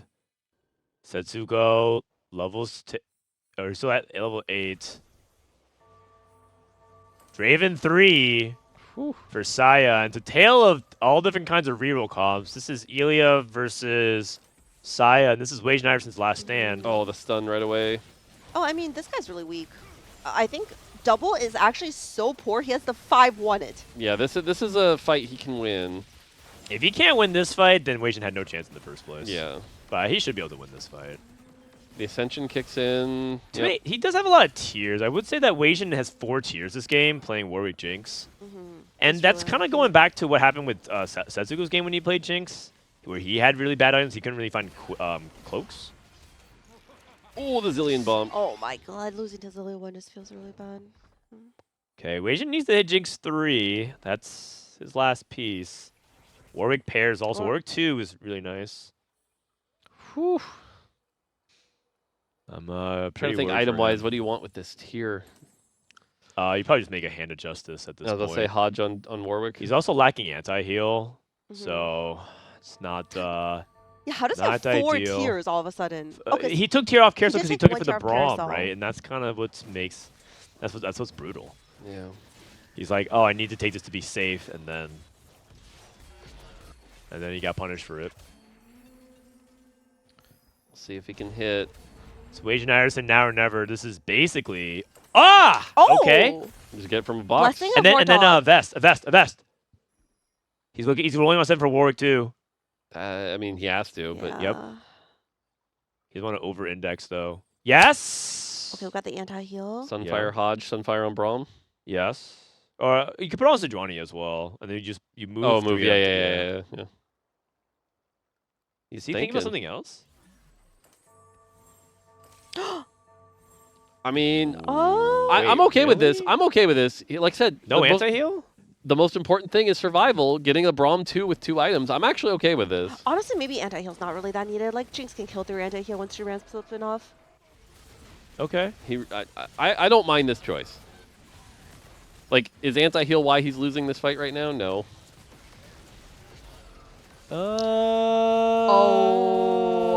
No. It's not why he lost the fight. Wait, And he won! there's the Ascension kicking in. Okay, I'll trust you on that Oh one. my god. It could be one of those things where maybe I overvalue anti-heal. I'm pretty sure if D-Pay was here on this couch right now, he would probably apologize 10 times and just say, I'm sorry, but I think that's a mistake. Yeah. I made Susa okay. I actually realized I overvalued anti-heal after talking with like more players this set when I was like trying to get better at the game. And don't I get mean, me he wrong. thought about it. Obviously, he thought Yeah, about and that's what I'm Yeah. saying. Like, I think it's close. I think it's really, really close, and I think this is one that like it could go either way. But I think being left with the Hodge in a 1-item tank, I think it's not very good. it goes back to that EHP talk I was talking about. I actually agree with Weishin's choice here. It's just a hard one. Gargoyle, Leona. But believe it or not, the data suggests that that's actually quite a good build on her. Oh, okay. Yeah, I feel like you'd want one of the DR items. Well, he also could do something like break it apart, make Bramble Dragon's Claw as well. But apparently, I thought that this was solo plate stats. When I looked at it, I'm like, oh, is that because you're just like rewarded for making stone plate? But well, the idea is like the more armor and MR you have, the lower the base damage goes, and then Leona's passive kicks in, which is great. Oh, look how close it is. Weijin wins. Oh, Travis Weijin is never dead. wins. Travis is dead.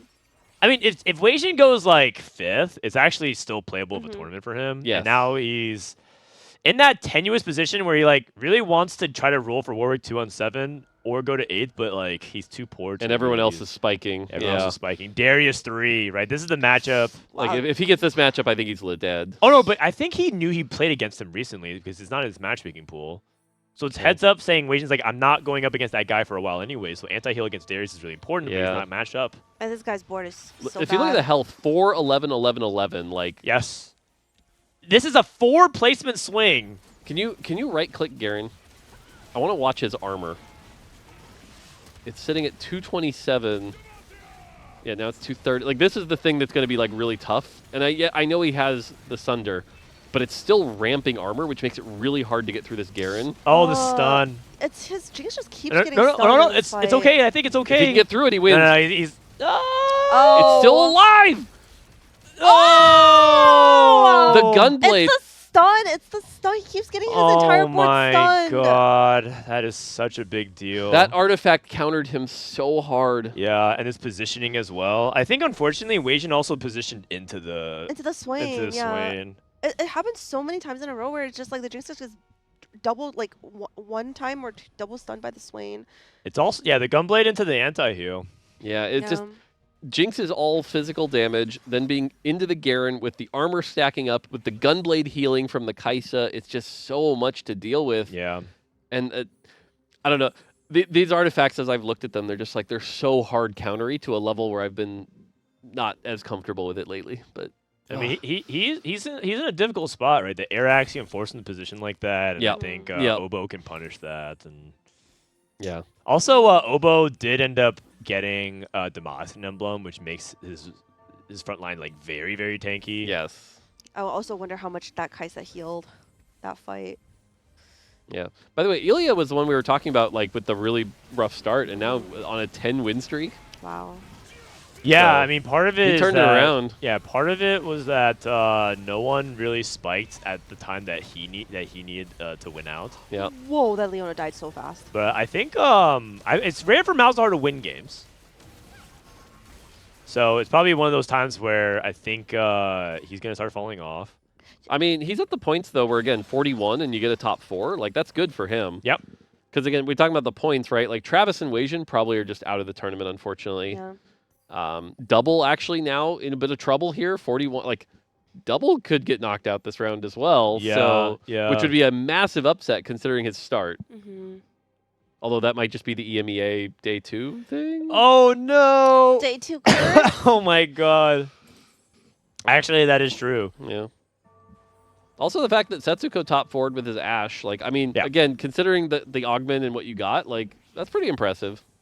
I mean, this is literally what I thought is the best case scenario, which is you win streak, which you did, then you go push levels, and then you just fall off. And the only way that you can get extra placements if you hit Volibear too. So he's running into the exact same problem now. The one advantage, though, is Ashe does have that little bit of true damage, but it's not enough. And this Garen's just not killable. Yeah, this Oubo's winning out. Oubo's actually winning the game.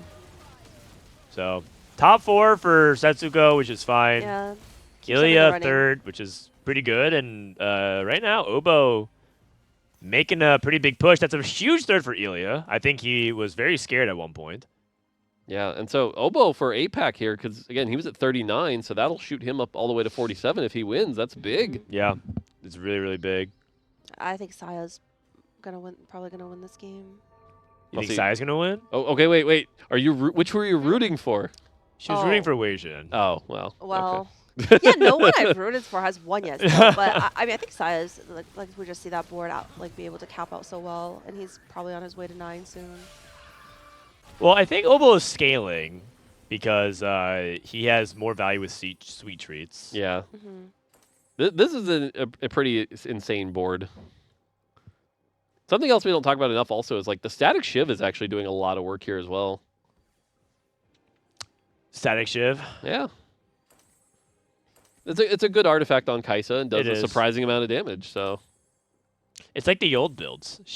If you remember, there was like a recon build of Kaisa that played exactly this item build. I remember. Yeah. Pikachu Kaisa. Pikachu Kaisa.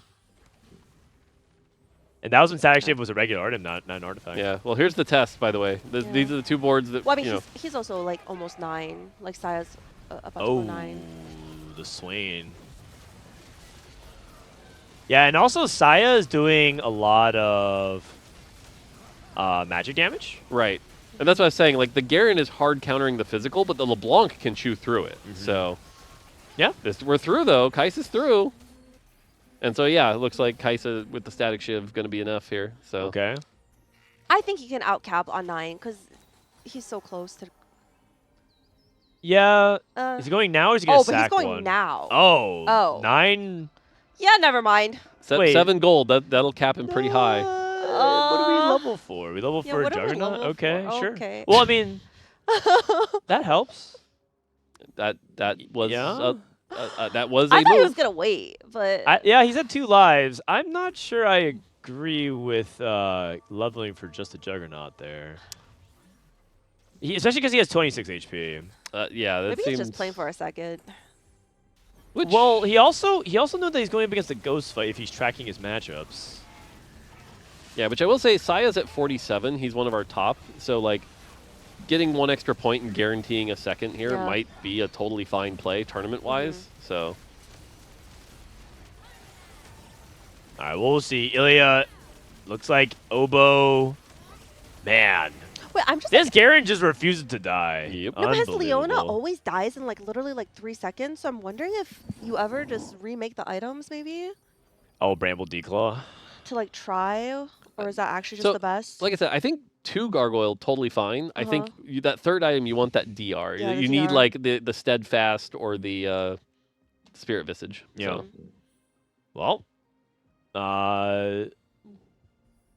we'll see if Sai looks like he went for a Senna. That's a lot better. Senna's quite good for the team. Okay, I'm much more in favor of this for level 9. He's also waiting to see if he can get the Silas. That's where we go. Senna better than Nautilus. Noted. It's true. It's very true. It is. Swain has an item this time. Looks like it's gonna get a nice cast. And Got actually one stun the cast Kaisa though. The Garen got stunned. Yeah. Oh, okay, that Garen was died big. really Garen's fast. dead. That's what I'm saying. LeBlanc can get through it. So the stuns matter a lot here. And now on the Kaisa. So yeah, Oh, yeah. that's Wow, this Noxus reroll comp It's is so so broken. good. it's pretty good. So good if you can get there. I mean, that's kind of what we're seeing right now with Reven, with Saya. Well, Looks like you need to get him to that that reroll line. whew. Wow, Reven with another top 4. Oh my goodness. I'm pretty sure that like locks him in. Like literally this game just locked him in. Well, I mean, He'll be at 60 points. Yeah, I don't think. yeah, but you still have to play 2 more. Right, but like the cutoff for him is going to be like 62. Think so? Okay. Yeah, I'm pretty sure Reven top- just got for- his for top- spot for top 8. Oh, nice. Back in tier 1 next set. Yeah, like I'm pretty sure. Yeah, I mean, I'm hesitant to say it just because. No, he I don't definitely- even think Curse of Emily can work on this Really? No, one. look at No, his no, spot. He can't even lose. Like he has a rise too. Yeah, he played for Rise too. You know what's really funny is that Reven's not playing the strat that he told his stream that he was going to do Well, from a few days ago. He said that one of his strats was to reroll Aphelios a lot. oh. And I haven't seen him play a single Aphelios reroll. I think he was just baiting I everybody. was about to say, I'm glad he came to his senses. Like, what? Yeah, I don't like what is that strat? Yeah, I think he was just misleading everyone. Because I was watching the scrims and he was playing Aphelios and I was like, huh. And then one guy was like, yeah, he told the stream he's going to reroll Aphelios a lot. Oh, also Ache with a really good. Yeah. Ringo, Royale, Robin with a 5th. But that's okay. No, I think Robin's just out then, right? Unless on the If bubble. he can get a first. If he gets on a the bubble. first. No, he's on the Goes bubble. He's on the first. buzz. No, Robin just has to survive, man. 5th's okay. This He is wants the to do better lobby- than that, but... This is the lobby we're going to be watching next game. Oh, Silver Scrapes. Do do do. I think Silver Scrapes is so fun. I Ooh. also have yet to remember it. Wait, that guy has a Silas too. Maybe he actually can outcap. Hmm. I mean, we also if we can get Galio too here, that'd be a big upgrade. That's a Defender Galio with a Dragon Claw. That thing is gonna hurt when it's 2-star. Well, he's also going for Lysandra 3. He has another Lysandra Oh, in this shop. is the same boards. That's 7 Lysandras. Oh yeah, these are the same. The Rise Cap boards. Yeah. Rise and Galio. Who made those easier to unlock? Yeah. That was a choice. I mean, it's me. I think the Galio ended up just being like something that you just splash in so many boards for these Rise comps now because it's just a free unit. That's what makes it so good. Because you're just playing 11 units now. Yep. Wow. Another Reven first place. Woo. On the. I mean, what? Can you imagine a world where Reven's the world champion? There'd be a lot of happy fans. That is crazy. That would just be that would be something that I wouldn't predict. Like what a season that would be to start off winning, then losing so much, to be And then relegated, turn it win around and back, finally win it anyway. and then become the world champion as well. Keep the tier 2 curse going. The tier 2 Well, tier 2 keeps winning the world. Yeah. Oh yeah, because technically he is in tier 2 right now, trying Uh-huh. to play back into tier 1. Yeah. Wow, that is actually really funny. I didn't think about that. Yeah, tier 2 blessing. The tier 2 Chad's blessing, got it. Yeah. Tier 2 does work pretty hard. Well, like, remember in NA when people used to say, like, is it Grandmaster Blessing or Master The GM Blessing? yes. Yeah. Yes, Emily is pretty aware of that one. Yeah, the Darkened staff doing a lot of work here. Yeah. Holy cow. One more fight. But yeah, like I said, I'm like 99.9% confident. He's locked in now. It's Yeah. 61 points. Like, even if he goes 888, I'm pretty sure he makes it. Okay. All right. Well, yeah, he's at 60 points at least guaranteed. So, yeah. Unbelievable. Yeah, I wasn't, and his games so far have just been 2 Noxus games and a Rise game, right? I believe so, yeah. Well done. Darkened Staff, tempo. I mean, he works really hard. I think the thing is like he's just out there scrimming every day, and he stayed late scrimming as well. Hitting the Galio 2 here, I think, seals it. That's just a good hit. Yeah, it's like a match that looks like they're mirrored. Like, are they missing any upgrades on either side? It's really just item diff at this point. I just think Reven's augments are just better. If you look at. Yeah, I mean, the Bramble's not really doing a lot at Bramble's this point. basically a waste. Plus, I mean, look at these Galio items. Like, these Galio items, he scales so well Double with MR. Declaw Defender Galio 2. Oh my god. It's pretty good. The third cast, the thing from Galio is he's going to actually hit really hard. Yep. Check it out. Boom! Boom! Oh, I mean, wow. it did Yeah, chunk, look at that. Look at it that. chunked It like chunked half that. of Rye's health. Yeah. And there goes the other half of Rye's health. Like, yeah. Oh my god. Yeah, this is not close. Dude, Minute's not even popping off for his boy. Wow. Need the Reven cam, man. The Reven cam. Every time he goes first. Reven on top. YBY waking up. Second place from YBY. That's what he needed. Darth Nub. Uh-oh. Darth Nub with the 7th place. Ready with the 6th place. Uh-oh. I think NA in general bought forward. Yep. A lot this round. Setsuko with the 4th place. This is currently... No, we're in last place! Oh, what happened, guys? NA. NA. Oh, no, man. Darth Nub, the hope of NA right now. Oh, no. Sort of. We might actually have a situation where no America's players Look make at the how top many 8. 44s there are. There are 9 44 players. Wait, what? 44, 44, 44. Oh. There are 9 44 players. And then there's a gap, and then it's Robin. That's what I'm saying. Like, I think, like, unfortunately, Travis, Wasian, Milo are out. Yeah. YBY1, Ringo, and Robinsongz need, like, big They swings. need big games. Like a 1-1. And, like, after that, it's anyone's game. But, again, at the top, like I said, Reven's locked. Like, Reven... Yeah, because we cut the top 4 after the next 2 games. Well, that was game 3 today. Yeah, so 3 more games. 3. Oh, you're right. You're right. But again, even if he goes 888, 64, I'm pretty sure is enough. Okay. So, that is because he would have to be caught up by Deisik. Yep. Right now, Deisik and Achi. Yeah. 13 points ahead. So that is crazy, man. Reven's basically 99.999% to make it, if not guaranteed at this point. But yeah, Robin's got to come out swinging. If YBY1 somehow makes it from this point, that would be incredible. Which there was one Worlds that's where he basically did. He was in like a similar position to this, and he just kept getting firsts. Yeah, and then the last set was Ironbog. Ironbog started off at 20-something points, like low 20s, and then he like averaged like a 2 to get through, and made final lobby. Yeah, and he made the miracle run. So. It's gonna be surprising. I would say that the top 8 right now, Reven, Li Xiao, Saya, Midfeed, Deisik, Achi, Elia, and Hanxing would be not. I think these are a list of names that people would expect to see in the middle of the pack, and so it'd be interesting to see who would actually win. But I gotta be really excited for my boy Reven. Elia also in there. Still got 3 EMEA. So I was gonna say Elia making it makes sense. You know, regionals winner coming in and doing well. That one makes a ton of sense. Yeah. Reven, I definitely think is the surprise for sure. Deisik, like you said, I think has always been kind of perceived, even though Deisik's been here a couple times, he's been around for a long time. I think he's always perceived as sort of like a just below S tier kind of player. So, yeah, I would agree. I mean, we have some returning people to final lobby. Like remember we saw Achi doing it, and Deisik I think has made final lobby, so it'd be interesting to see that. Yeah, Double I think is the big one that like if Double doesn't make it, will be bit of a disappointment for him. He had such a strong opening. Did he just like consistently bot 4 after that? Like yeah, today's been a rough day. Okay. So all right. I have to go to the bathroom. Yeah. Okay. We're gonna continue our lore finder while we take a break and we're waiting for the next lobby to start. Previously, we had Garen join Pengu on his journey. You can join me, said Pengu. Tears streamed down Garen's face. Oh, thank you, thank you.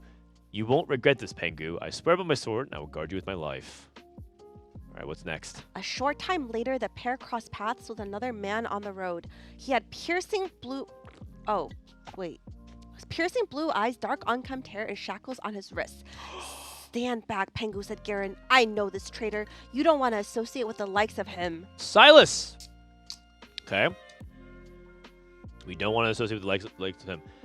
But that is why I'm here, said Silas. I've heard of your quest to recover the Tactician's crown, Pengu. And I'd like to offer my assistance. Do not listen to this weakling. I have bested him every time we fought. Is that true? asked Pengu. Yesn't, replied Garen. Okay. I will join you on your quest, says Silas, for only 6 treasure tokens. But I do have one condition. Silas pointed at Garen. You must kick this brown noser to the curb. As long as you're in your party, I won't be.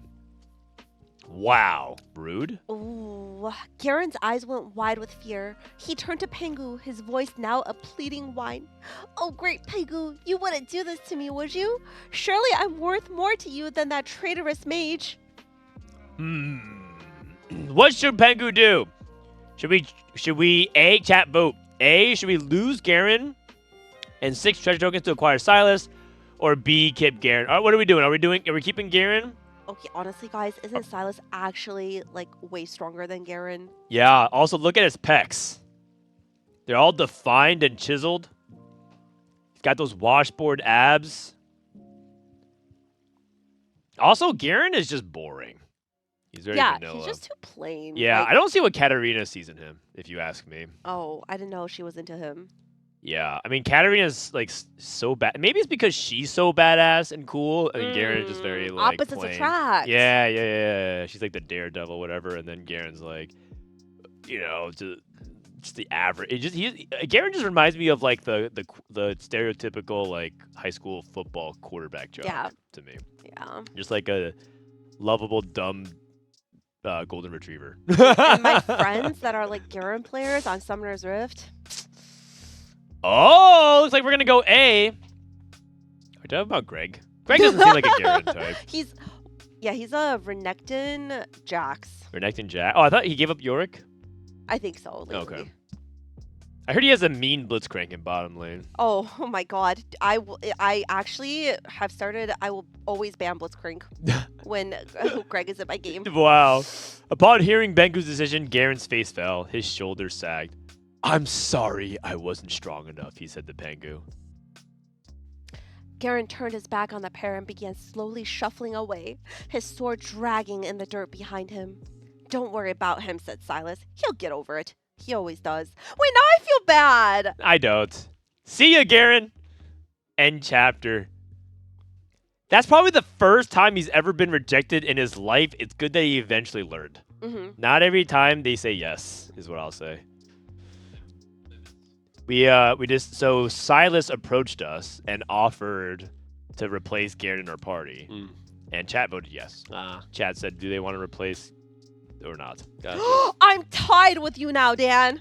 Oh, I'm on my way back up. And Emily lost another one. She lost Wasian. Oh. No, I lost. No, Wasian's still alive. I lost Cam. I mean, we're gonna lose Milo. And actually, Emily, it's gonna be a race to dead last. It's a little embarrassing though that not even chat. Nobody drafted any of the 50 pointers right now.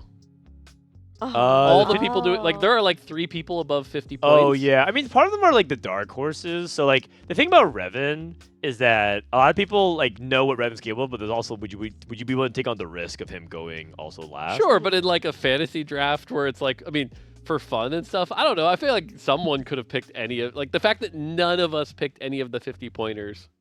Yeah.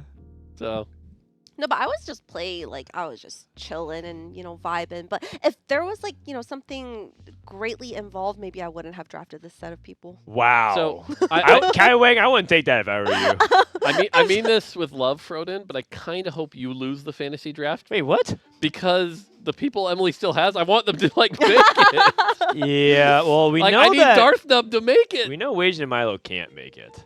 Wait, can Wajin act if you go first, that's 46 points. 46. It'd take a miracle. Like It'd if take he a goes miracle? first and all the 44 people do 8s and 7s and 6s, sure. Okay. Maybe.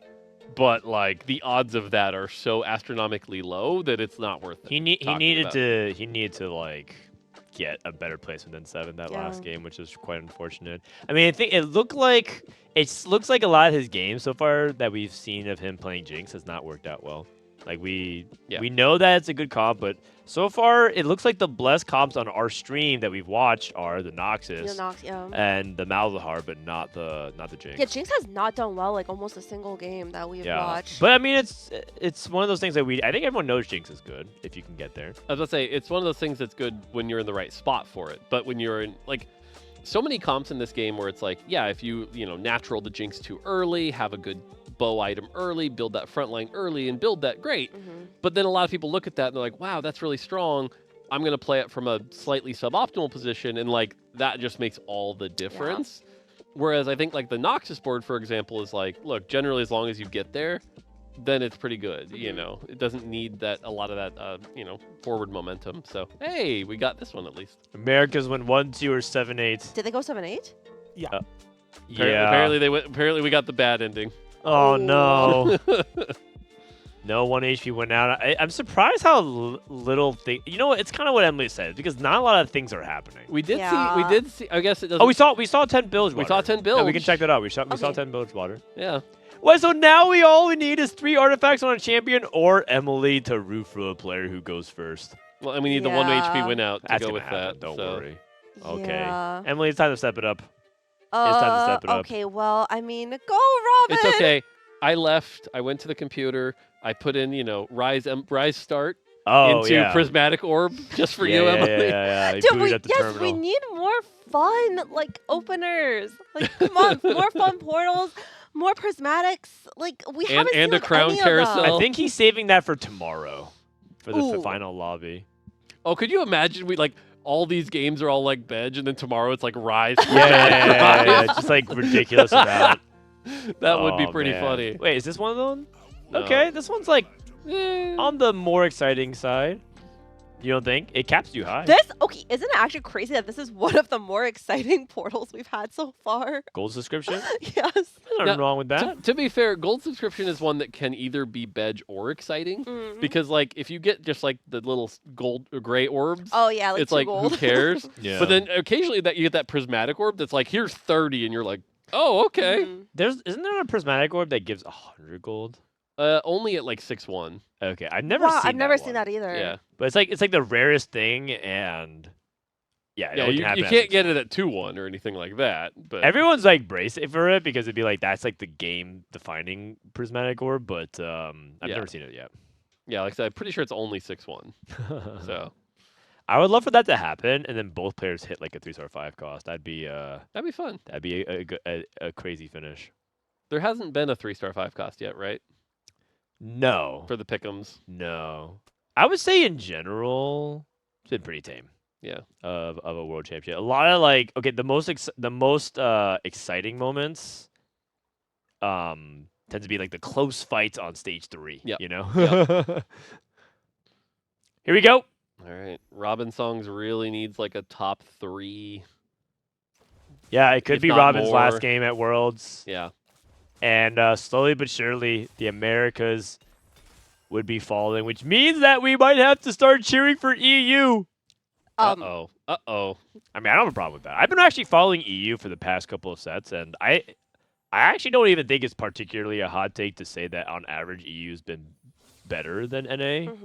For the past couple of sets. It's just that they don't win, which makes it funny, but also kind of sad because they do so well, but they choke at the finish line. Go EU! So, whoa, okay, Emily, So you're cheating for EU Well, this I lobby. do like Reven and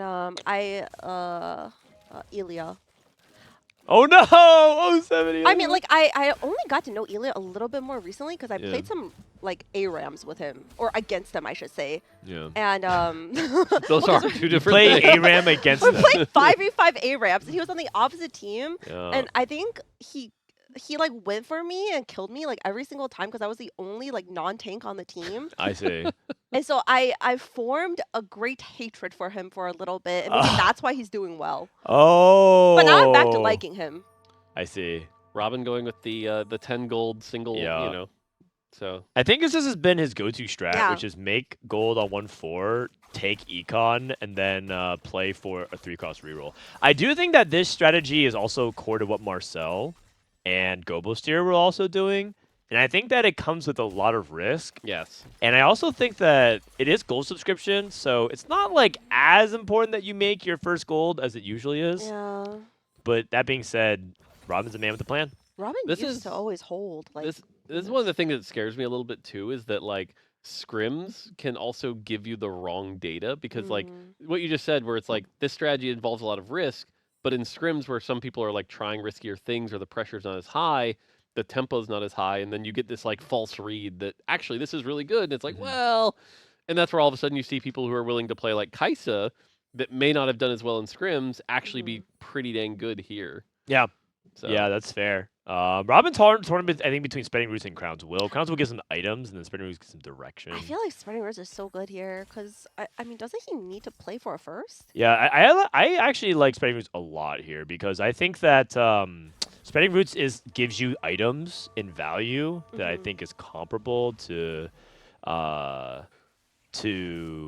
Crown's Will, and it gives you a really powerful way to spike. Oh, off what's of his them, Istral too. quest? He took Istral Expeditionist.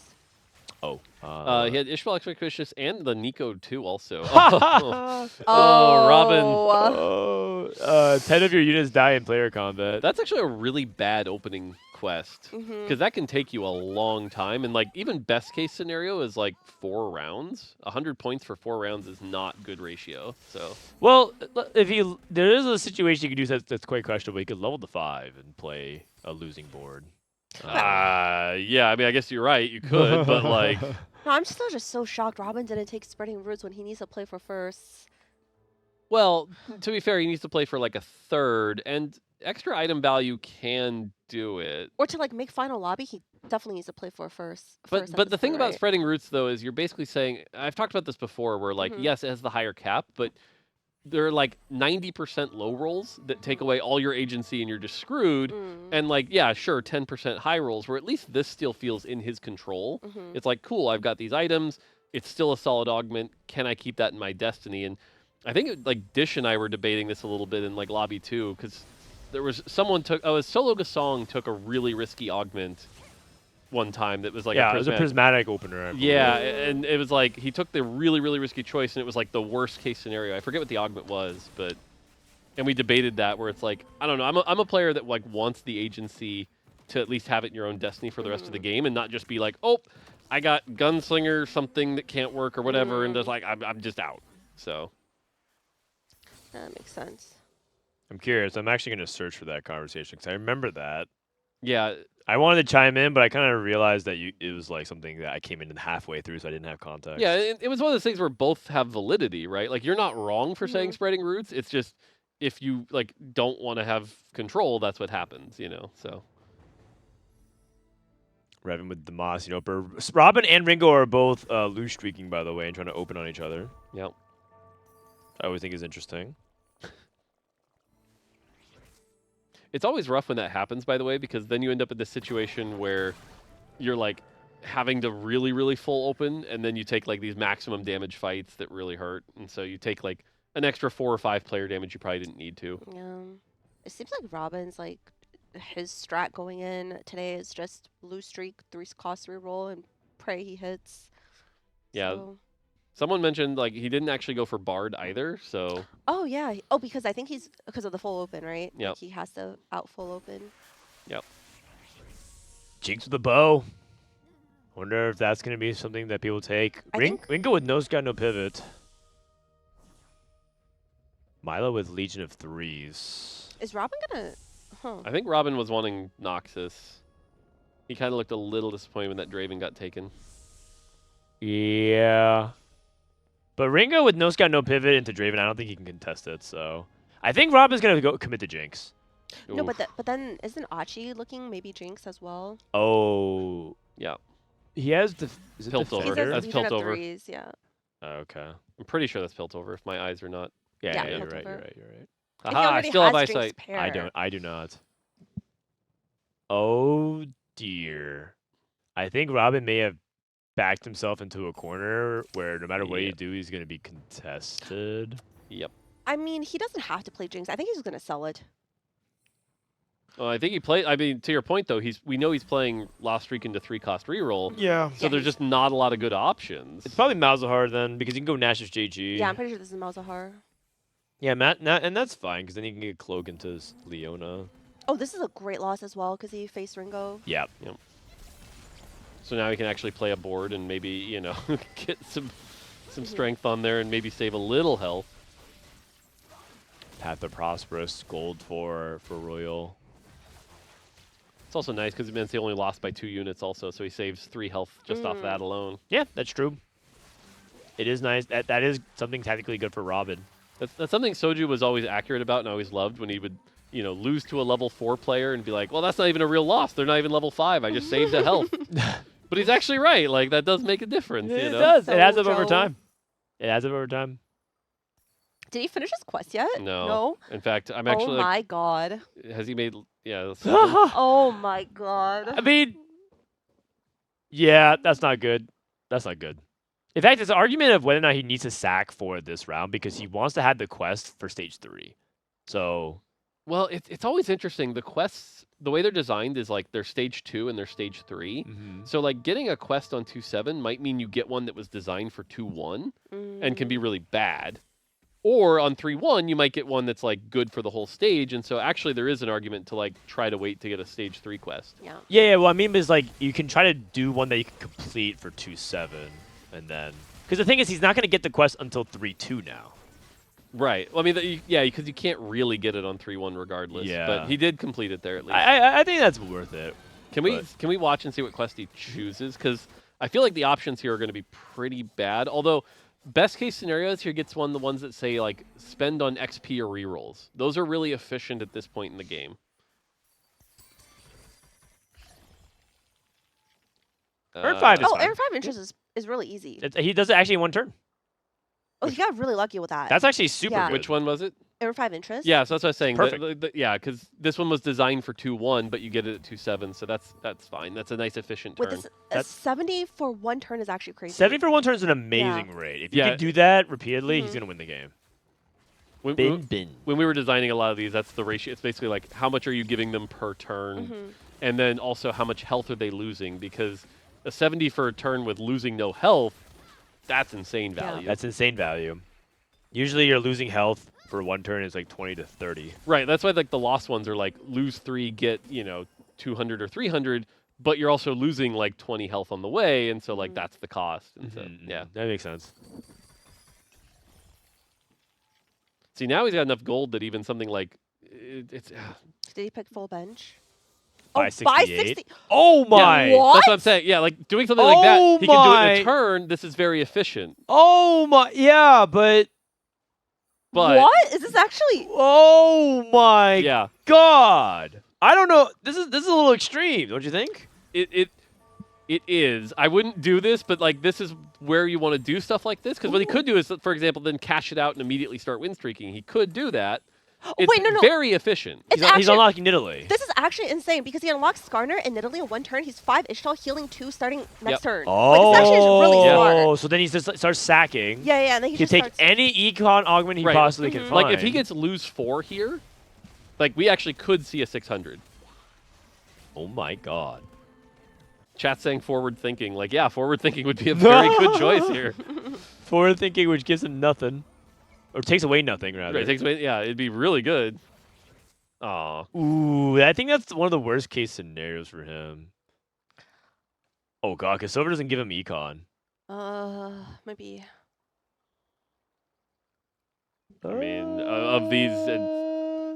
Okay. Oh, Yeah. he's back. So, wait, how much health does he have? He has 97. Oh, you just take lose 7. Are you sure? Yeah. Lose 7's a lot. No, I think. No, with I think you with take Lose 5 7. ish Did he total? take Lose 7? He's Yes. got- No, Yeah, I think this is right. I think Yeah, this is fine. no, this is easy with the health. Absolutely. This is a Okay. 600. This is like almost guaranteed because he's. Yeah. Yeah, it's guaranteed. Yeah, yeah, I yeah. mean, yeah, no, yeah. okay, no, sorry, it is. I'm just telling you that it doesn't mean that he's gonna win the game. No. It doesn't mean he's going to win the game, but like, Yeah. this is the best he could have done with Ishtal. This was great. Yeah. Because what's that put him at 670? That was not on purpose. That was not on purpose. Nice, Mort. That was not on purpose. Nice, Mort. Oh. Well done. Well done again. God damn. Masterful Well gambit, done. sir. I didn't do that on purpose. It's like the third time this stream. It is literally the number on the screen, man. Come on. It's 625, right? Just to cash out, and then there's nothing. And then the break point. After Yeah, that that's is- why I was asking. I was trying to Yeah. figure out what break point. I And think it's 625. 625. Yeah, which is a good break point. Oh my god, that loss was insane as well. It's a good loss. Yeah, it's a good loss. I think Binbin. Okay, now he's very much in the driver's seat. Yeah, so, I mean, we can leave him alone for 6 rounds. Or, see, if I were farming, I would say, or blank rounds, but I'm not going to. But I actually want to see about Robin. Like, Robin's who we should really be watching in the meantime. Robin's gonna 3-5. What's the Ionia this game? Why he didn't? It's EXP, I think. EXP. Oh, gold. Sorry, it was a Still resource no generation Transcendence game. one. No Transcendence game, and also how Robin math works. didn't roll. He didn't roll for Bard, so Yeah. I actually think Robin's spot is very. I think he's going Demacia. That would. Whew. I mean, like I said, He has got no Yones. How? Or so you know Yasuo. That's gonna get Yone. Yeah, no, Rob- I'm agreeing with you. I think Demacia is the play here, Or he's going for Malzahar Zoe with 0 Malzahar, 0 Zoe, 0 Leonas. which does not seem like the play, but I mean, I just am not sure his spot can be. Like, he just doesn't have enough resources. by the way, I want to call out here. You notice he hid the Nidalee, even though he's playing a weak board. I actually think this is really smart, just so that on the off chance he gets griefed, because it's not lose 7 in a row, but it is like the later he it won. goes. He just won. The later it goes, the more risk he takes. Yeah, so at Yes. least he tried, right? Like he was trying to stop it. So Yeah, the caveat is that it does reduce his gold count, which is why that placebo was really huge because he needed that gold. If he actually didn't get any gold on 3-2, he would have been in big trouble. yeah, no, I agree. Who did he beat? He beat Ringo. Ringo is trying to lose streak, I guess. guess. There's a race at the bottom between Ringo and Robin going on. Okay. Ringo songs. Which makes it easy for people like Deisik to just kind of cruise to first. Which is like, yeah, Deisik loves that. Deisik loves Yeah. playing tempo, and that's way okay. Hold on, RE2. That's really nice here. That actually is really big because Robin needs to find a way to win fights here without spending a lot of gold. Which, yeah. And he has a Spas, which can make the Demacia Emblem. Okay. So is then the you do Demacia Emblem. that. I think you get this. The front line's really bad. No, I think you have to roll a little bit here. This front line is not okay. can't. No, because the lost streak, you need to just lose 2 more. You just have to risk it. It just lose 2 more. He's gonna be 10 HP. No, again, but like 15 HP. for the position he's in, he has to do these like incredibly high risk things, and so. And he couldn't play Malzahar Zoe anyway. Yeah, I couldn't play Malzahar Zoe anyways. So like I said, Oh wait, he's actually. I hope he doesn't win. I don't want him to win this. You don't want Robin to win? No, not this fight. No, Oh, that's that perfect. was a That's great perfect. loss. Like I said, I think he needs to lose 2 more, go to the 10 loss, and then, try to do a miracle convert. Okay. But I'm just like very worried that his HP is going to be too low. Yeah, his HP's getting a little. Especially if you know that there's like these kinds of players, these Binbin players. yeah, Because you're definitely just gonna need to save some lives for this guy later. Deisik going to choose. I think mean, I don't even think it matters. he might be checking and then he's going to abandon. Yeah. but he does have Nidalee unlocked. Alternate win lose. There's no way. Yeah. Wow. He is. Wow. If he pulls that off, that's impressive. I think what it is you try to see if you can activate it. If not, you just ditch the quest. I Yeah, think- that makes sense. Yeah. So you lose. You let's say you win this fight, then you lose the next one. Then you Right. try your best to win. If it's really not going to work out, then you just abandon. Yeah, that makes sense. I mean, Ringo's getting free wins. Robin. Uh-oh. Robin. Nope, that's... I mean, he's pretty rich. Yeah, that's It's gold sub. It's gold sub. It's gold sub. Yeah. That's -6 gold for him, that's all. -6 gold, but plus a lot of HP. Yeah. Plus 1 life. And I would say that right now his HP matters a lot. Yep. Achi leveled as well. The other thing is the more people that are doing this, like the fact that you have Ringo doing this and Robin doing this and everything else, just makes Deisik richer and richer and richer. So like you're making the threats a lot harder to deal with also. True. I don't know. Ringo's spot looks pretty doomed. It is one of those things where if he hits the board, he'll like win out. But yeah, he could also just die in 8th because his HP. Yeah, I guess it just all depends on how much gold sub gives. His item situation is also really bad. He doesn't actually have damage. Yeah. He's actually one of committing his Ooh, first okay, tier to okay. adaptive. Oh, that's not a lot Nope, of money. that's not a lot of Oh. gold. Nope. Nope. Robin pre-leveling, Achi rolling. 5 jinxes. He's got a lot of gold to work with, but the front line's really bad here. Finds the Sedge too, at least. Okay. His item situation is pretty decent. Yes, I actually am a big fan of reforging, like, the tiers. Robin's board is still... I mean, so I guess he's going to 4-2 it. Yeah, Robin's going to 4-2, which is also very dangerous. I mean, Robin's going to lose this fight, I think. Robin's playing for true win out, and I think Demacia win out is like you kind of need to hit Garen 2, Lux 2, Zillion type of zone. Oh, that's just such a bad loss. Yeah. Look at the rest of the lobby. The second lowest person in HP was 60 HP. Can't, yeah. Oh, big grab bag is It's pretty just good here. Ascension, I think. I think he has to play for win out. I don't think he has enough items. Or actually, Yeah, I was about to say, I'm pretty sure it's just Ascension. he has like 0 tank items. Mm-hmm. I am not sure. Makes Down the 10 and Garen. 2. He has to unlock Galio this turn. Annie's interesting. He is unlocking Galio. Darius 3 for Ringo. Wow. Wow, that's a big hit. He uses dupes to get there. He rolled really deep. Yeah. Milo also rolling. 4 Milo has dupes. 4 dupes. He has training reward, heroic grab bag. That's Milo playing for placements. Wait, Milo's out. I mean...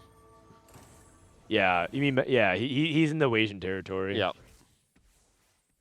Milo's playing for money. Reven win streaking again, by the way. Playing Demacia. Off of Sona. The lobby's so weak that Sona's just carrying him. Yeah. Sona and Oriana too. Playing Poppy. It's all coming together for Reven. He is unstoppable.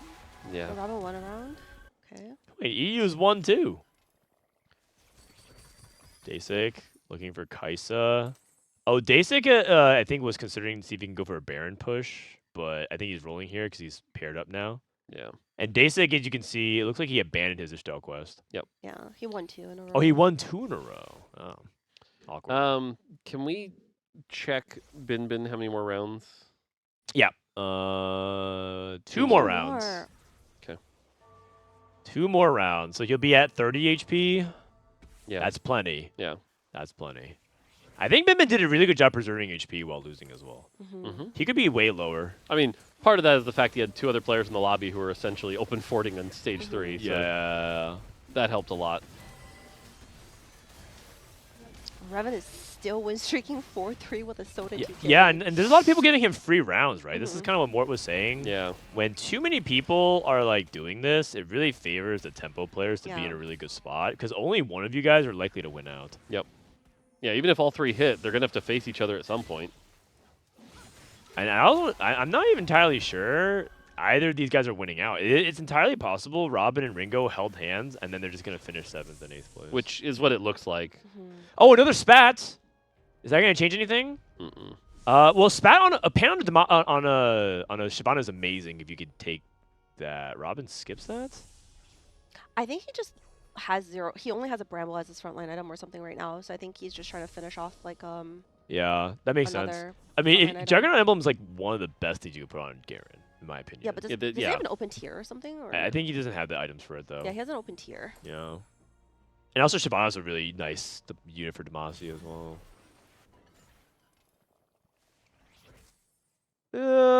Yeah. Oh man, we're tanking Kennen. I mean, 7 Demacia, but RE2 Lux 1, like, eh. Yeah. Yeah, we'll see. Transitioning over to LeBlanc. Deisik going for... Oh, he's going for Baron push. That's right. Okay. He'll need a big gold. I actually think that Deisik is so healthy that he's guaranteed to get to Baron. Well, I think next round is the round Binbin Yeah, Binbin. cashes I was going out. to say, switch to Binbin after this fight. Okay. Yeah, this is important fight for Reven here. Oh, sorry, important fight for Deisik. So Deisik is going to be on Baron push. Yep. We're going to have a Brock push. Milo loses. Here we go, Binbin. 7 players. Brock unlocked. He's checking just to see if he can scale it up a little. He decides... He rolls 20 times. That's Oh! smart. Wait, That's and you smart. get to 700. Yep. Oh, wait, what if he just hits Brock 2 on 8? That wouldn't happen, right? There's no way. He's that good. Well, I mean, congrats on the bingo at the very least. Oh, it's true. We have the. We're, I mean, assuming he cashes out, it's possible Mort that he dies without cashing out. What if he? Because if he gets stuck on a quest that he can't finish. Well, I mean, he's gonna get the 70 points here. Go to 700. Oh, he hasn't re-rolled 20 times yet. He hasn't reroll. He has to reroll 8 more times. Oh my god. He has to reroll 16 gold, which is just literally sell. Well, I'm about to say, why are you not doing it now? That is insane to me. Oh, because I mean, mean, it doesn't matter if he does it now or next turn, right? Because it's PvE. Well, it matters in the sense that he could push for a little bit more push even for another beyond one? that. Yeah, he does win the fight anyway, though. Yeah, he does. Noah's because he's a genius. So. Maybe he is trying to do it now, but he really wants to keep the Annies. It seems Yeah, I think he views Annie as his peak cap. Ringo lost, by the way, so Ringo's down to 6 health despite hitting the Darius Ringo's 3. cooked, man. Ringo's cooked. Which, I mean, he was at that 40 points. It was very unlikely he could do much with it Yeah. anyway. So. Did he get it? He did. Yeah. He did. He actually rolled one more time by accident. I think he miscounted the shop refreshing, right? Because Oh yeah, 'cause it because the does shop count. refresh the shop counts as its own reroll for the turn. Yep. Okay. This is gonna be What a wild if- turn. Okay. The thing is, he could go for again. He can go for another quest. I don't have the loot table memorized. I don't remember what it is. All I'm saying is He's at he- 35. He's at 35. He could do another quest. If it's a 60 pointer that he could do in a turn,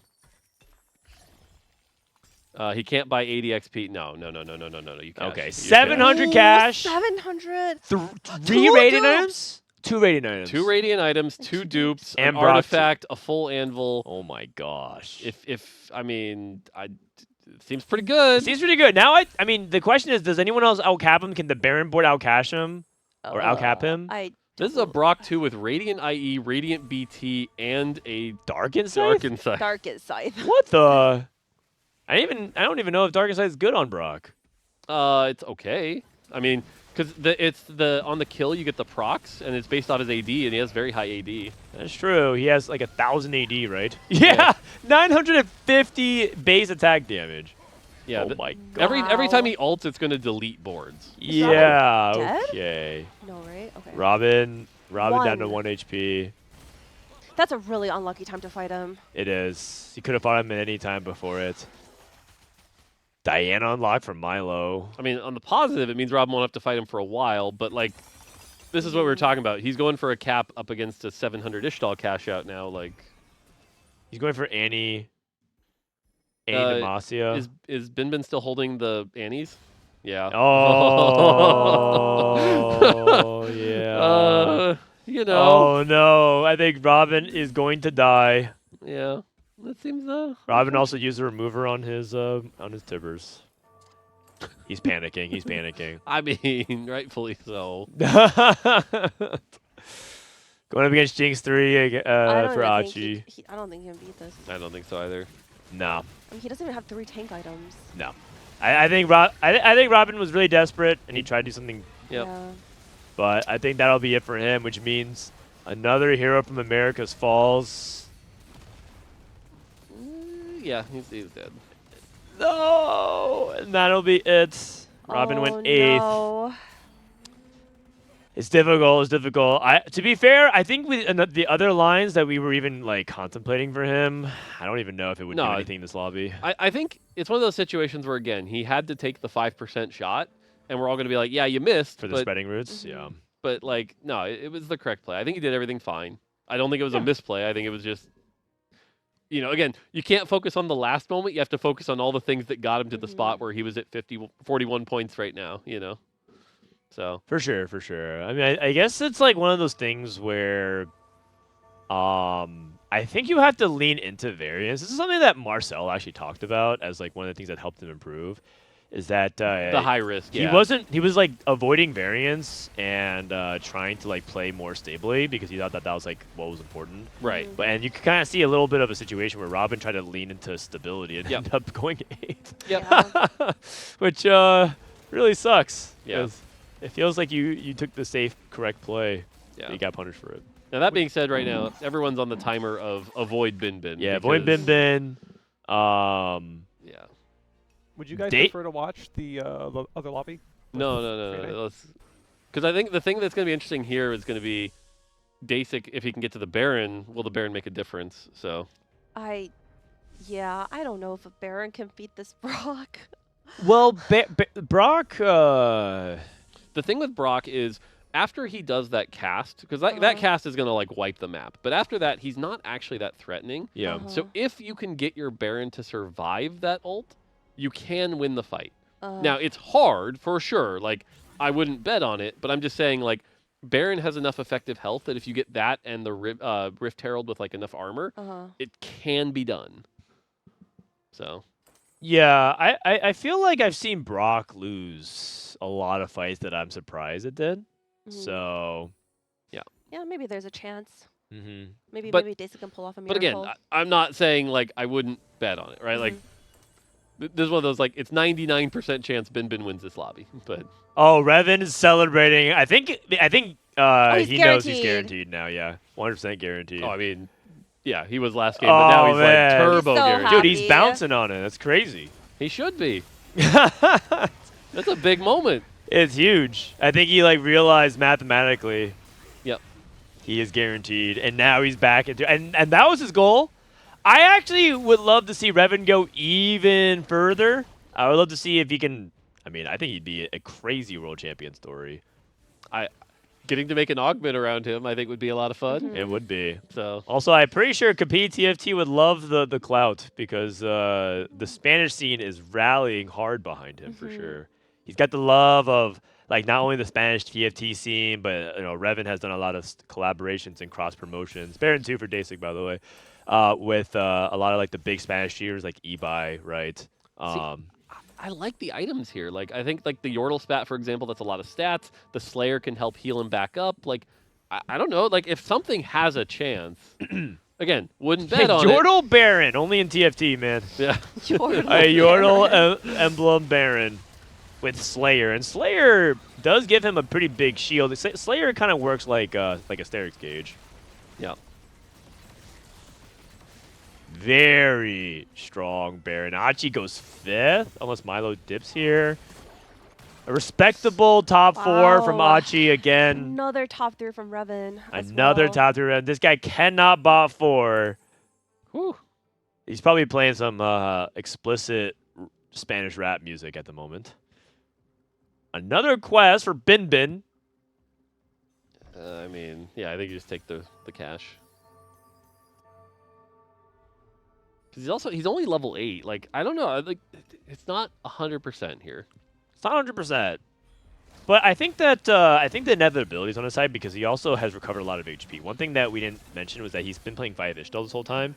He actually recovers so much HP. No, he's also playing 2 Darken. Oh, he's playing 5 Ishtal and 2 Darken. Yes. Darken. What the heck? That's why he's got so much health. Like, you'll notice he's at 65 health. He was at 30 at one point. Like, and that's not just 5 Ishtal. What the? He's just healing so much HP. Yeah. Oh my gosh. Yeah, then in that case, it's 100% inevitability, isn't it? Yeah, I think the funny thing now is it's like he's looking for like Nidalee 3 kind of moments. Because, like, again, Deisik's board has at least a tiny shot. Yeah, Binbin's one of the players on the 44 cut, right? Trying to turn around. Certainly making a good case here. No, if this Baron can beat this Brock, then I'm going to write an angry letter to Riot Games. Which, fair. You're like, I had double Radiant items, 700 cash out. This is lose to just fast 10, something. Trust me, I've probably read about 8 of those posts already. I guess Really? if Deisik goes for Baron 3. Wait, actually, though, did you And you saw can't that deny Rise Baron one did 3. so much damage just now to that Brock? Yeah, but the other thing I was going to say, did you see the Scythe procking where he, like, went to the Rise, hit it left, and, like, punched it in the face again? Like, so, seems pretty good. I think Deisik's win condition is Baron 3 or a 3-star 5 cost, and Binbin can't deny a Baron, but Baron's also pretty impossible to hit. Yeah. Although Binbin is actually further along the 3-star 5 Brock cost plan 3? because he has 5 Brocks.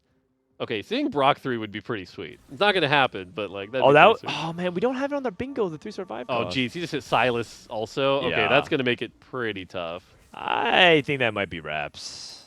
I mean, this, like I said, this will be our first sample. And again, the thing to watch here is watch the first cast From Brock? from Brock. Okay. And if Baron can survive it. So here it comes. Boom! Where is And it? then here come the rocks. Now he survived. And so now it's where it's actually, like, kind of scary here. Now here come the autos, but Baron's Wait. casting. Oh! See, that's what I'm saying. Oh! Oh. Winnable.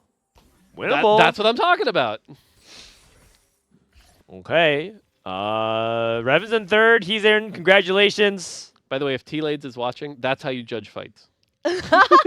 Wow. He is most certainly asleep. I mean, I think he was also just positioned on the completely incorrect side. Like, Damn. If he Yeah, just, no, there's definitely ways to win this for sure. It's not Deisik favored. I'm just saying it's possible. I also see, I don't know see. why he's playing an Annie on his board.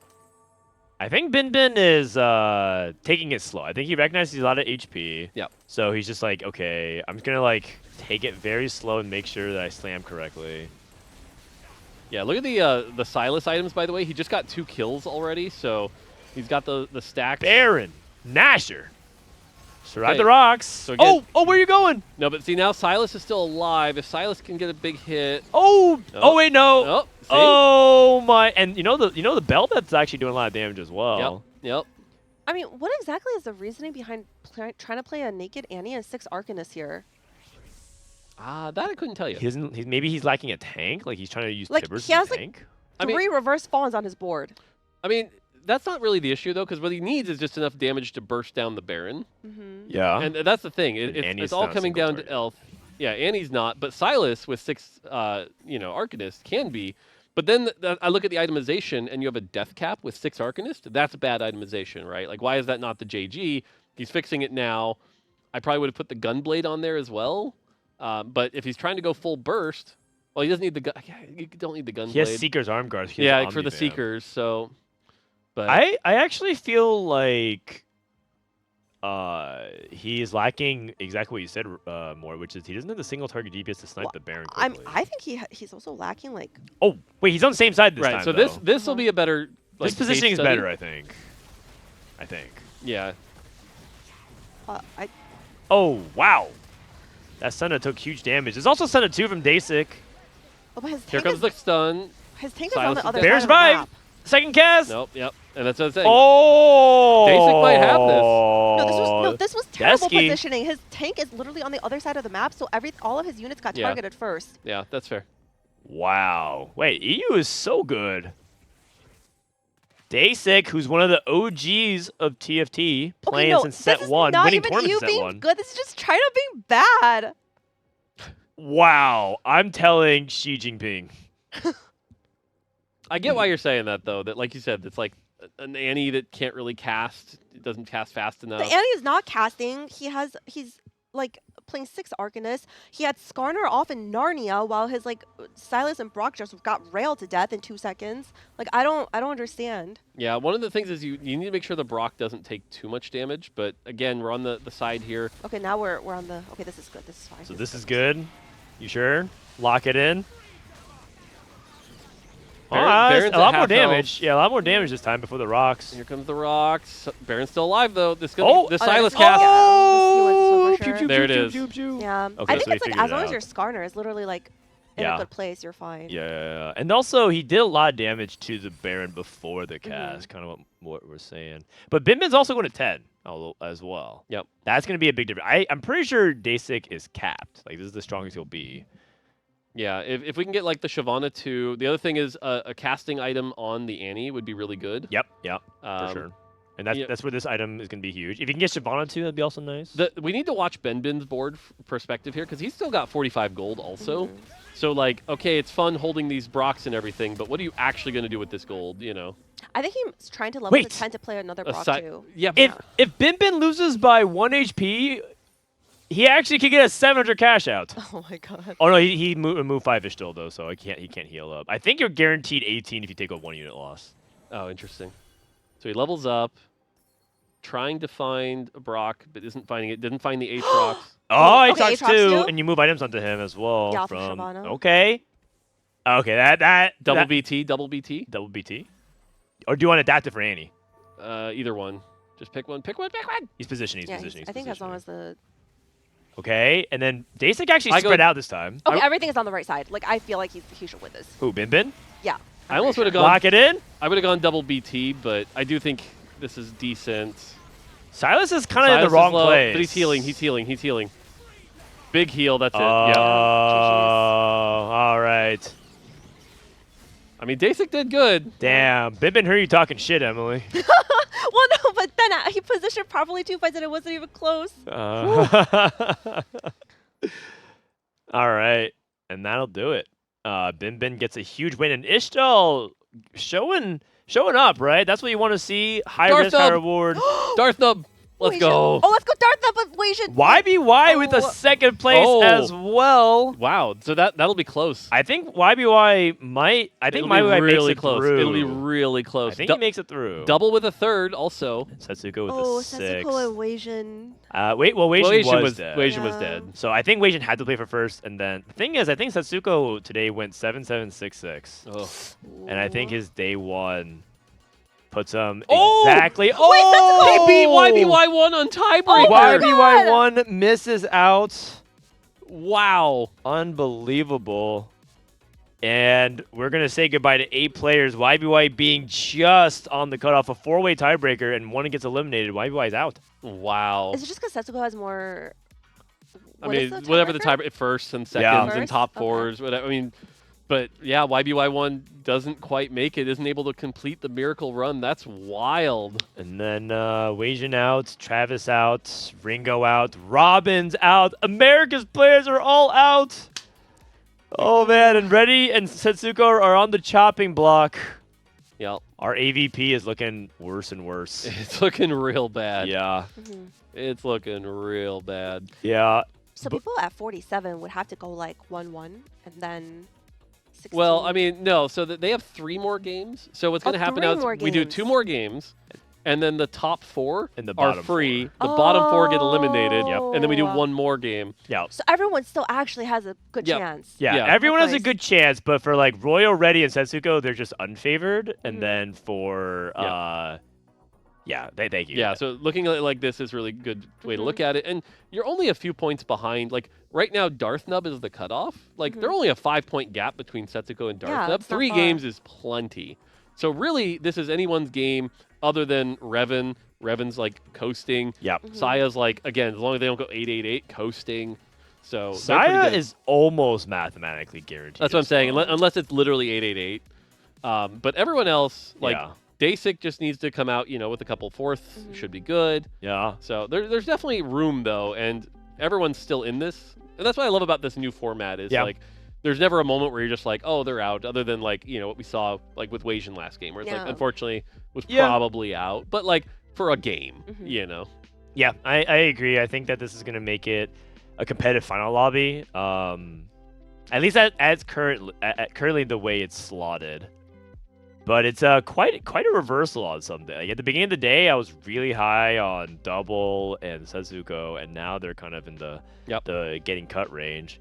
And then some players were able to stay really far ahead. We need to pick what lobby we're going to watch between A and B. I mean, this isn't even a competition. Yeah, this is not a Well, competition. hold on. We gotta run our due diligence here. Run All right. it lobby A and lobby B. All right. Well, it Put the is polls. possible all of Twitch chat's keyboard breaks. That's true. That's true.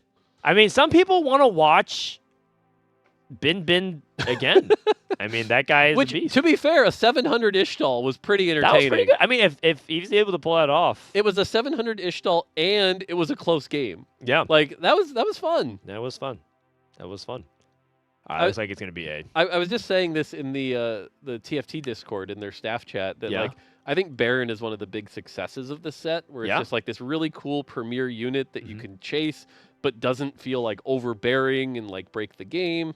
And so like I think it's been a really good success case for like these capstone units. Yeah, I mean, and it makes sense thematically too. Baron should be really strong. I'm Right. glad that you guys didn't make him easier to unlock. That's what I'm saying. Like for it- 16.6. Yeah, and if you compare it to like Set 9's Baron, which kind of felt disappointing for that reason, like this Baron feels scary. You know, Set 9's Baron was disappointing. The Set Void? 9? Yeah, because you played 9 Yeah. Void with him, right? Or well, 10 yeah, Void. you would end up getting like 5th because it was like this awkward summon that didn't. Oh, actually- right. It was like the worst vertical because everyone hit 9 Demacia, 9 Noxus, Right. 9 Bilgewater. Right, and Void Okay. was like not very good, and Baron was meh. You know, so. Yeah. Okay, we're gonna be going to lobby A. Do we have another lore finder we're gonna fish? Or are we done for today?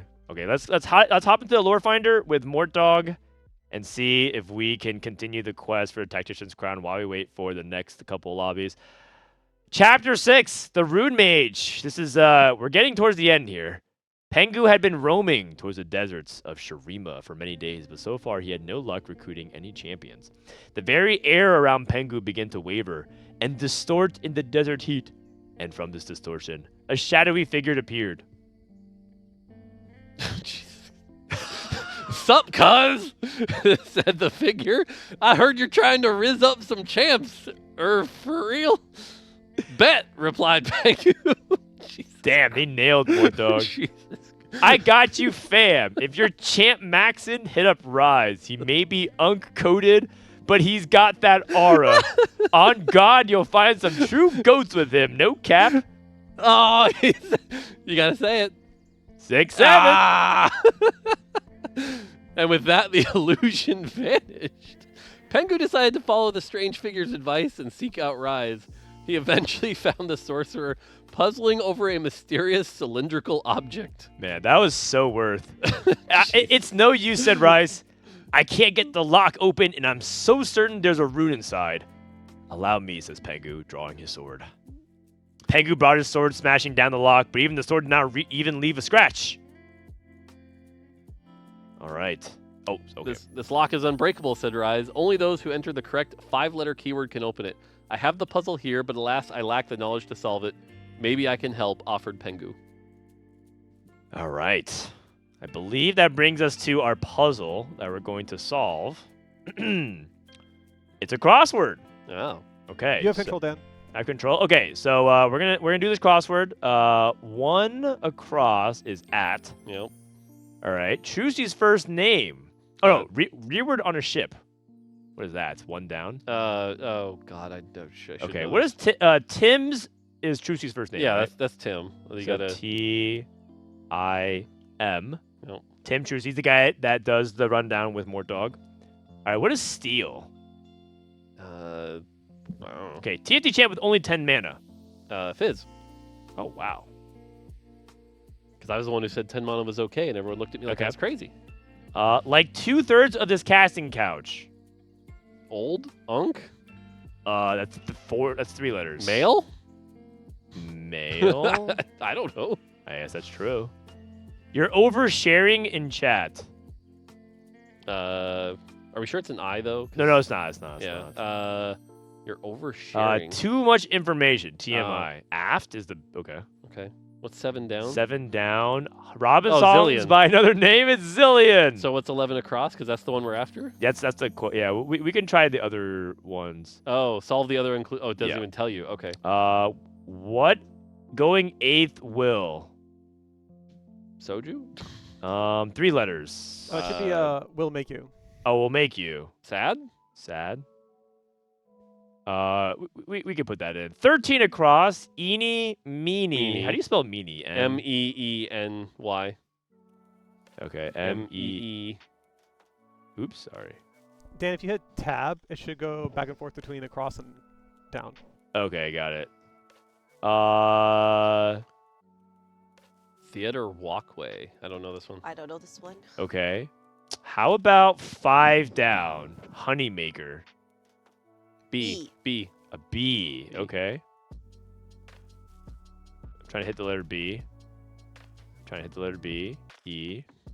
Okay. Well, apparently your B key doesn't work. Oh, got it. What is 3 across? Steel? Oh, no, so yeah, 3 across steel. Nab. Nab. Okay. 4 down, the whole shebang. All. Yeah. 3 down. Nashers. Oh yeah. Nashers. Yeah. Okay. M8. Although you spelled Nashor wrong. Oh, Nashors. Okay. 8 down. It's dropped to make a statement. The mic. Oh, yeah, that makes sense. You dropped the mic. Okay. 17 down. Conclude. End. What's 12 down? 12 down. Like 2/3 of this couch. Oh. Wait, that means but what was 8? Wait, that was both. That can't be right. That That's can't right. be right. It's the It same is? clue. Same clue. Okay. Unks. Yeah, unks makes sense. Unks. So is this just lunch? Yeah, lunch might be the keyword. Or lurch. True. 15 across. Poem of praise. Ode. Ode. Yeah. Okay. What's 19 across? TZ champ that would join. Orin. Orin's Oh, gonna yeah. be a. Orange Freljord. Orin's gonna be a Freljord champion next patch. Yep. 16. What's 16 down?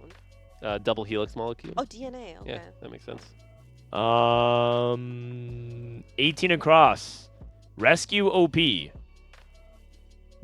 Her ult is this set is called Radiant Eclipse for 13 across. Or 13 down. Mel. Okay. Okay, and then evac. Evac. Oh, evac. Oh, and 14 down is Eve. Yep. Okay, and then 10 across is Isle. Any luck? Oh, any luck. Ah! How many treasure tokens did that cost us?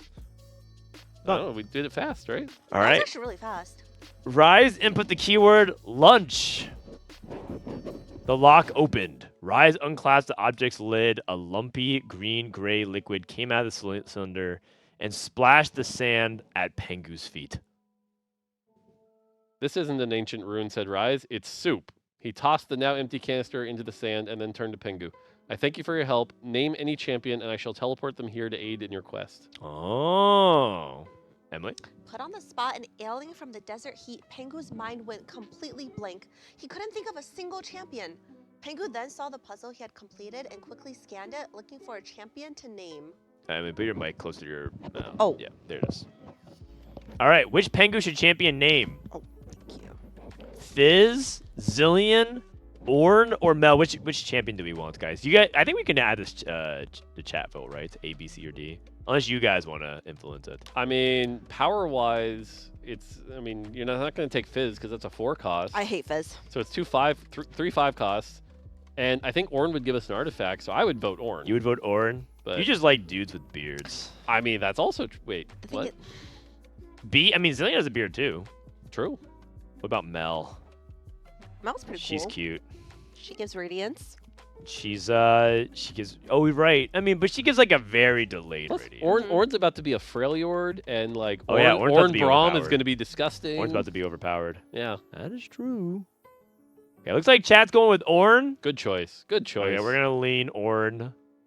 I think Mort influenced this vote, I'm not going to lie. Yeah, this was Sorry, heavily I was- influenced by Mort Doge. I was ornery. I'm sorry. Yeah.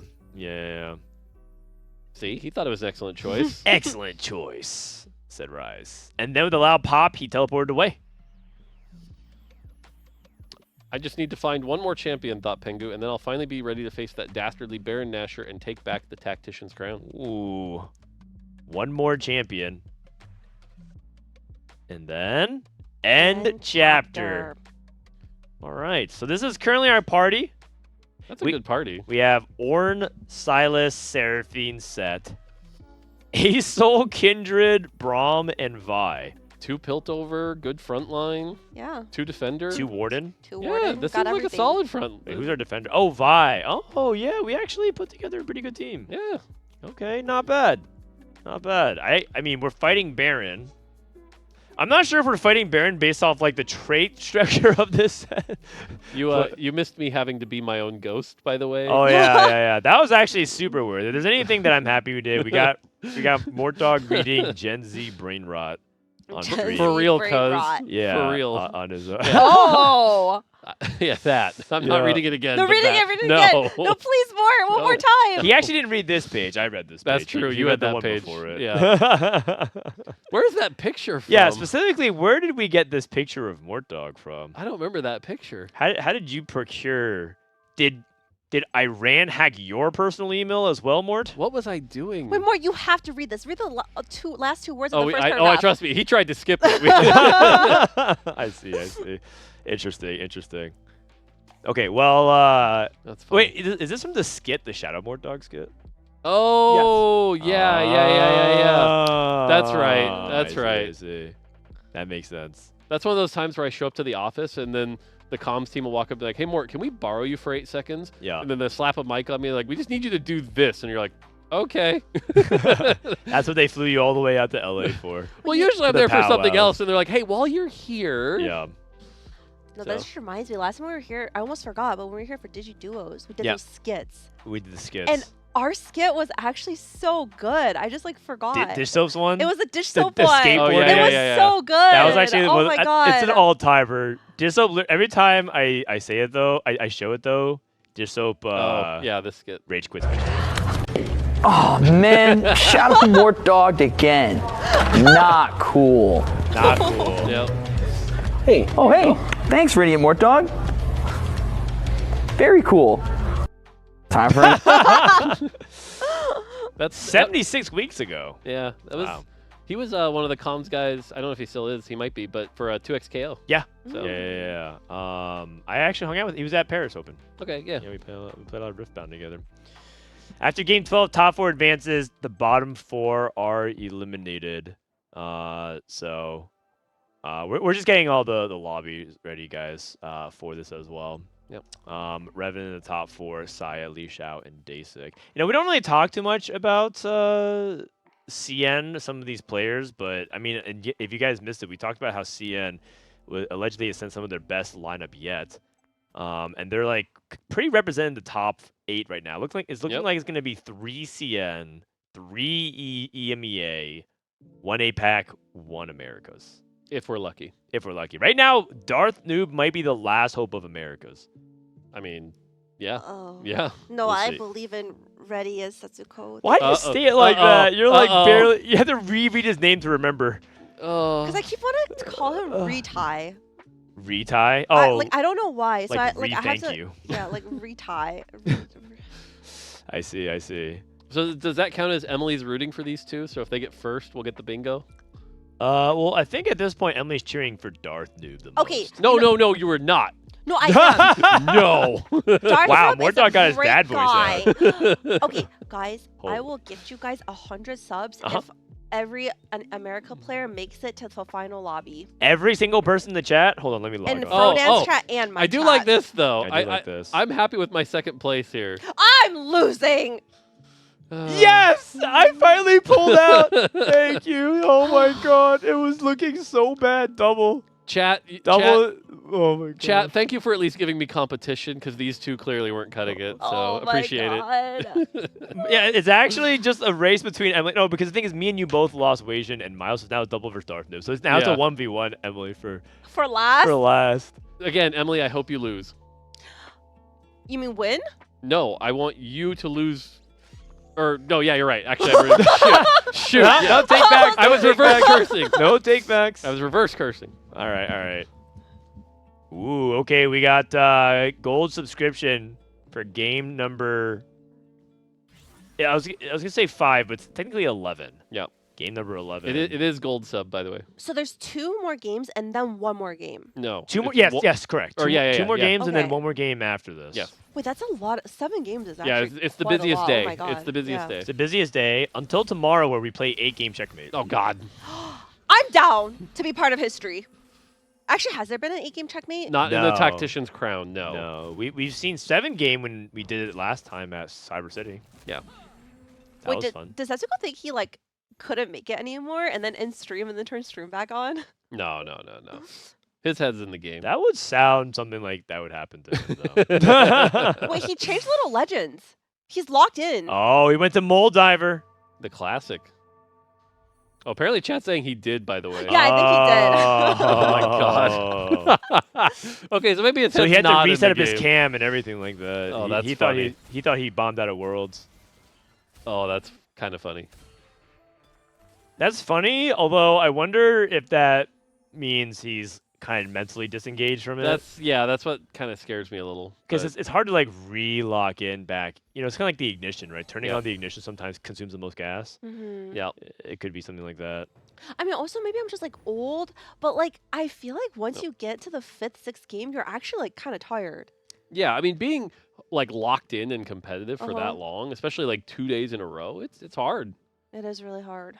I would say that these players are pretty good at it though. Like part of what Yeah. made them stand out is that they have that mental endurance. Yeah.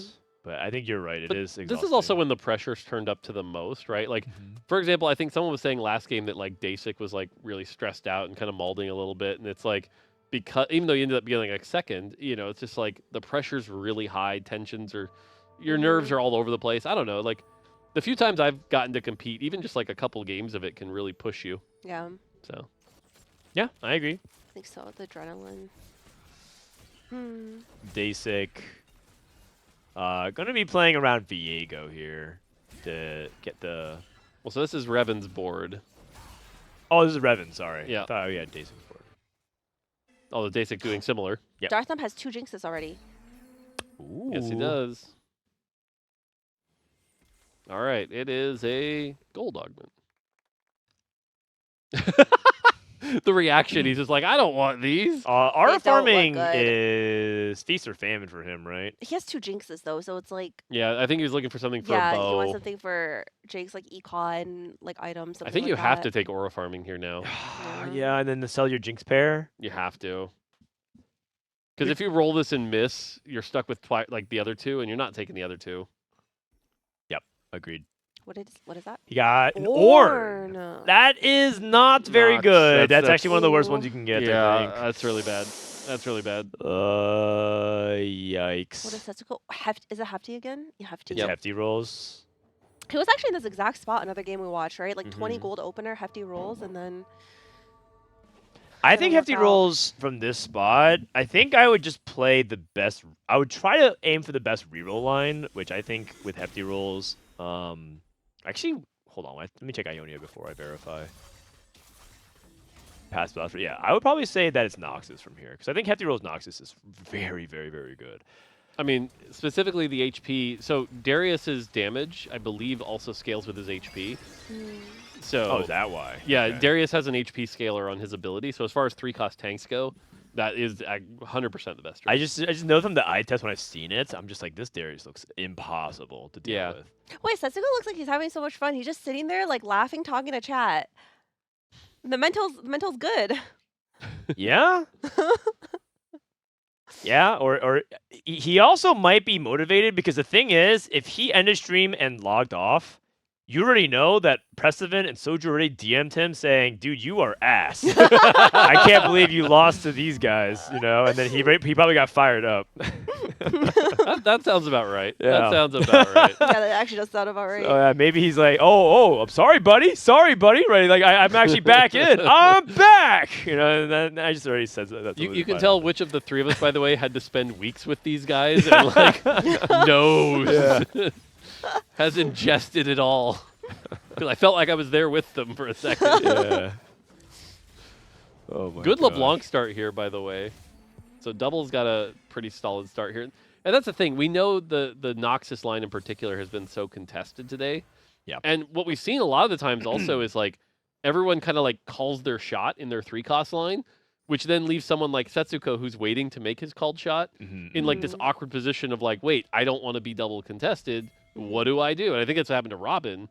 So it's kind of a weird thing where, and I'll say this as the designer, I don't love it that like it's almost advantageous to call your 2-1 shot right now, which is not great. Someone just pinged. It might be that Reven has pinged what he wants to play, or some people are pinging Reven. Is it Darius again?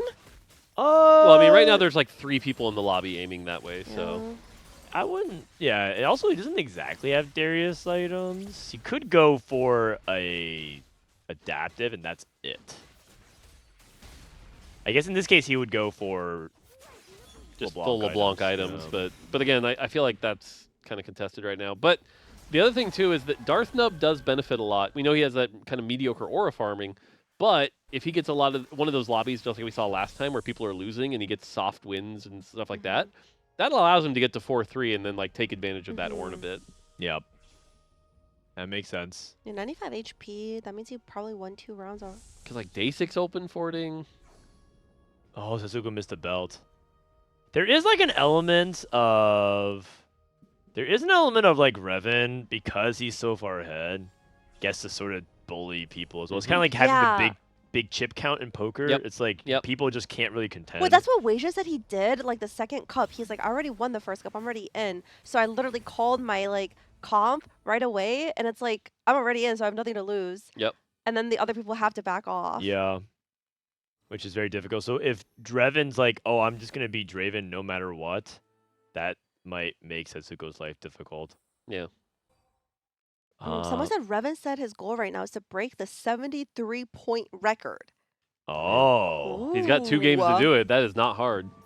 What's his score right now? 67. Okay. Okay, Mori, you. Wow. You are so shameless. Emily, quick farming. You are so shameless. I don't know how I felt for that one. Oh my god. So shameless, Emily. See, well played, Mortdog. That was technically Mortdog saying it though. This is like his 5th time. 3 people still. Oh, not win streak. Just kidding. Midfeed's at hard bargain. It's funny about this is actually a good quality of life change where hard bargain can actually heal you the above +8. 100 HP. It's unusual to win streak with hard bargain. This augment is so powerful, but a lot of people hate it just because like you always end up with like a cloak or a chain or something that you don't want, and then you're like, what do I do with this? And so, despite how like, frankly, I think it's just over budget, but it's just like the carousel priority has mattered a lot. So over budget, as in you think that it's just like the total power you get is a lot of health, a lot of gold, like it's a lot. That tracks. That tracks. Also, here's your free spoiler. It's not in the next set.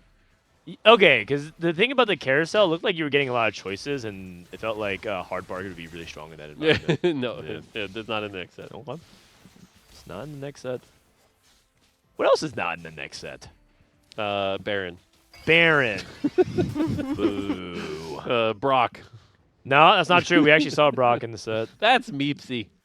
What exactly is a Meepsy? That's Meepsy. I mean, what's a Brock? He's a badass rock. That's what it is. True. He's Brock. What's that? Oh, Setsuko found an Mbessa. 5 loss with 74 HP is quite good. Insane. Yeah, and you can just play reroll Mel. Reroll Mel tends to win games if you can get 3-star Mel. Yeah, that's true. I don't think I've seen 3-star Mel. That's one of the interesting things about this set is that I don't think I've seen 3-star everything. I believe that. I did find out an Easter egg though the other day. Which about one? the set? That if you unlock everything in the set, then every unit you ever click for the rest of the game becomes a 3-star. Yep. Which is crazy. I was like, what? Yep. It's insane. That is a thing you can do. How do you even unlock every champion in the game? I mean, there's a whole guide out you can read that's like, okay. It's all about doing that. So I'm curious to see what line Setsuko picks, by the way. Yeah, he is one of the persons of interest. Double's one of the persons of interest as well. Yeah. I feel like if it's a set that EU does well at Worlds, I feel like Double should be there. I think he should be in the final lobby. But right now he's not. He's 16th. So it's gonna be close. Needs to make up some ground. It would just be so wrong if EU does so well and he's not part of it. Setsuko leveled to 6. He's very rich. So going into the 3-2 augment, it'll be interesting to see what he does with it. Double's got Slammin', so Double will be able to fast level here. Double probably playing that, like, the Rise Freljord AP flex board we've been seeing a bunch. Yep. He's also been making a lot of deep abysses, so it was working out day one. I mean, part of it is that I think Double also Double, plays. look at Double. He looks frustrated. Yeah, I mean, he's like losing all these fights barely. Advanced loan is not bad for loan. him. I mean, it's not bad for him here. He'd probably take explosive growth over that, though. Yeah, there you go. Just so you don't lose the power later. Yeah, and that streak's really important for him because he wants to be able to continue to build upon his econ lead. Oh, these are some of my favorite augments on 3-2. I like Care Package a lot. I like Care Package. Golden Dragon's so fun to play. Golden Dragon's I'm not sure a lot of why. fun. It's just fun to have big unit with big health bar and make gold. Just, like yeah. So. Deisik, is that Warlord's Honor he took? Deisik. Oh, it is. Wow. Oh, Deisik took double combat. Wow. Oh, wow. Oh, Warlord's Honor is quite good for Jinx. Yeah. Yeah, that makes sense. Yeah. He's actually rolling on 6. Interesting. Wait, what's Setsuko's magic roll? Oh, wow. Setsuko took Magic Roll? And so did Darth Nub. He took... Darth Nub took Magic Roll. He high rolled. He got the fall! He high rolled. Wow! Darth Nub actually got a Tactician's cape. Destiny Magic Roll Tactician's Cape. By the way, EMEA, if you want to complain, like if Darth Nub makes it, you can just be like, NA can only make it with luck and high rolls. So. No, it was a calculated decision. Wow, that's insane. Unbelievable. And what was Setsuko's? He got a Prismatic augment. A pile of champions. Oh my god, Setsuko gets his pile of champions. Is it even my fault? Is it even my fault? That's exactly what he's saying right now. It looks like he sold... Basically... he sold half of them, it looks like. Yeah. What's he playing? Oh, Malzahar. He's doing the Malzahar Zoe. Zoe. Yeah. Which I think is... Well, actually, I think Pile of Champions is pretty good. That's just gold. Like more For more hefty gold, more rolls. hefty rolls. It is, except he didn't hit any unit that he wanted to play around, so it's unfortunate. Yep. It's okay. I think... Well, sorry, it's not that okay, but there's nothing you can do about it, so move on. Mori at 100 health, by the way, playing off this 4 defender line. Yeah. And he has the Demacian opener. He hit Oriana 2. Yeah, I actually expect him to continue to streak. Natural the Oriana 2 into the Garen. Yeah. So I think Mori's going to continue to climb. Reven's turning things around. Oh, the Luden's proc. Nice. Pretty good. It's looking bad for Double. The goats, man. Double 61 and Setsuko spots are not looking too hot. Malzahar with the bow could be good for Setsuko.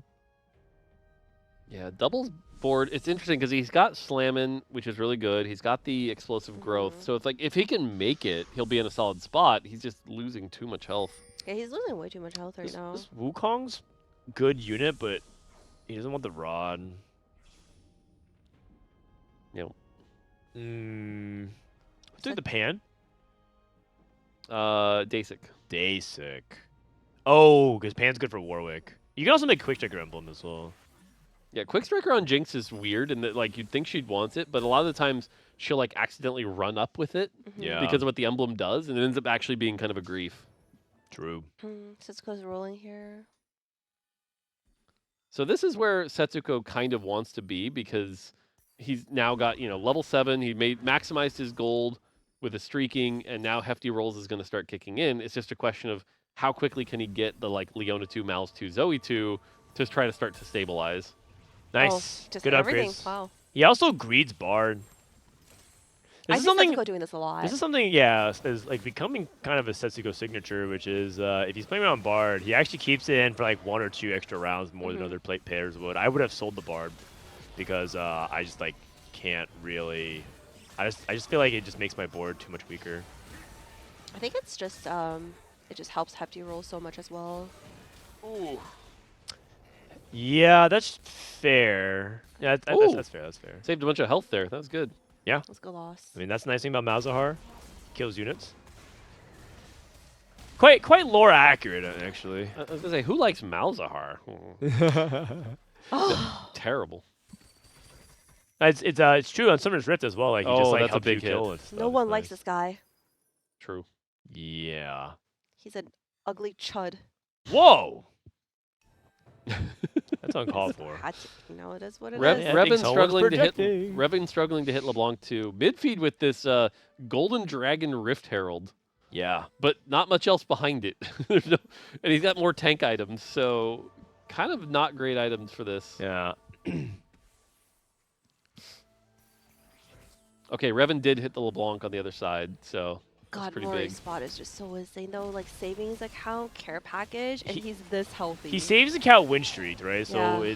his spot is super strong. He actually is in a spot where he can not only just play into Demacia, but also play for the Rise as well. And he's going to directly contest double for max cap AP. Yeah, which again we've seen him play a lot today. That's been one of Reven's go-tos so far. So yeah, Reven plays a lot of Rise and Noxus. It seems like his pillars. Yeah. Oh my gosh, that's a goal 10 loss. All right, this is where, like I said, you either turn it around or you end stream again. Is there a cut after this game or no? No, 2 more games. No, Just it's 2 more games. But he's the last place player right now in standing. Right. So if you go 8th, you're basically just dead. He didn't get the mana one, unfortunately, there. So He likes this one a lot. EMP. I mean, it's like really annoying for certain AP comps. It could be it could also be the make or break between some people casting with like their Swains.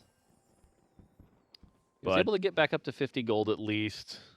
His items are Double looking Nashers. okay. He doesn't have frontline items. I just realized. Yeah. I mean, you could go like Spark Sunfire here if you had to. Oh, you don't need Spark. Never mind, Zoe.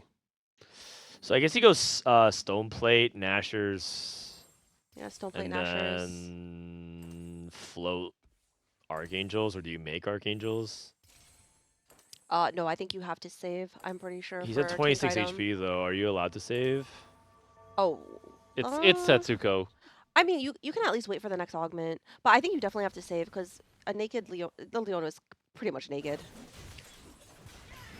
Down Twitch chat. Yeah, well, I mean, we'll see. He's going up against Reven. Oh, the MP is actually really nicely timed.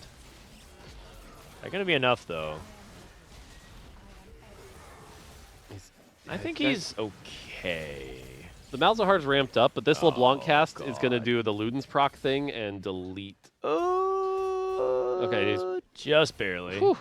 Darth Nub losing out right now, but he's about to get R farming in 2 turns. Yeah, he's got one more, yeah. Double. Whew. Double trying to go to level 9.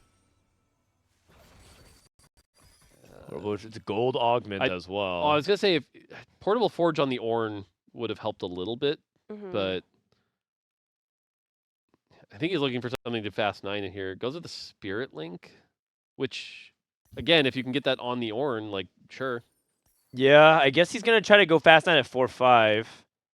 I mean, Spark's at least it's a tank item. Yeah, and he got Archangels as well, which is kind of rough there. Take a look at Elia. They just took 3 3s. Looks like he sold it immediately. He's going level 9. Deisik, win streaking. He did make that quick trigger emblem, like we said. Oh, wow.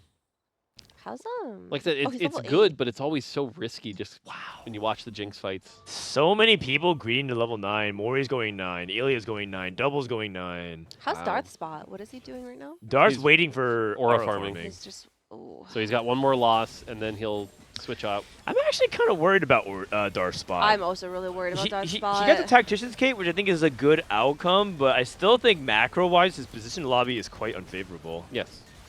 Agree. Especially because like he doesn't have a he needs a Seraphine 2, Lysandra 2 to at least be able to start to like fight back. In a way, it's actually, it sounds crazy to say, but in a way, the Tactician's Cape is actually something that has been sort of an anchor, or sorry, like a like weighing him down because he attacks his econ to play the Tactician's Cape, and then he's like really poor on level 8. I guess. And he actually didn't hit anything. I guess. I don't know. Yeah. He doesn't have a single upgrade. Oh, sorry. He has one. No, I mean I get that, but This like one's out too. Oh, list 2? Okay. list 2's big. I just feel like his board is pretty good now. Pretty solid. Yeah. It's, Yeah. It's mean, he not has- great. He has like a 2-star tank and a 2-star. Whoa, carry. Reven What? just spiked hard. He took malicious monetization. Yeah. And he rolled down, and he hit LeBlanc 3. He's also actually very close to Darius 3 as well. He's going against Elia, Setsuko. Oh. It's 1-star Rift Herald, Yeah. 1-star He can win Kaisa. this. He can It win should this. be fine. Oh, that looked like a 2-star Rift Herald. Okay, I guess it's just because It's of the dragon. The dragon. Yep. Yeah, the golden dragon. Are you supposed to? So more. Do you think you're supposed to keep this golden dragon the entire game, or do you reforge the moguls late game? Like I'm people say? personally a believer of keeping. Okay. Oh no, it's really good on Rift Herald.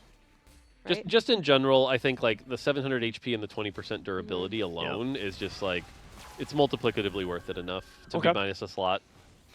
Double. Might be going 8th. Well, he's unlocking, right? No, so this is the turn that he stabilizes or goes 8th. So I will say that Double's one of the players originally who was known for fast roll downs. He just doesn't have enough money, I think. Like he's pretty poor. he had 20. He's 20, Yeah. and I don't know how much of his board he's going to keep. By the way, apparently the other lobby Rety hit 10 Noxus. Oh, and he's back. Oh, so huge. That's crazy. Yep. That is crazy. Wait, are you saying that he hit 10 Noxus, or he has 10? He has 2 emblems. That's No, different. they said he had 2 emblems a while ago, so Oh, I think okay. he actually did hit it. Amazing. Double did get a cash out for a little extra gold as well. But most of his board costs like 1 gold. Oh yeah, he's struggling. You're just. He also doesn't have Lysandra because he's sold his Anivia, and I think that was actually a mistake. Oh no. Oh no, he's trying to do Galio.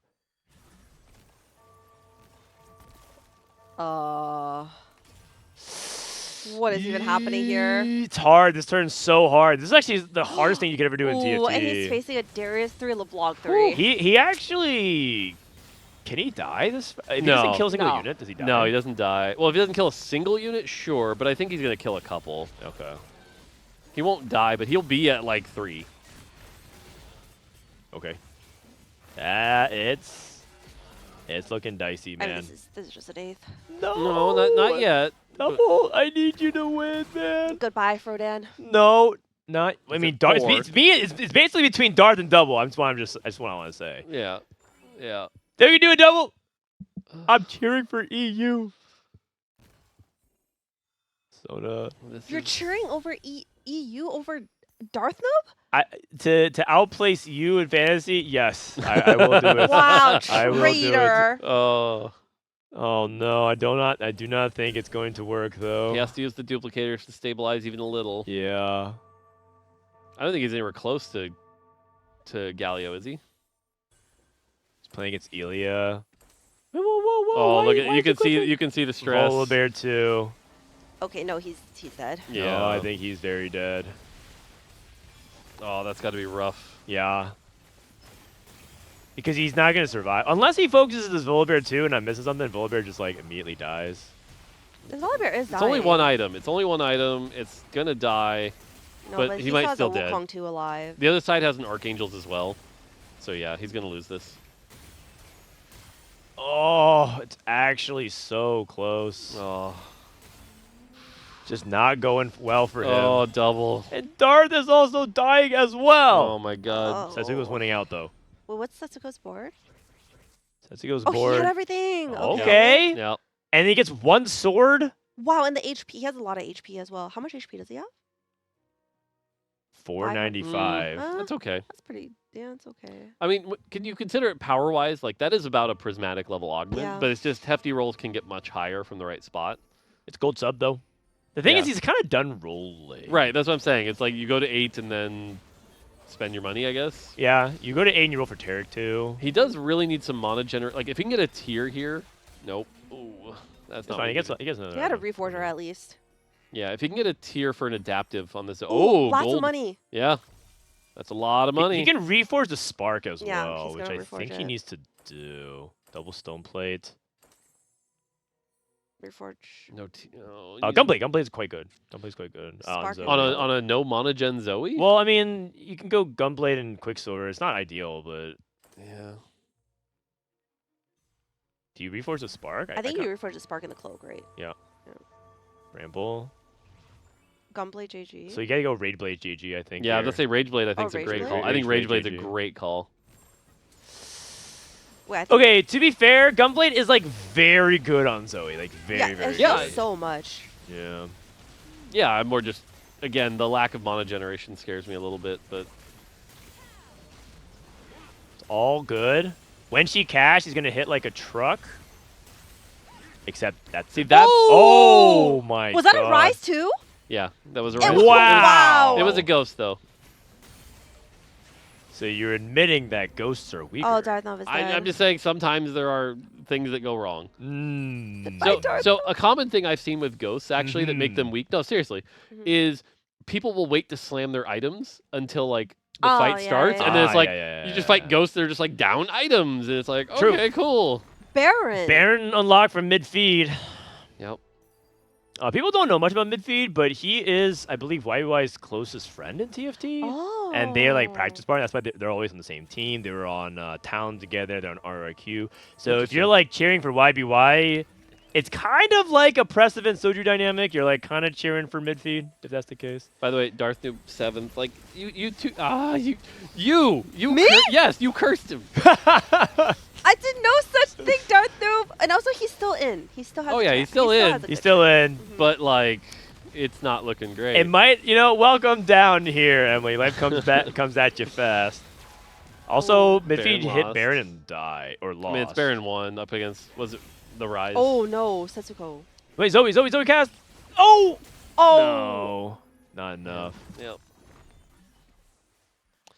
He's losing against Elia. Elia has the Rise Volibear. That Volibear 2 is real nasty. Elia is so strong. And Reven is slowly but surely climbing out.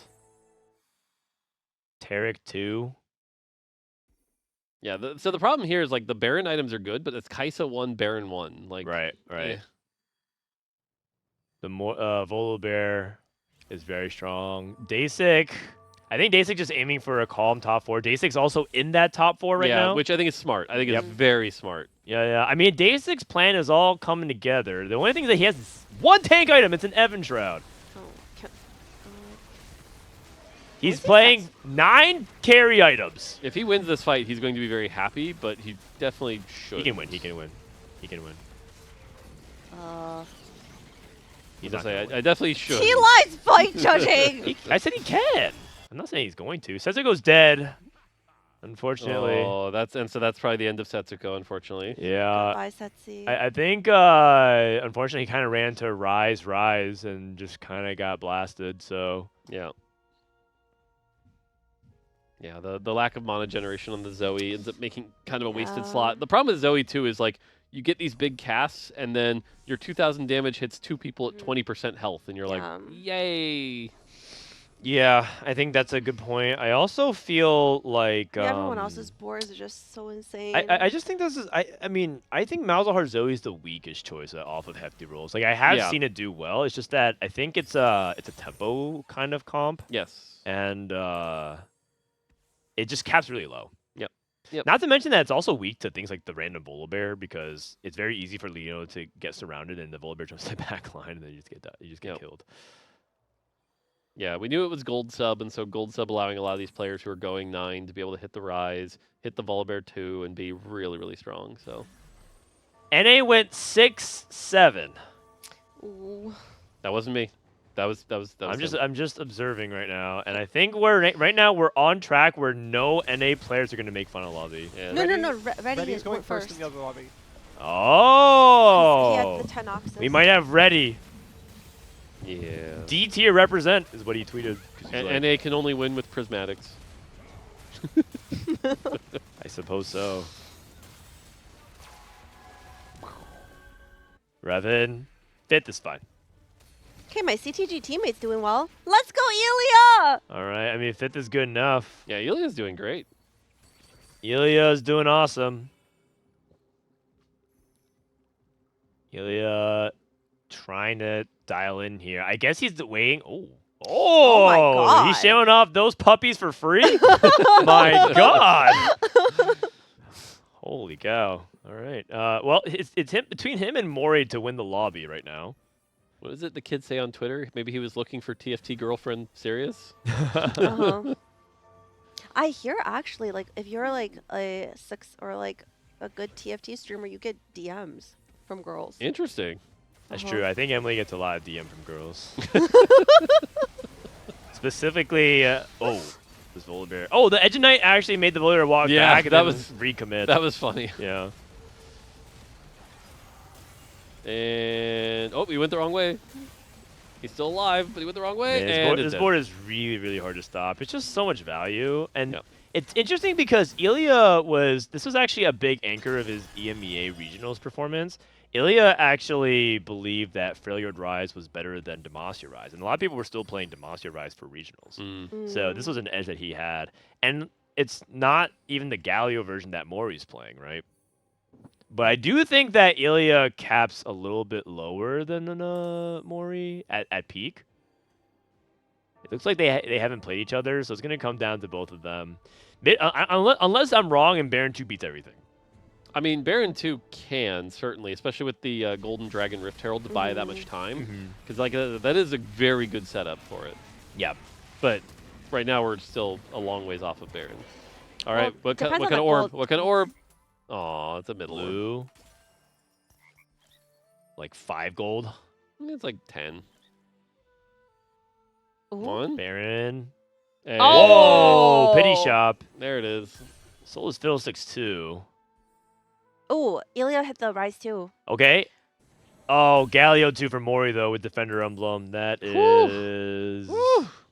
That is going to be real hard to stop. Yeah, it feels like Elia... I mean, Elia's on a 6-win streak, though. He is. Does he have better combat augments? Know your enemy versus Gilded Steel? By the way, I will say I was wrong here because he took the Bruiser, the lifting one, which I said was bad, and has managed to do well with it. So It's a very good augment, like if you have, especially if you have like a more of a bruiser opener. Oh, Volibear in the Wow, back. Volibear in the back. Volibear wrapped. Volley's His a positioning. beast. Guess And that's a really big win, right? Because Rise could not bear it. Hey. Pretty good. If you can, Mori does not have Volibear too. I think if I'm Elia, I think you start rolling to deny the Volibear too. That seems to be one of the difference makers. Oh, okay, yeah. Well, okay, right now it looks like Mori is favoring Silas. He doesn't even have items for Volibear. He could just move the thieves off to volley if he hits volley too, but I'm pretty sure Mori is just the weakest one. You think so? You think Midfeed stronger with Baron too? I think so, but I don't actually know. I mean, I would expect Baron to win this fight, but we'll see. Well, the Edge of Night is interesting. I'm not entirely sure how good Edge of Night is on Baron. I like it a lot. It prevents the random burst down that might happen. It allows you to get like second cast like this. So okay. Wasn't quite Oh, enough. this It is looks so like close. it's going to go towards Elia's way. Elia looks unstoppable. Yep. Yeah, I think Elia's the strongest in the lobby. Okay. Bold of you to predict after he beat the other two players. Silas 2. Now that is Who a did big Mori difference beat? maker. A ghost? Ghost. He Yeah. beat the Ghost. I think this Silas 2 with items can make a huge difference. And I think the question would be whether or not he wants to move items onto it. I think that's why he was hesitating. I don't think he has choices. Also, fascinating that we're kind of in a situation where a lot of players end up making very few frontline items and like a lot of items for their carries. Yeah. Robin said Curse of Wayne. Robin, but I was rooting for you so much. And you did okay. Curse of Wayne. Did you just say, Robin, I was cursing you so much? Oh, man. Wait, no, hold on. But if Emily's cheering for Elia, this might be the first time all weekend a player Emily is rooting for could go first. Oh? I mean, the Bear's on the back again, so Nice. wins that fight. How's the other fight doing? Okay, Baron. Oh, They still stole it alive. off. All right, so both these Rise boards beating Baron pretty bad. That's unfortunate because like the Baron can't get much stronger here. Yeah. Unless he's willing to downgrade a lot, right? In order to true cap with Baron, Right. you have to remove the Kaisa All the and void the Cogwall stuff. and the Yeah. Cho'Gath and like go for. There's just not enough too time. much to remove, There's too much. You don't have enough gold. And the things that you would remove for are some of the units that are already gone. Like What item did Rise Midfeed and get there? Boulder. What item did he get? Because he didn't have a choice, so. Quicksilver. Because I was gonna say, if he got a good enough item, he could have, taken off the Edge of Night and tried to get some more amp on there. Yeah. But Quicksilver's not really the best item here. It's not the best, but he's doing some moving. He's at least getting the Shyvana 2 with some items here to give him some extra power. Yeah. But so far, we just haven't seen it make a difference. I don't like this position. Oh, okay. Well, he's just going opposite side of carry. Okay. Yeah, he gets the ghost fight, though, so it'll be Rise versus Rise here. They both have 29 health, though. Neither's going to die. Is this what Elia wants, positioning-wise? He spread out his backline. He put Rise outside of his Freljord, so he's missing the damage amp on Rise. He wants to declump for his opponent. Well, the thing is, the Galio in particular is actually kind of like the secret threat here, so you have to declump for that. Guys. Yeah. Oh. There's no curse of Emily. There's Yeah. Oh, look. Is it possible that Elia loses this fight and he goes third? I don't know, Emily. Is it? Oh, go, Elia. Say it with your chest. Oh. You got this. He has 10 gold. He's level 10, 30 gold. But there's nothing to roll for, so it's really just going to be a positioning game. Focus on that. I like this. I mean, I think that this is ultimately why people view this Rise board to cap higher, just because I do think once you hit this board, it can beat lobbies that are lower cap, but this is gold sub. Everyone hit max cap. Yeah. Oh, Baron's I think the positioning is good here for the Baron, as much as it can be. You got Midfeed on this fight? Shyvana breathing the wrong way, though. That helps. I think Elia looks like he's definitely winning this fight. Ritail just died. Ritail just died. Now we're focusing the Baron. Oh no! What happened? The big bite. Elia lost, and Elia's dead. He went third? Emily. Come on, man. Yikes. What? You have this powerful weapon and you keep using it. But the thing is, it only works if she like truly believes, though. I feel like. No, yeah, it won't work if I just fake it. Yeah, if you fake it and you start cheating for all the Chinese players that you don't even know existed prior to this Friday. I knew of you guys, Chinese players. Well, that was convincing. Binbin. Oh my god. That's actually crazy. You can't make this up. All right, well, I mean, 2 APAC players here. It feels like Mori is in just a much better position. I mean, I'd be hyped for Midfeed. I think Vietnam gets unfairly pegged as a one-man region for YBY, and there's definitely other good players as well. I think Maris is really strong. Ooh. Milo shows some promise. I think Midfeed's also in that conversation. So I'd love to see him go Oh, all the way here. I like the Hodge on the Baron here. At least it's something. It's not going to swing the fight, but it's something. I just think that this Rise board caps too high. Let's go Midfeed! Yeah, I mean, you've got Silas, you've got Rise, you've got Volibear. Like, there's just so much value on this board, like you said, and so... I want to see Baron win a game for once. All No, right, but so- Baron's won games. It's been like rise. Like, come on. In lore, who's stronger, Rise or Baron? I'm pretty sure it's Rise. It's Rise? All right, well then, I guess that means Rise wins. But it's actually... Oh! Emily. Emilyywang! No! Emily. Why does it happen every time? Oh, no. Emily, please. Please stop. Please. Oh. It's actually crazy. It's actually crazy. This is how math works. Wait, more. Is this actually how math works, though? Yeah. No, it That, like- actually is not. So 11 games, the person I'm rooting for has not won yet. That is not how math works. Binbin went 7th. Oh. The one Chinese player Emily rooted for. Emily. That's unbelievable. Emily, Unbelievable. Oh my god. Darth Nub and Double, we saw those, but those were obviously disappointing. Okay, ready? The last America's Hope. Oh. Ready? The last America's Hope. And now alive. Double and Setsuko on the bubble here. They're below the bubble, so... Yeah, that's what, yeah. I mean... Double and Setsuko need to come up big. Elia with the big game pulls. He's tying Deisik. The fourth slot looks very contentious. Yep. Reven, 100% guaranteed. Saya, very much guaranteed. Li Xiao, basically guaranteed, barring a disaster. You look at chat, by the way. Ready? Please do not root for me, please. What? No, but the thing is, she has You're to. the last guy. No! You're the last NA player available. Root for Setsuko. But he's dead already. Root for Setsuko. Well, Darth is actually still in the lobby contention as well. 54. Root for Setsuko. And Okay, then, I'll root for Darth Nub. Is that better? No! well, Darth is on your fantasy team. He So is. she's actually obligated to root for him. She can't root against him. That'd be so weird.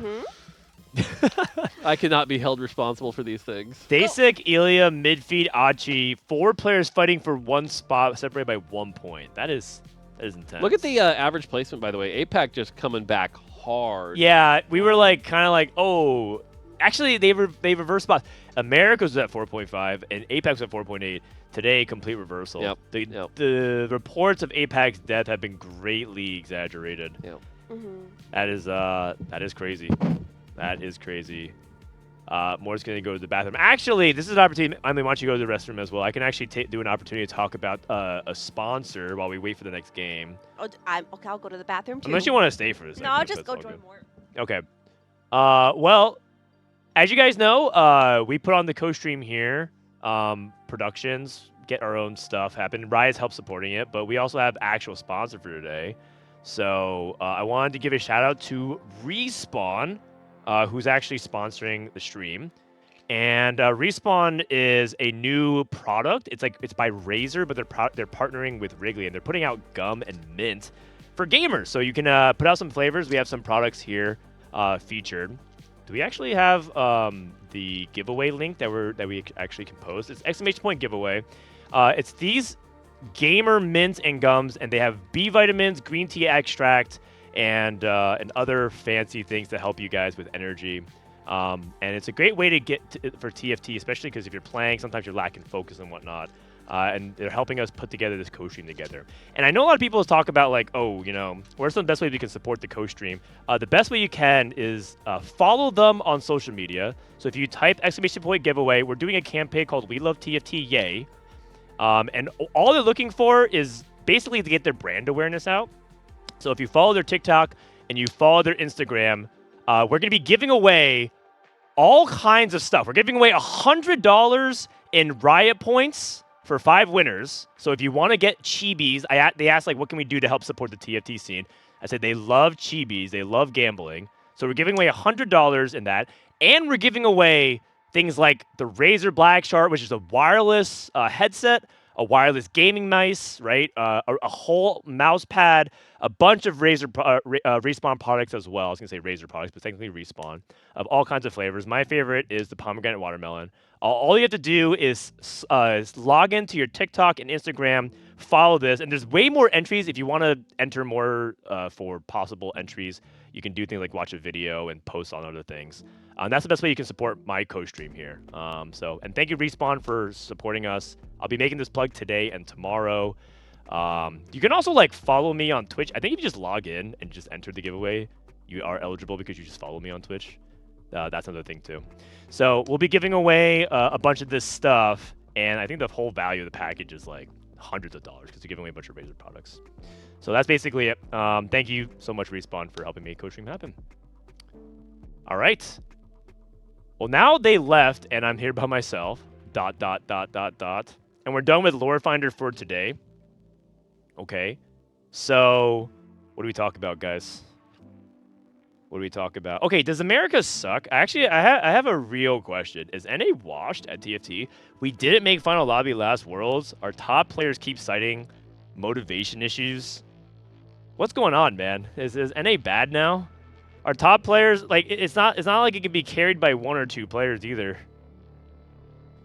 This set, yes. Oh man, that is I haven't given up hope yet. It's possible for a miracle. It's possible for a miracle if Darth Nub or Rety to make it out. Although I am pretty happy about EMEA doing well also. Do we have any stats that we can show or anything else? Because I know that they've been pulling out. Do you have any like comp performances or anything of that sort, Austin? I'd love to pull it up. Setsuko is going to make it back. I wonder what exactly has gone wrong for Setsuko today. I think he actually hasn't top forward a single time. So I'm surprised that Setsuko hasn't been able to actually bring it back at all. We're watching the clip of Rety and his 10 Noxus, by the way. 10 Noxus being featured. Oh, and actually, you know what? This is an ethical 10 Noxus. He doesn't even have the Galio. Yeah, seems legit. Yeah, I mean, a lot of people talk about like, oh, Mort, why'd you like let us cheese the emblem on Galio? But he's not even doing that. No, this is a fair 10 Noxus. Yeah, a very ethical one. 10 Noxus is such a weird trait too, because what happens is it kills your own units also. So you end up doing the bare minimum damage, and games go a long time. Yeah. You only win by 1. Yeah. It's so funny because the Octocon kills your own board. Yeah. Did you see 10 Noxus lose to a Jinx 3? Yes. Yeah, because if you don't kill it, the whole way it works is there's a timer, and if you don't kill it fast enough. That also happened to Setsuko. Yeah.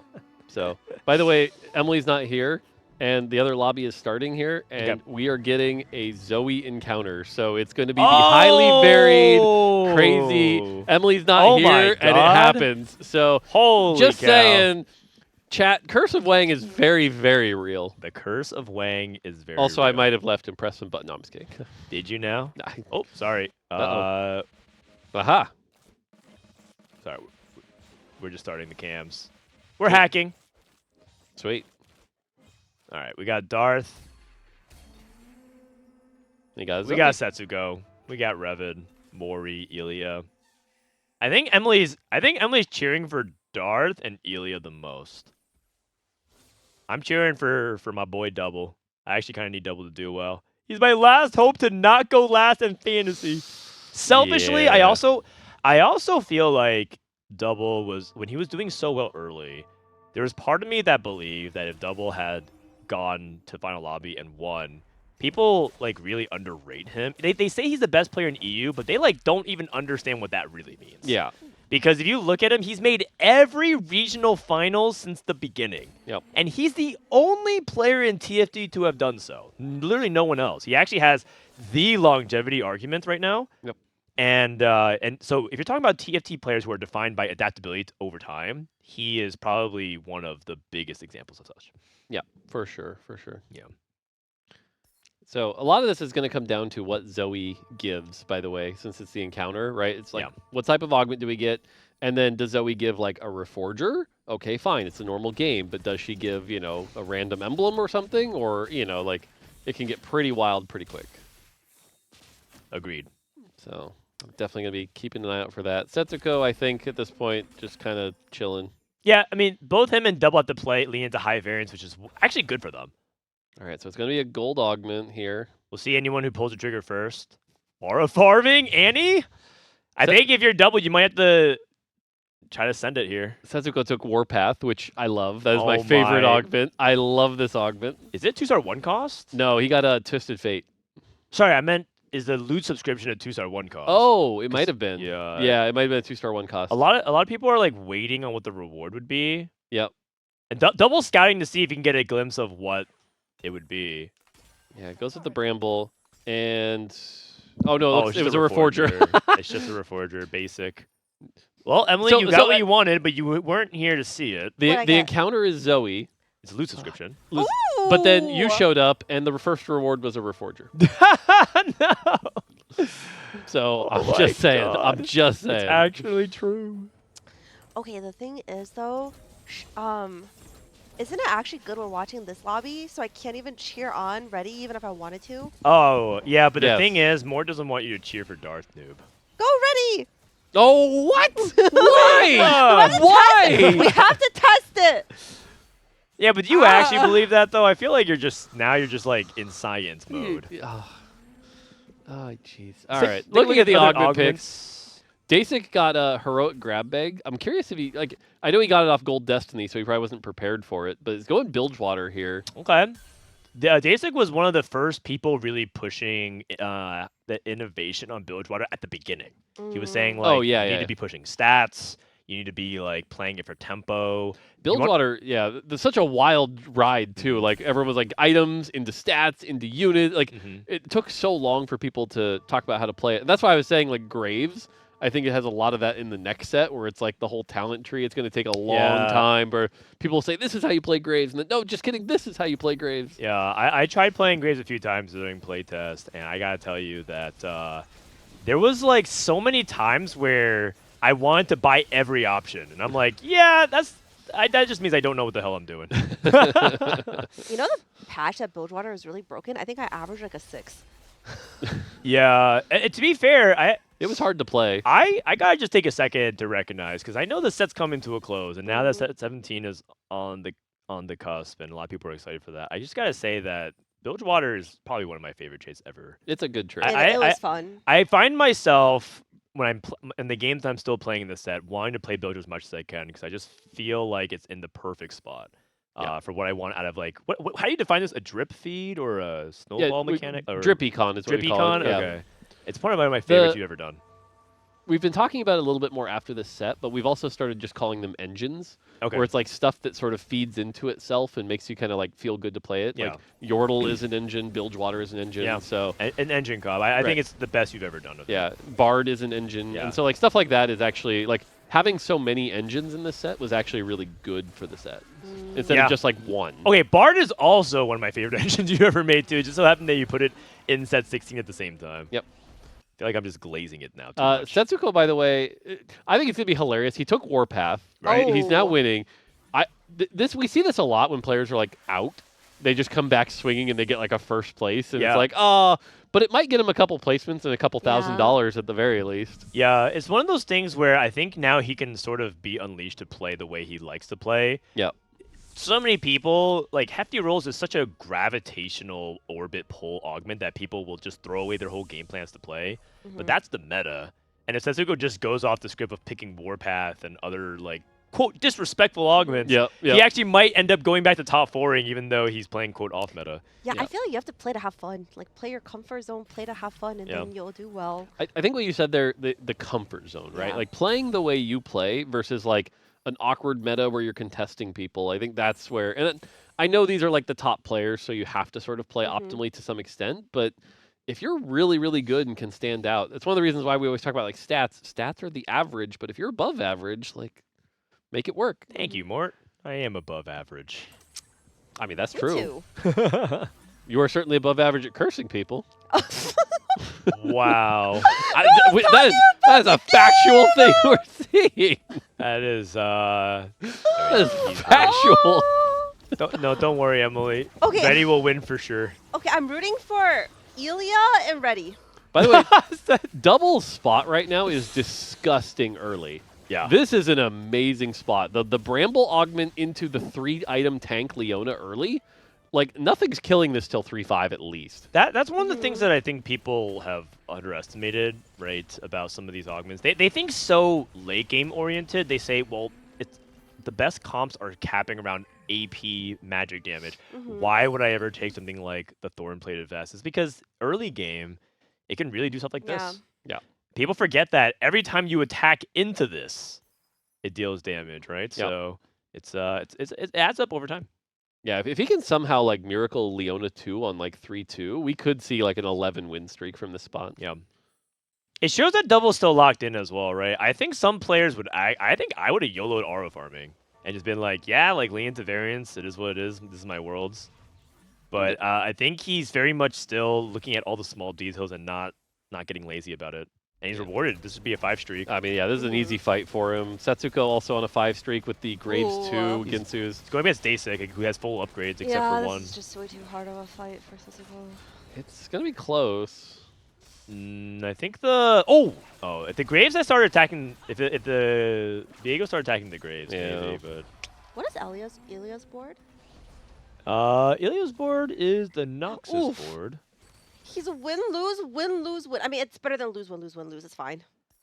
That's true. Yes, you have defined the second worst option in the game. This, True. Yeah. I mean, what exactly happened that he had to take that red buff augment as his first augment? I mean, it's an okay augment to start off with. It's not terrible, but it's also not that strong. No, his spot is so cooked. Now, the other thing to note here, by the way, is Elia's got 60 points, so he's not like in a bad spot or anything. As long as he just gets a couple top 4s, he's likely going to have to play. I mean, if he goes really well, game 13. Yeah. Well, as I say, if he does well, he won't have to, but he's a little ways off of that. So Darth at 69, and when Darth plays calculated loss, he really plays to the edge. Or when he plays loose streak. Oh, okay. Was that 20 gold? That was a big one. That was a big amount of gold ejection. He must be going for the Demacia. Like, What was Dagger interesting is guy. he spiked instantly here with calculated loss. Right. I don't like disagree with the play. It's only this is something when I got coached one time, and like the one thing I took away that I thought was really good is like sometimes it's okay to go down to 40 for one round for the better shop, you know, for the better units. And so I think at the very least doing that is good here. Wait, more? You're gonna get coached by me next set for like content or like to learn stuff? We'll see. We'll see. No, that's not it.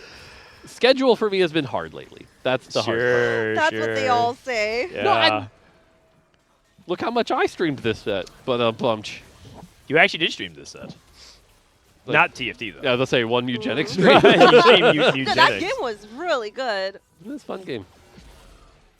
All right, so Darth Nub wins his fight. All right, Setsuko also goes back to winning doubles his streak against Deisik. All right, if Deisik goes top 4 here, he could easily get his spot in the top guaranteed as well, which would be nice. It's difficult just because he's separated by 1 point from like 4 people. Yeah, it's a controversial choice here. I take lunch money. Is his board strong? Yeah, I mean he's 100 health. If he takes lunch money, then he probably has to level. Oh, he already did level. That's what I'm 7. saying. Like, take lunch money Yeah, here. lunch money. Let's Oh, go. Big Friend is also he rolled interesting it. because he gives the belt. Yeah, that's Yeah, true. I hear Big Friend is really after the buffs. Like It's quite strong. It's really strong Yeah, now. yeah. It's really good. Yeah, a lot of people still don't click it. Oh yeah, it's it's a kind of very amazing. good augment right now. Yeah. The DR is just a lot of power, and then I think one of the things we learned on the augment side of things is like you give something one more component, and it'll go from like 4.7 to 4.2. You know. Yeah, I mean component heist is I think what you're thinking of. Yes, component heist was the big one. Component heist was well, I mean, I think it helps people realize that upfront power is a really big deal. Yep. So if you can get it, and yeah, it doesn't build into anything, but the 10% durability on level 7 scales well because he's already having more units. Yep. This is actually one of the games where I think Bilgewater can snowball and win. Even though it's Absolutely. loot sub and there's a lot of other ways you can outcap Bilgewater, this is the ideal setup. Absolutely. And I think Deisik's one of the better Bilgewater players. So. Yeah, he also needs the belt for something like Even Shroud would be really nice here. Reven's just enjoying his free ride, playing some Ishtal. Yeah, I do think it. Yeah, okay, we can stop watching him then. I thought the Ishtal quest was going to be interesting, but Oh, how's his Warpath doing? he hit lures too. He's halfway 40 there. out of 80. Ooh. Whoa, we're halfway there. Can we look at Elia? I'm like a little bit worried about this guy. Oh, nice! Darius too. Very That's good actually items. really big. Very good With items. Gigabis. Very good items. All right, see guys, Curse of Wing, not real. This is actually an insane spot.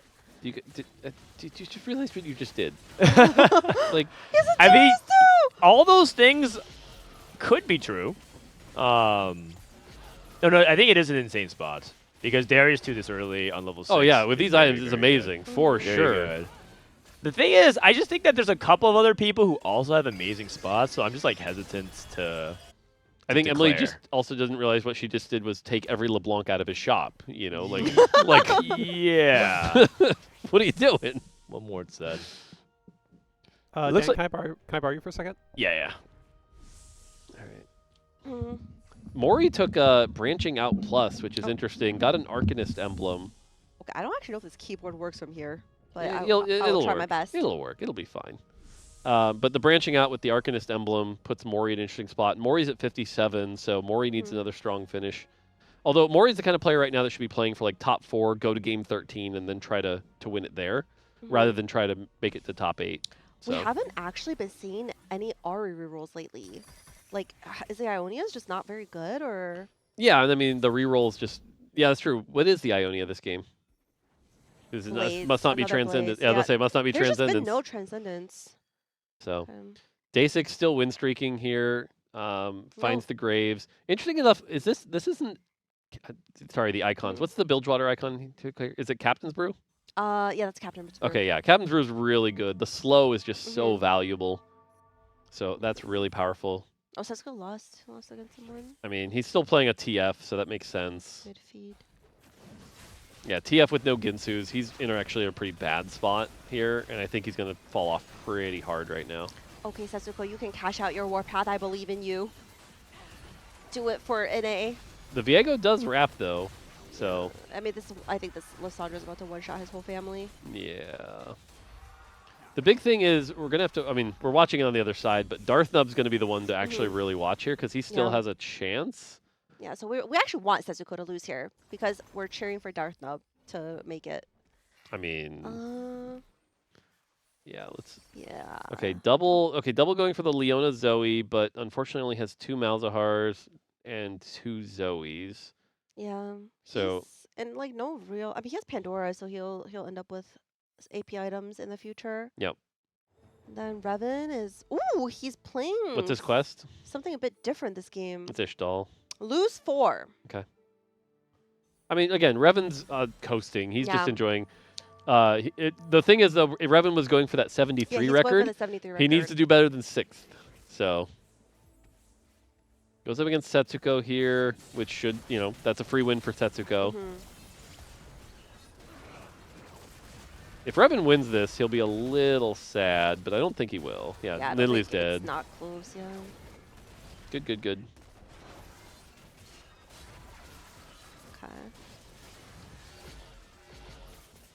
Okay, Elia with the Draven 2 now. Yeah, at least got the Draven, farmed a little bit of gold off of it. Again, we've been saying that most of us prefer LeBlanc, but he's going with the Draven, so we'll have to see if that ends up working out. Good items for it.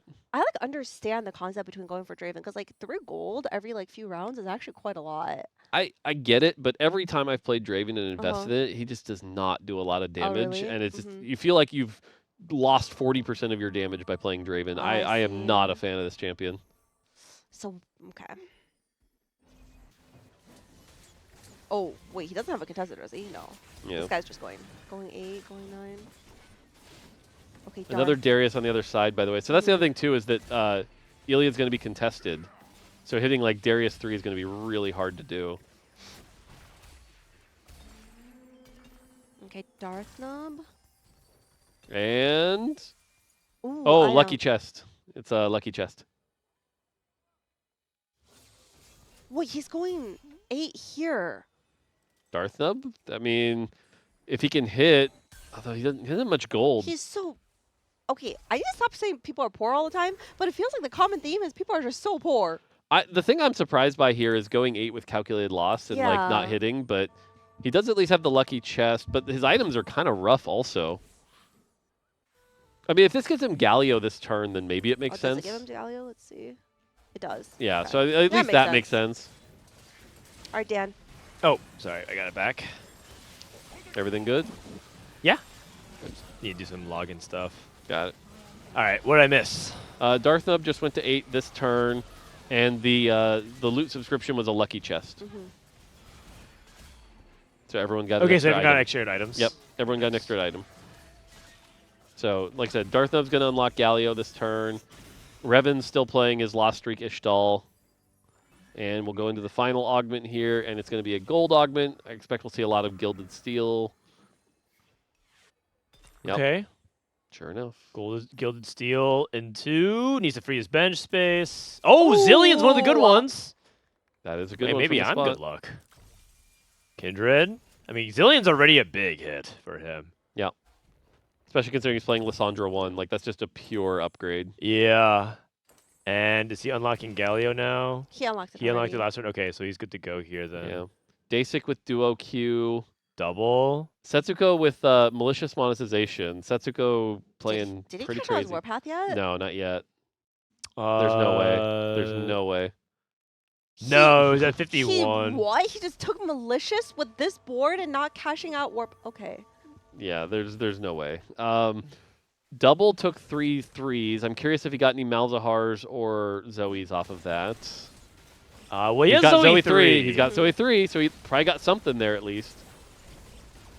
And this is what I like better. This is like the Mana Generation Zoe. This is where I think she does well. It's like lots of balls that do some big damage. So Big balls. yeah, whereas I think the other time we saw it, the items were reversed, and I actually don't like that setup as much. Darth Nub lost that Did fight. Setsuko win? Oh, he did. He did, actually. And he got Thresh. Setsuko won versus Elia and snapped his win streak. Yeah, it probably Oh, wasn't that's big. That's really big. He still needs the Callista, though. He needs a Callista, but, you know, I do think that Thresh plus... Oh, he's putting it on the Gwen. He'd rather play items on Gwen than Thresh. I see. See, I think here I actually... Okay. Oh, that's a big hit for double. I mean, this is a completely different story than we saw Setsuko play Malzahar reroll last game. Yeah, this feels like a solid spot to be in. And like I said, I really like these items on the Zoe. Not to mention you have the extra damage from the Bramble. And Zoe is shredding, so the Bramble does even more damage because of the augment. yeah. So, like, this is a good setup. Really good setup. How many? I assume he sold the Malzahars? Yeah, he doesn't have any more Malzahars, so we're not going to... Oh, he's at 6. He's got 6. Okay. Yes, he has a 3 more on his board, yeah. Yeah. The Zillion's doing work. Okay. Oh, that was actually Not kinda bad. close. Oh, Darth. Oh, no. Reven probably... Let's go double! I'm turncoating. It's all good. I'm a G2 fan. Mori's got this Yone board, reforged his emblem into Longshot, so he's got a Longshot set. Yeah, that's a weird one. Reven might be going 8th. I mean, it's all good. Yeah, it he's doesn't playing matter. Ishtal, so that's the He's thing. playing. He's playing his last game. For him, this is the last game of the day for him, right? This is game 12. Yeah. So he's guaranteed it anyways. If anything, he's sort of like helping everyone else who needs points. The big thing about Reven is, like I said, he's got an Ishtal board, so it's just how close is he to the next cash out? Wait, So yeah, one are you more. sure he's going 8th? He's about to cash out, Emily. It won't be Maybe. Brock It's next gonna turn, be a though. small cash. Or, Well, it's not that yeah. small, but it's not Brock. 470 is still pretty good. Yep. Yeah, I just can't imagine this board beating out like the 3-star, 3 cost already. And Yeah, then the That part I can the see. Oh, legendary. Setsuko hit send a 2 on 8. He's gonna cash out Warpath, dude. Wait, what is he at? He's probably at 60s. Yeah. 62. I'm not a Senna believer. I feel like this board is not as strong as it looks. Oh, really? I think Senna's really great. But Well, these items the thing is, I don't think Senna can solo carry, and he has Gwen, and Thresh keeps rolling really good death items, caps, yeah. which is quite good. So, and he has a good front line. I mean, his composition is strong. It's not weak for stage 4. This is great. Yeah, it's a good stage 4 board for sure. He's lacking AD on the Lucian is the big thing.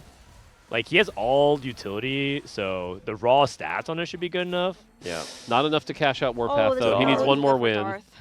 Let's go double. Nice. Yeah, so he needs one more because I think it was like 71 right now. 72. So he needs to win one more fight. Yeah. If he wins any single fight, he's guaranteed Warpath. Yep. And I will say, Warpath in Shadow Wilds is a very versatile combination because Warpath gives you 5 costs and a 2-star 4 cost, and you have a lot of flexible options with Shadow Wilds because all you really have to do is activate 2 Shadow Wilds on Thresh. Yep. And you can do anything you want. So we'll see. Yeah, the big thing is just the 2 extra items. Like it's just so much power. Yeah. So this is Darth. Yeah, unfortunately Darth right now playing a Zillion carry. Oh, he's trying to transition to Volibear Rise. So that's why he's losing so hard, because he actually didn't even roll down an 8. He's greeting. I mean, he has calculated loss. He's got 11. You guys can't see it with the UX, but he has 11 rerolls stored up. So, like, this is good. You talked about how he goes to the edge with calculated He loss. does. He does this a lot. He does this a lot. He does it, and it does win. Yeah, okay, that's a big win. That's a very big win. Yeah, I like the 11. He's got the, you know, It's going to be close, but here comes the transition. Oh, the 9. So he has to unlock. He has to spend one turn unlocking. He has to make as much gold as he can. And then the best thing for loot subscription possible. Is it a 2-star 5 cost possible or a 2-star 4 cost? I think at this stage 2-star because I think it's equal to the stage you are. Oh. So I think it's a 2-star 5 the cost. best possible thing Wait, would be he unlocks Rise and then a 2-star Rise shows up. I think Setsuko cashed out. Yeah, I think he did as well. Did he get anything He's good? got the Oh, two he did items. cash out. He did cash out. Looks like he got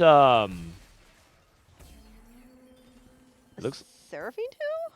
Yeah. It looks like he got Seraphine. I don't think he got any 5 costs he wanted because he doesn't have any upgrades.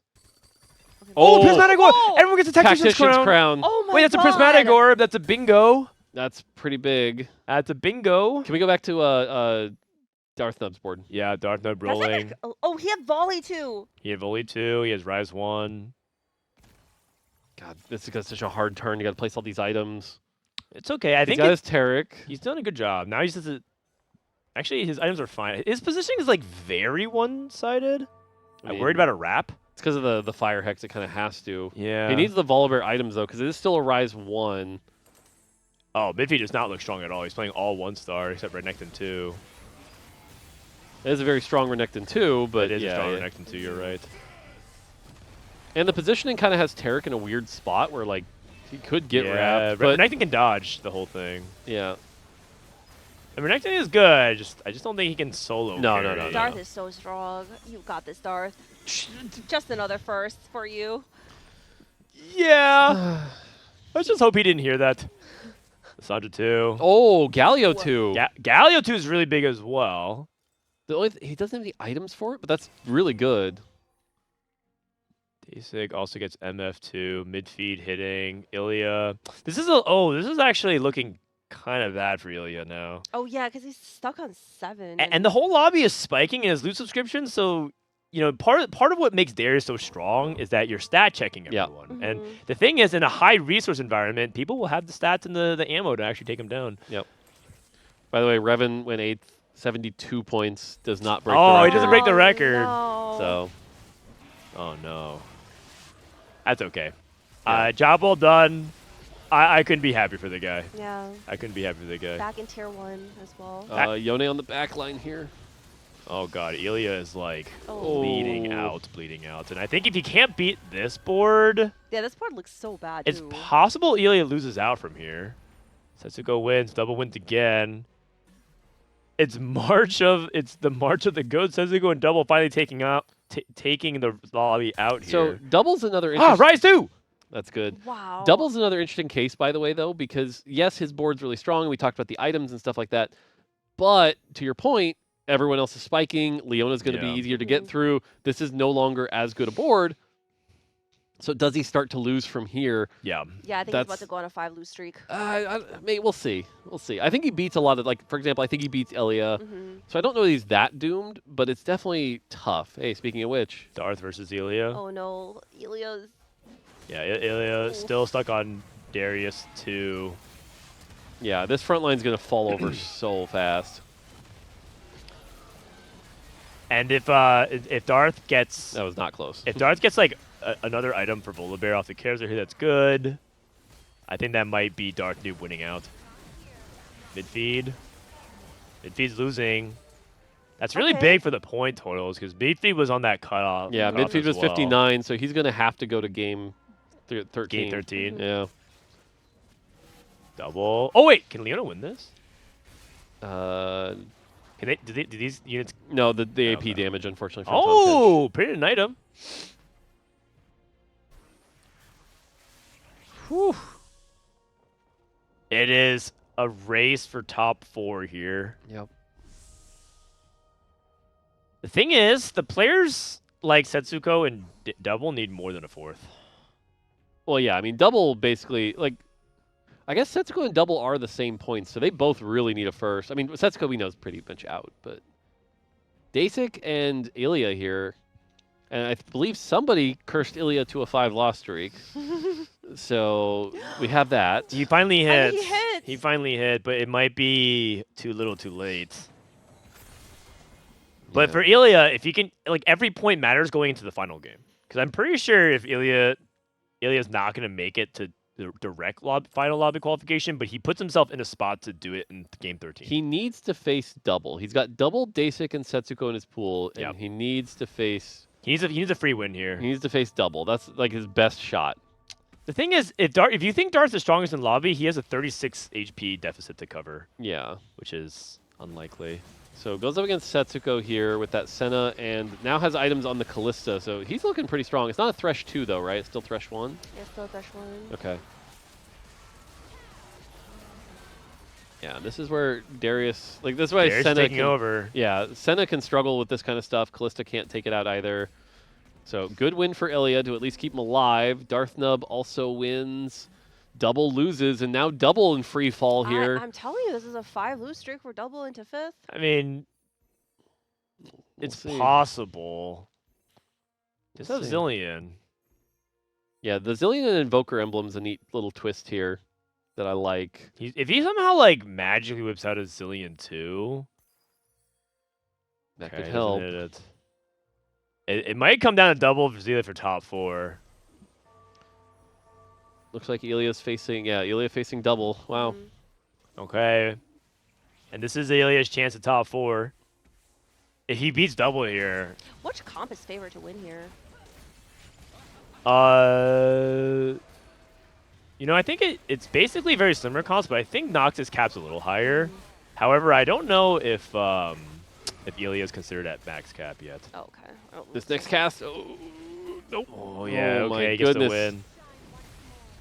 And yeah, well, man, double did lose. It wasn't 5 loss, but it was definitely a couple loss, and now he's on the back end. I think Darth won the game. I think Deisik is going to get second, and it'll come down to everyone else playing for other placements. Like if double beats Setsuko, if Setsuko beats Elia, that's all who determines third place. Yeah. Wait, if Setsuko was 1-1, can he make it out still? Yes. Yeah. Okay. Hypothetically. Yes. But I don't know if Setsuko.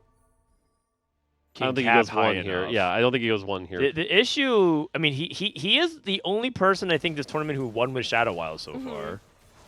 But I also think there's a reason why that's like a notable thing is because it's hard to win with Shadow Wild. He doesn't have Thresh 2 for what it's worth, and his Warpath All probably right, did not. what's the box? Oh, never mind. The Forger. He The needs Forger. Thresh 2. Oh, Thresh 2, He needs okay. also Thresh with items. Orn 2. I wonder if he made that too fast because he only has 1 remover. I also feel like our item quality is just so low. Yeah. I'm almost to the point where I wish we reforged something like a YOLO reforge. He takes the items off the Braum, probably to put onto the Orn. Yeah. And then, gotta pick quick. Goes with the Edge of Night on... But the thing is, he wants Edge of Night to go on Thresh. Oh my gosh. So what are we doing with the Edge of Night? Well, he has an Edge on Thresh already with the Thief's Gloves, so he's gonna actually wait for it. Is he gonna reforge the Thieves' Gloves? Oh, I don't know what his actual game plan is. I think he actually... Yeah. I think he actually is just gonna sell the Azir and reforge. Oh, yeah, that was a that's close. loss. That was a close fight, Ilia's though. dead. Elia's dead to who? Darth Nub? Yeah, it had to have been. Oh, man. Oh, no. Wow. Oh, no. The crazy thing is if Double and Setsuko place like this, they tie, which is bad for both of them. I mean, I think they both. I Yeah. think they both needed like a first though. I'm pretty sure it's impossible. He Setsuko's reforged- facing Darth Nub. Oh, we got our Void Staff. What Yeah. the? That's actually so good. Yeah, but Wait, but he has a spark already. and he's facing Darth Nub, so Yeah, it might Oh. be cooked. yeah. Basically, this comes down to can Double beat Deisik. I think Deisik can beat double. So maybe Setsuko. I mean, maybe there's a world that Setsuko wins this. I'd be extremely surprised, only because I just think that he has a bunch of supporting cast, but no superstar on his team. Yep. And but he does have a pretty good cast. Like it's not like he built a bad board. Setsuko's board is good. I feel like it might lack the oomph. Yeah, and unfortunately the Volibear full health, and Yeah. so Setsuko gonna get knocked out here. And Double is probably dead as well. Double's Giga dead. Yep. yeah.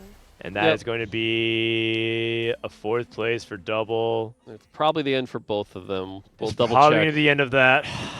Yeah. Oh man. Because even looking at the lobby, right? Like Mori's at 60, Setsuko's not, Double's not. You know, Midfeed's at 60, Elia's at 64. So it doesn't look good. Doesn't look good. I guess we'll see what happens everywhere else. Can we check his build The- water stats? Maybe like he can. Maybe Deisik can win out. Well, I was going to say, regardless, I think the big thing here to talk about is that Deisik probably locked his spot into The final lobby? Final lobby. Oh. I think he might be one of our top 4. So Yeah. No, I think you're right because Deisik was. No, he should be because if he's already in top 4, I think he was the 4th place Right, player. and that's what I'm saying. So I think Deisik, big story here. Congrats. That's Deisik.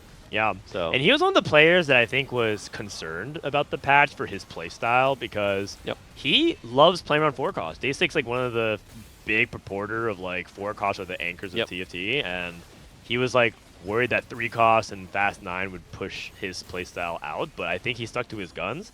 He played a lot of 4 cost play. He's playing around Kaisa, he's playing around Demacia, he played around Bilgewater. Yep. Found success. Yep. By the way, I'm hearing from the other lobby that Rety got 2nd. So That's good. we might actually have 2 NA yeah, players but in the. he still didn't win the lobby, so Emily cheered for. Yep. No, I don't think my curse works on people who like we don't watch.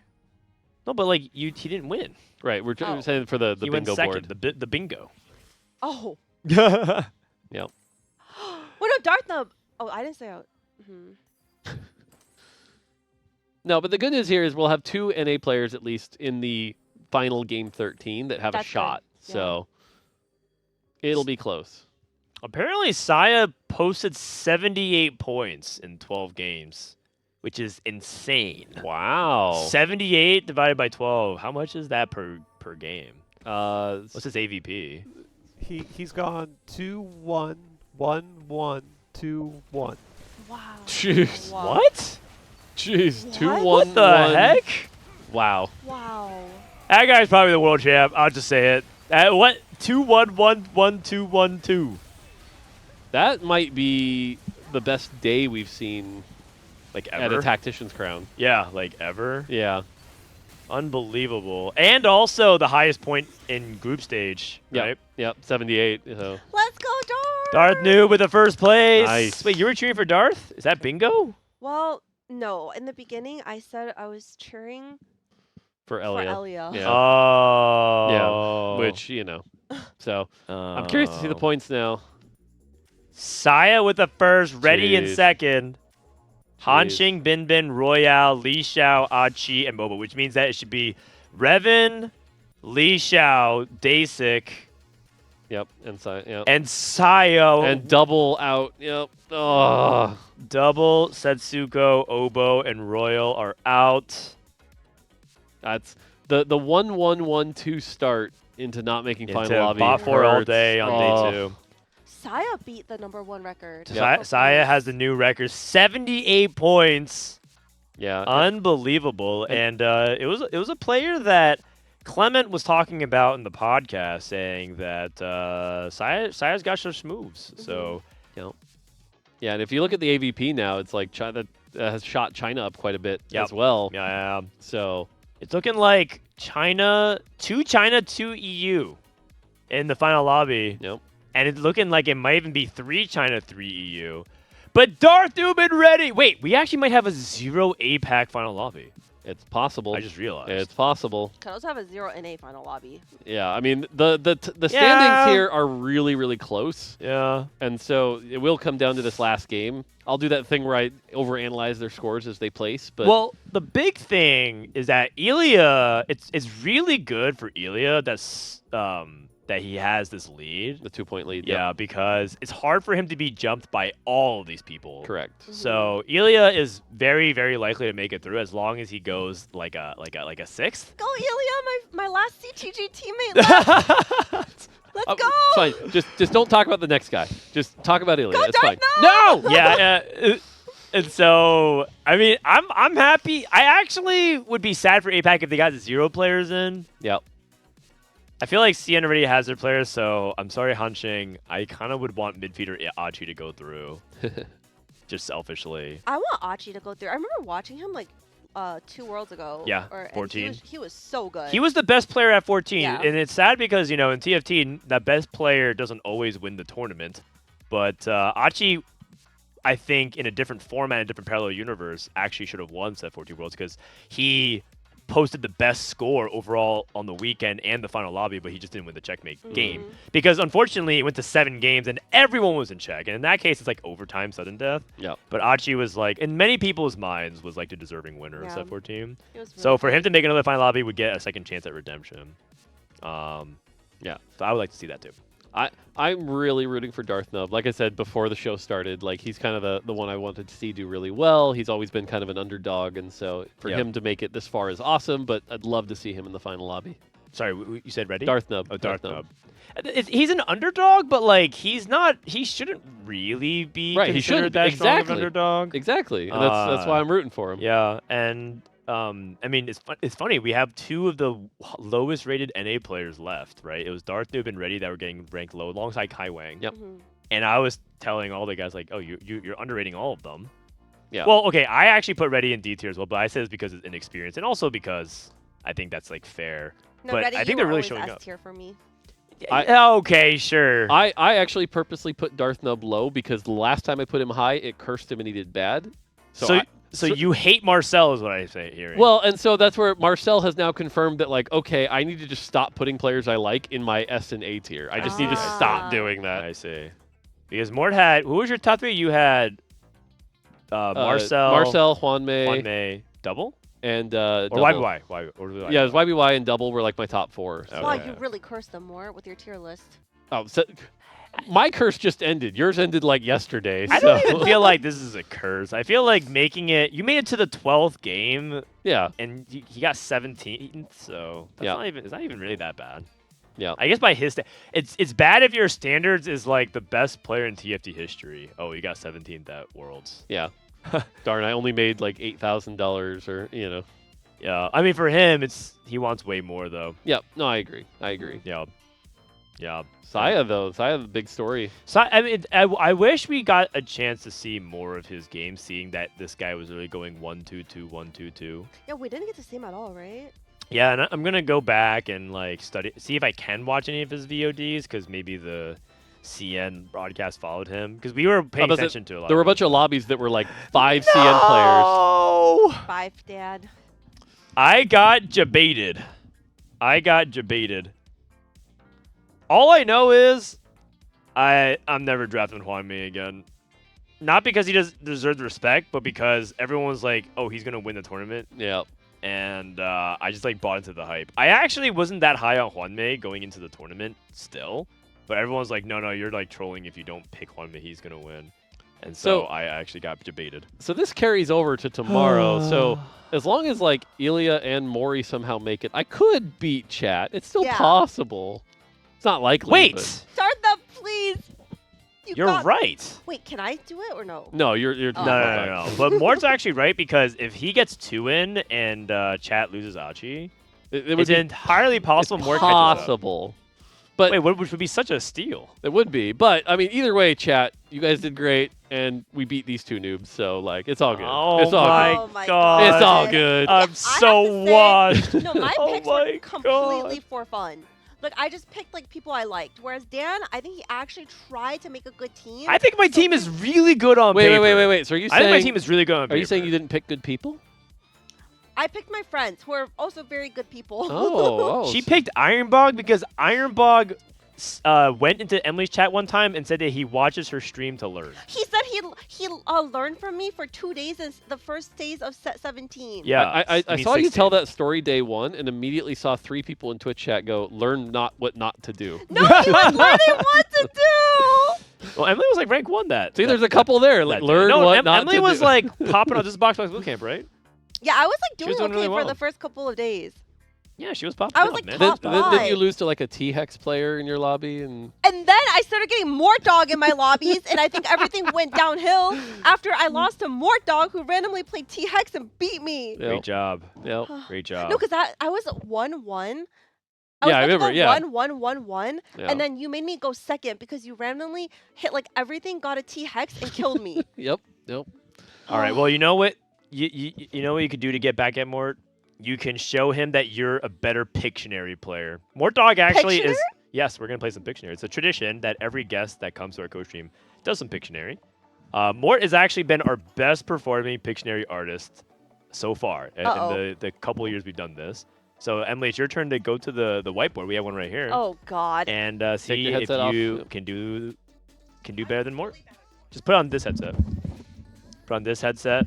Man, I got all Okay. the records. So the most important thing is that you don't block. This is so loud. Oh my God. Okay. Yeah, sorry. It's okay. I don't what? You don't block the drawing. from We the need to like camera. not look at Twitch chat, otherwise it's Yeah, cheating. but Okay. the clue will be. You see prompt here? Prompts, yeah. Yep. It'll I'm be not there. looking. So Okay. Well, how does this work? I have to draw what the prompt says, yes, That is how Pictionary works. and then they have to. we have to guess. We have oh, to guess. You have to guess. Yes. Okay. Yes. All right. So he's gonna give a clue, and you have a bunch of color markers and stuff if you Okay. want. All right. Let's throw Emily's cam on the screen. Oh God. Oh God. I don't know what this thing looks like. That's not a good sign. Hmm. It's a loot orb. Okay. It's Team- a hat. Brom, Timo, Garen. No, I don't know. That's a guy. You were- it's- this is it's a- not helping at all. It's a stick figure. Is there like a chunky stick figure? Like Kobuko? Kobuko? Oh yeah. Maybe Do the weapon. Do the weapon. do the weapon. I don't even know what the weapon is. Oh, Kane? Zahid? No, an axe. Who chops? Olaf. Um. Oh, well, now he's happy. That solves Okay, so he's everything. happy. Okay, and then Is it a yordle? It feels like yordle like. and then Her weapon is a hammer. Oh, Yeah. Poppy. Poppy? It's Poppy. yeah. All right. All right. Okay. Okay. Okay. Guys, I don't know what Poppy looks like. Wait, what side should I stay on the other side? No, you can just erase it. Oh yeah, you can stay on the other side. Stay on the other side. It'd be good. Okay. All right, Poppy. I mean, our producer had to tell us the clue. Okay. Oh God.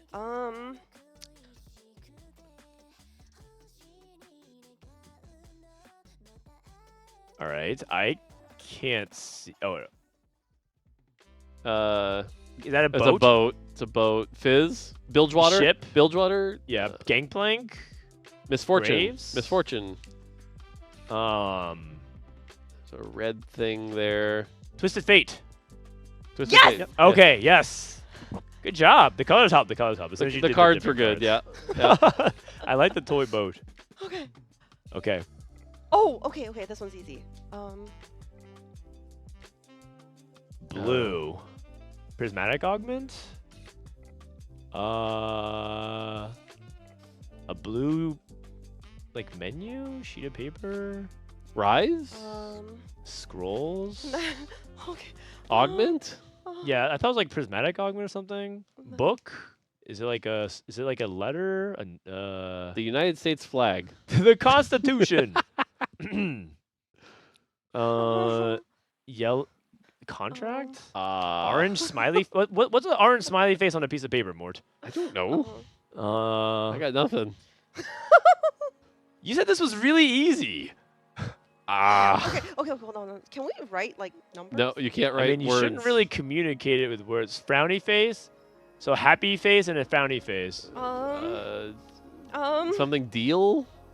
Yeah. Smiley face. The smiley faces aren't helping. Chat? Yes. Oh.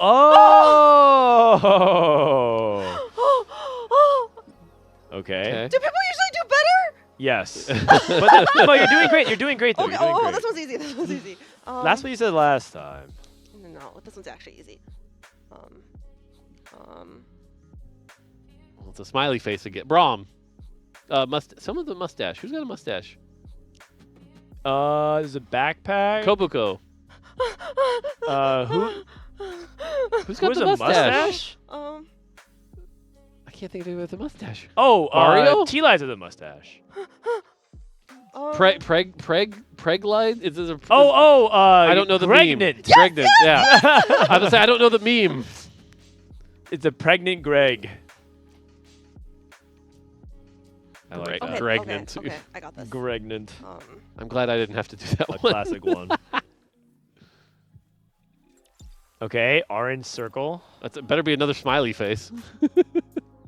Kobuko. Wait, I don't. Wait, no, maybe it's this, like this. Ears. Timo. A teddy bear? Is it Tibbers? Oh yes. Tibbers? Okay. Those are big ears for Tibbers, but nice. Big That's ears for good. Tibbers, not bad. That The was pretty good. the color choice helped. All right. Okay. Okay.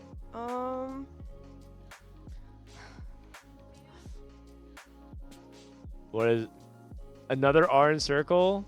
Kobuko. It'll be right one of these times. Eventually. Annie? Yordle? What is going on here? Nachos? There is Yordles?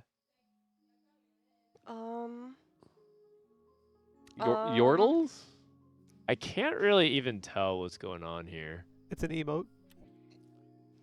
It's a circle. Oh!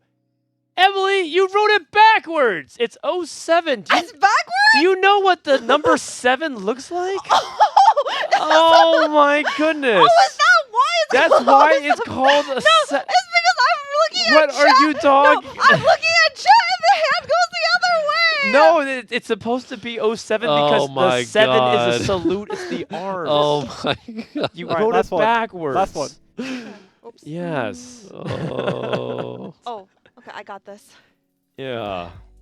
All right, last one. Ah! All right.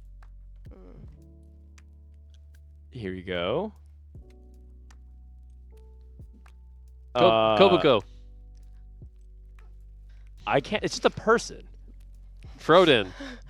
Oh, that's Mort. It's Mortdog. Yeah, with the beard. the beard. All right. I see the beard. Nicely done. Nicely Thank done. you. Guys, You know- I did good, right? What's Yeah, it then? I think you actually captured Mortdog's figure pretty well. You've been losing a lot of weight, man. That's great. The best drawing of me I've ever seen. Can you get one more glimpse at the whiteboard with Mort? I mean, yeah. Perfect. What's I like the how secret? his first guess was Kopuku. Damn it. I like that. Damn it. I like that. By the way, the encounter, we're going into lobby. The encounter is Zillion, so you do get at least one prismatic augment. It'll be All something right. to mix up the end game here as we're going into our final game of the day, game 13. 8 players left. 4 make it to tomorrow. Yeah. That's Anyone's right. game. That's right. Okay. Well, overall, it's been fun group stage, but all good things must come to an end. This is the final game of today. If you guys are just joining, because I know a lot of people are waking up right now, it's game 13. The top 4 people in points after this game will go to the final lobby to play with Reven, Saya, Deisik, and Li Xiao. Yep. 2 CN, 2 MEA. We might have a situation where it might be no Americas players or no APAC players in the final lobby. Yeah, it's pretty wild. And, you know, I think throughout the day, what we've seen is like a couple people running away with it, right? Those top 4 were pretty far ahead in points. But this, we're like a 3-point spread here, basically, except for Elia. So it's really anyone's game. And this might be like the most important game for a lot of these players. Yeah, for sure. Okay, can I like name 4 people I'm rooting for so that like we can get the bingo? You can name 1. 4 people? 1? You can name Is that how it works? I can only name 1? Okay, fine, name 2. Okay. Darth and Darth and Elia. Did you? Oh, you almost said, yeah. I was going to go with Rety, but he specifically said, Emily, please do not root for me. So wouldn't it be messed up if I did? A little. It would be. Yeah, it almost feels like you want him to lose if you do that. Mori, by the way. Out here already. I love a good underdog story. Also because my faith in North America in the usual names was not rewarded, so maybe I need to change it up a little bit. Makes sense. Man, Darth must burn a lot of calories walking for 7 games. Yep. That's why they call it esports. That's why they call it esports. Well, as much as you joke about it, I do remember one time I was I was talking to one of my friends, and he said that his colleague wanted to do a tournament of League of Legends where everyone had to stand up. And it was actually kind of hard to do because you just get really tired after playing League for like an hour or 2. You don't want to keep standing. Yeah. It's like an endurance challenge. I mean, try it. Try to play 5 hours of TFT standing up. Darth had a build start, but doesn't look like he's going it. The board's kind of weak for a build start, not the right items. Gonna go into the first augment here, and it's gonna be silver. Oh, the last one's prismatic. More. Yes, Oh. last one's prismatic. No, but that's then you have build up. Yep. You have anticipation. That also means that it's very likely a second silver augment. Well, the last one being, I feel like being prismatic a lot of times is just everyone kind of going for like the econ ones. So Depends. I like prismatic start. table scraps. I think they're pretty interesting. Table scraps is an interesting choice. Yeah, I think table scraps is one of those augments that it's kind of like cure package in the sense that depending on how you like pace it out, it could be a really good thing. It also could be kind of slow for your game plan. So yeah, it sometimes baits you into not slamming a little bit more because you're like, oh wait, maybe hold out for a little bit more table scrap value. Yeah, I think it's decent though. Binbin takes silver spoon, obviously trying to win streak off of that. We see one of the magic rolls, so we'll have to see what that ends up being. Otherwise, nothing too crazy going on here. Mori taking the water hex to try to lock himself into that AP line for sure, which was interesting because he had 2 Aphelioses as well. Slightly magic roll, your champions get larger and gain health. A little bit of combat. How much HP is it? Do you know? I want to say 180. Okay. I don't remember off the top of my That head. seems like that's pretty good for a silver. It's I mean it's definitely a little over budget due to the randomness, but like, you know, it's flat health also, which means it's really good. Yeah, good early as well. Okay, looks like Hanxing. Also gonna take the loss here. Oriana gang unlocked. Hop on board with Aji from APAC. We talked about before. He was the best performing player at Set 14 Worlds statistically, and got second at the championship overall in final lobby. Hanxing taking efficient shopper. Can you go to Binbin's board? That's a Wukong. Wow. Early Wukong, okay. Wukong is so good early just because it's 2 health bars that you have to deal with. That is true. That is true. It's not that insane of an Ionia though, but it is really good to get an early Wukong. No, early Wukong is just so much. Like I was talking about the effective health earlier, that like just trying to get through those 2 health bars takes forever, and so this is a really good start. Yeah, it's like a guaranteed 5 streak for him. I mean, I wouldn't go that far, but No, I think so. I mean, it's definitely strong. It's just you saying guaranteed makes me very nervous. So. Sorry, wow, Binbin. Mort. That's crazy. Emily is like strong, but she's not like omnipotent. She can't like be. The Curse of Wang isn't the strongest known cosmic force in the universe. No, but see, it's when she says things that are 100% and doesn't realize she's doing it. That's when it's the strongest. So like, oh yeah, that's guaranteed, no problem. It's like, well, okay, but like, what are you doing here? Okay, what if I say Darth Nub? You are guaranteed final lobby. You didn't even see. Did I say a Tarek also? Oh, was there a Tarek? Okay, What? now it might be guaranteed.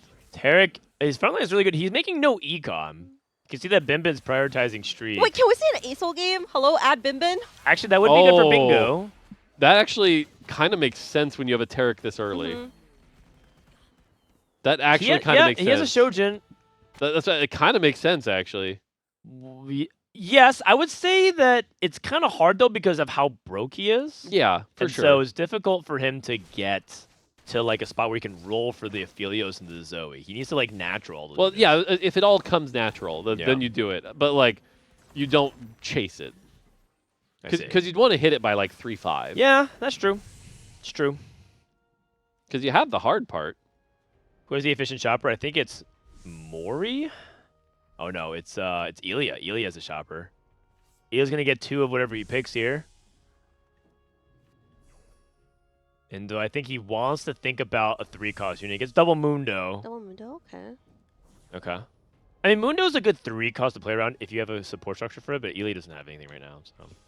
Yeah, Mundo 2 is really good on like 2-5 and 2-6, and then falls off. Yeah. So. Okay, let's see what. Whoa, Leona! Wait! Hold up! That's what I'm saying! Hold up! Now, I think I might be on board. You got it. You got it. If he doesn't take this, he's got to take this. It's just. The problem is that he can't hold it all, right? He can't hold everything. So he has to decide what he wants to sell. If he just sell a LeBlanc pair, that feels really bad. Acel. I think it's correct, though, knowing that. Would you stake your entire world's final lobby on Aurelian Soul? I mean, from this spot, yeah. I think he sold it. Oh no, he didn't. You're a Chad. I'll just have you know, Mortdog. I mean, I think it's He's kind gonna of risky. actually is he selling the Taric and buying Scion pair? Probably. Nah, he's only gonna sell. He's gonna hold on to the Taric. I think it makes more sense. Oh man. Wow. Okay. Okay, this guy is. This is not even skilled. This is just like, what is happening? I don't What? understand. That actually took immense amount of self-control to not commit to Acel. Yeah. there. Yeah. Really? Yes, that I isn't was that trolling about Acel. Surely this is not an Acel game. isn't that actually what skill is to like make hard decisions in those moments? Yeah. To hold the LeBlanc pair and the Wukong and Yeah, to not go get for baited. Acel? To not get baited. Yeah. There's a lot of opportunities for you to throw the game. Okay, so we have the win streak matchup here, by the way. Rety unfortunately has to go up against Oh the no, LeBlanc too. Rety. So It's okay. You tried your best, sir. playing Bilgewater, by the way. So we thought Deisik do really well with the Bilgewater. So Rety deciding to invest in that, you know. So maybe he can get something good here. But unfortunately, just get through the first health bar of Wukong, not quite the second. Do you still take full damage for the health bar? No, it's considered like a target dummy, so. I guess oh wait, Mundo 2 for Elia. Okay. Hold up, that's pretty good. And he also has the Rage Blade. Ah! Ooh, that's good. so Now he's just finding one Jinx. If he finds a Jinx, I think his spot could be a lot better going to stage 3. He has 4 Mundos. Wait, how strong is a 2. Mundo 3? I have, Not very strong. Okay. I do not. I've lost a lot of LP on ladder trying to make Mundo work to test him. really? I am not a Mundo believer. I think he's a lot better in the spreading root scenarios because Zon works really well with a bunch of emblems. So if you're like getting a defender emblem for Mundo and then you have, you know, some other stuff with it like Legion and 3s, I think Mundo becomes pretty reasonable.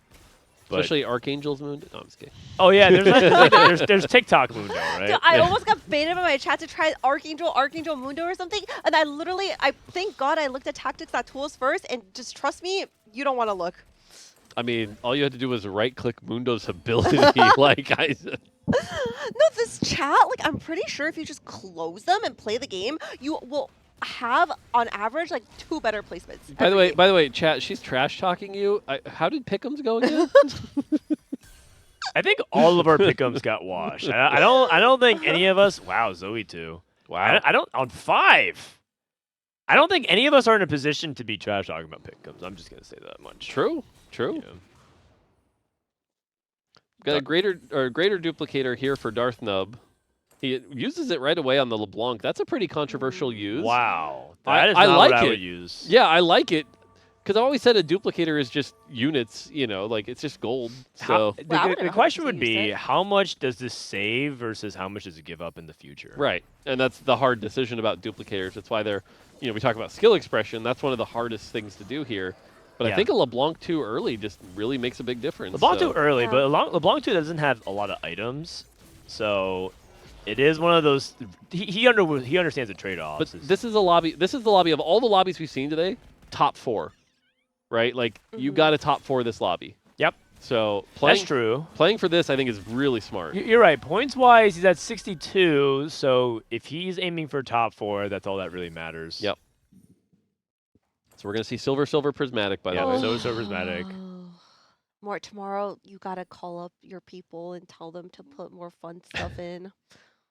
I can't watch another. Chat, remember 8 this in the games future. of If you read a silver patch note augments. that's like raise the rate of Prismatics, whatever, it's players like this Yes. is why. It's actually the popular sentiment too. I know. Scion.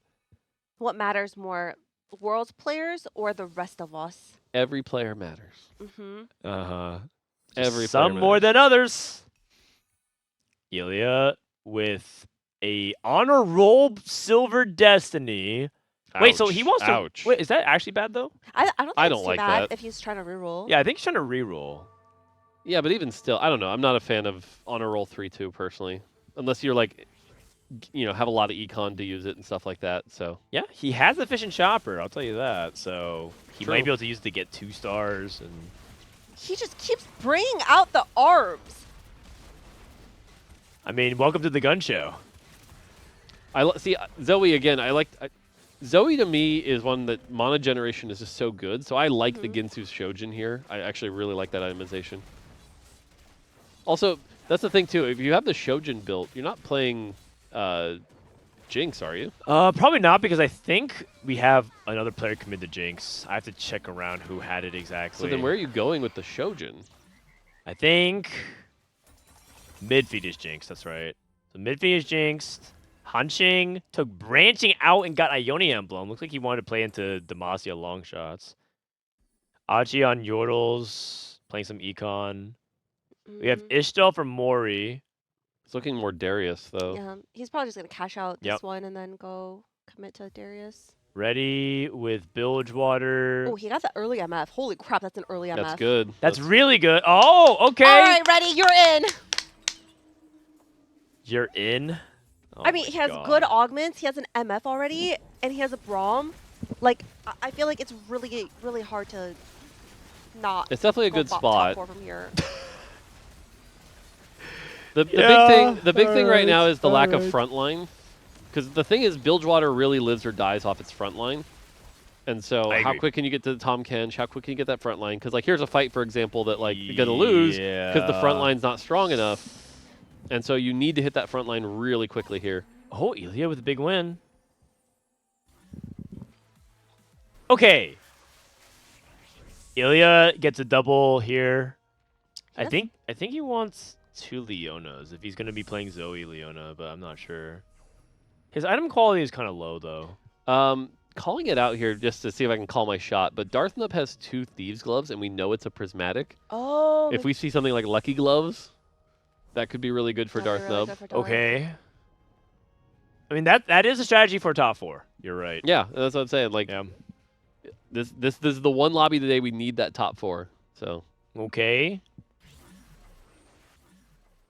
Binbin's still on a win streak, by the way. Yep. I mean, this guy... Turns out Tarek and Wukong and LeBlanc 2 in stage 2, pretty good. You know what that reminds me of? That one game you were in with me. Oh, that was not even remotely the same. So Ready is playing 7 Bilgewater, makes a Shojin, rolls good items on his front line. Yep. He rolls Barnacles and Cutlass, which are 2 of the ones that you don't really want, actually. That's kind of unfortunate. You're looking for Flintlock, you're looking for Deadmans, you're looking for Pile of Citrus. So I think his Serpent Shot is actually not ideal. Yeah, I would agree with that. Man, what if Elia plays the Aesol? It's a little late for that. With Honor Roll, Aesol does not sound like something that would make sense. Yeah. And Ilya's not that kind of guy. He actually, believe it or not, Elia is like a very like risk-averse player, and so I think Silver Destiny is a little bit like out of character. But he probably picked it because he didn't have better options. Yeah.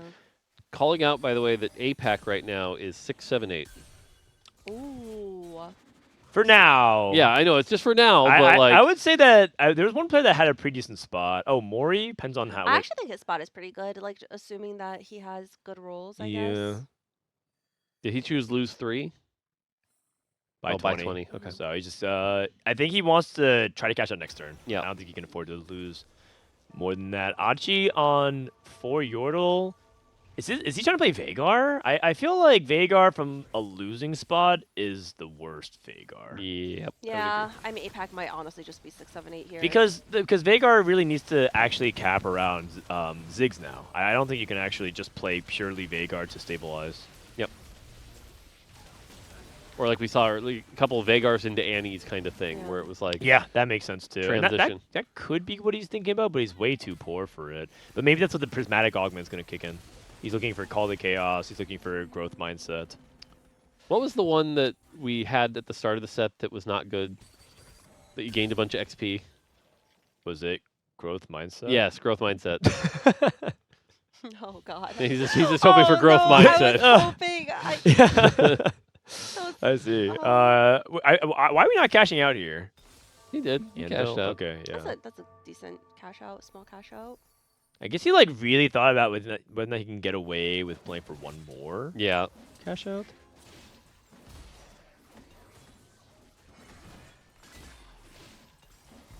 Finds a Scion, but he needs the Darius pretty bad here. Yes. Binbin did finally lose a round, by the way. Oh, Elia's playing. Is he playing? He's playing Mouse? It's got to be Mel's, yeah. Yeah. Loris 2. Rolling deep. He's one off 23. He's also one off Jinx 3. Oh, yeah, he's actually very close. Yeah, he's one off both of them. And it's good for him to obviously hit, but it's also good for the other 3-cost rerolls to start pulling them out of the pool. Very, very close. It's interesting that he's sending now right before the augment round as well. Yeah. His HP count is probably what he's worried about at the moment. He's still playing a Milo on his board. Okay. So Rety took the Cutlass. He's really poor. I'm actually The front line, the lack of front line, man. kind of worried about Rety. I think Prismatic needs to be really good here. It's okay. He'll hit a good Prismatic. Okay, you promise? I promise. Don't worry. Just wait. All right, we're watching it from Rety's point of view. Just look. Gigabith Prismatic. Ooh. Component heist. Component heist is like something that I don't know if he can afford to wait. I don't think he can wait. Oh, so I mean, Oh, Commerce Core is good. probably what he wants because I just think he can't play without MF2. No, but Soul Awakening. This is so greedy. It is greedy, but Soul Awakening is a really good. It is, but like he doesn't have upgrades. Yeah, This is so greedy. He can level to 8 and be stuck exactly the same board he has. I think I would have taken Econ. Oh God. He need level for a Prob 1. Okay, he hit Nautilus 2. Oh, he's MF in shop. That makes sense more. Okay, so he thought that he could probably roll for 1 MF. That's more reasonable, but that being said, he might be getting punished hard. Yeah. What was this called? Chaos? Chouse is... Ooh. Not quite the lucky gloves. That's not what he wanted at all, actually. Because he wanted money, right? He wanted the fast 9. Like you can see, he's playing the Rise board. He's going for again. And he already has a lot of items. Oh, like if you look at his augments, it's like giving him more items. Yeah. So it's diminishing value. Look, can you look at Achi's spot real quick? Is he the? Yeah. This is the type of Darth Nub's in the type of situation you see a lot in like gold elo, where it's like, I have all these items. Why am I losing? Whoa. I'm not calling him gold. Whoa. I am describing that gold players often don't see why they're losing. I'm pretty sure Achi's just dead here. He took growth mindset and he's halfway to 9 and he's rolling. Oh. Yeah, Achi might be dead. Yeah. Rety might be dead. Hanxing. Hanxing Wait, looks like he's dead too. Why does everyone's low rolling. Dead? The only person that's and the 3 cosplayer hasn't hit either. How has he not hit? Which means that's actually really good for the people at the top. Mori hit the golem, by the way. I actually think this golem's really good from Call to Chaos. Oh, you're right. You're right. I think this thing is really good. I think both golems are good. I think the frontline and backline golems are really good. I haven't enough exposure with the backline. You might be right. I've never gotten that one. If you have a good frontline that can support it, the backline golem actually a lot of times out DPS is my main carry. Okay. Oh, Elia has Zoe 3. This is really good for Elia. It's a low cap situation. Yeah. It's actually looking really good for Elia. I'm pretty sure he's top 4. I mean, the problem is... does he win this fight? I don't think he can lose the... Emily? No. Watch. You promised! Ah! Emily. How many times do you just... Wait, he has a Zoe 3! There are other units on the board that matter. No, and a Radiant Leona! It is Leona too. I also think that the Mori has double combat. He has Water Axiom and Second Wind. Yeah. And Elia is the strongest he'll ever be with his items. So that's not a good sign. Yeah.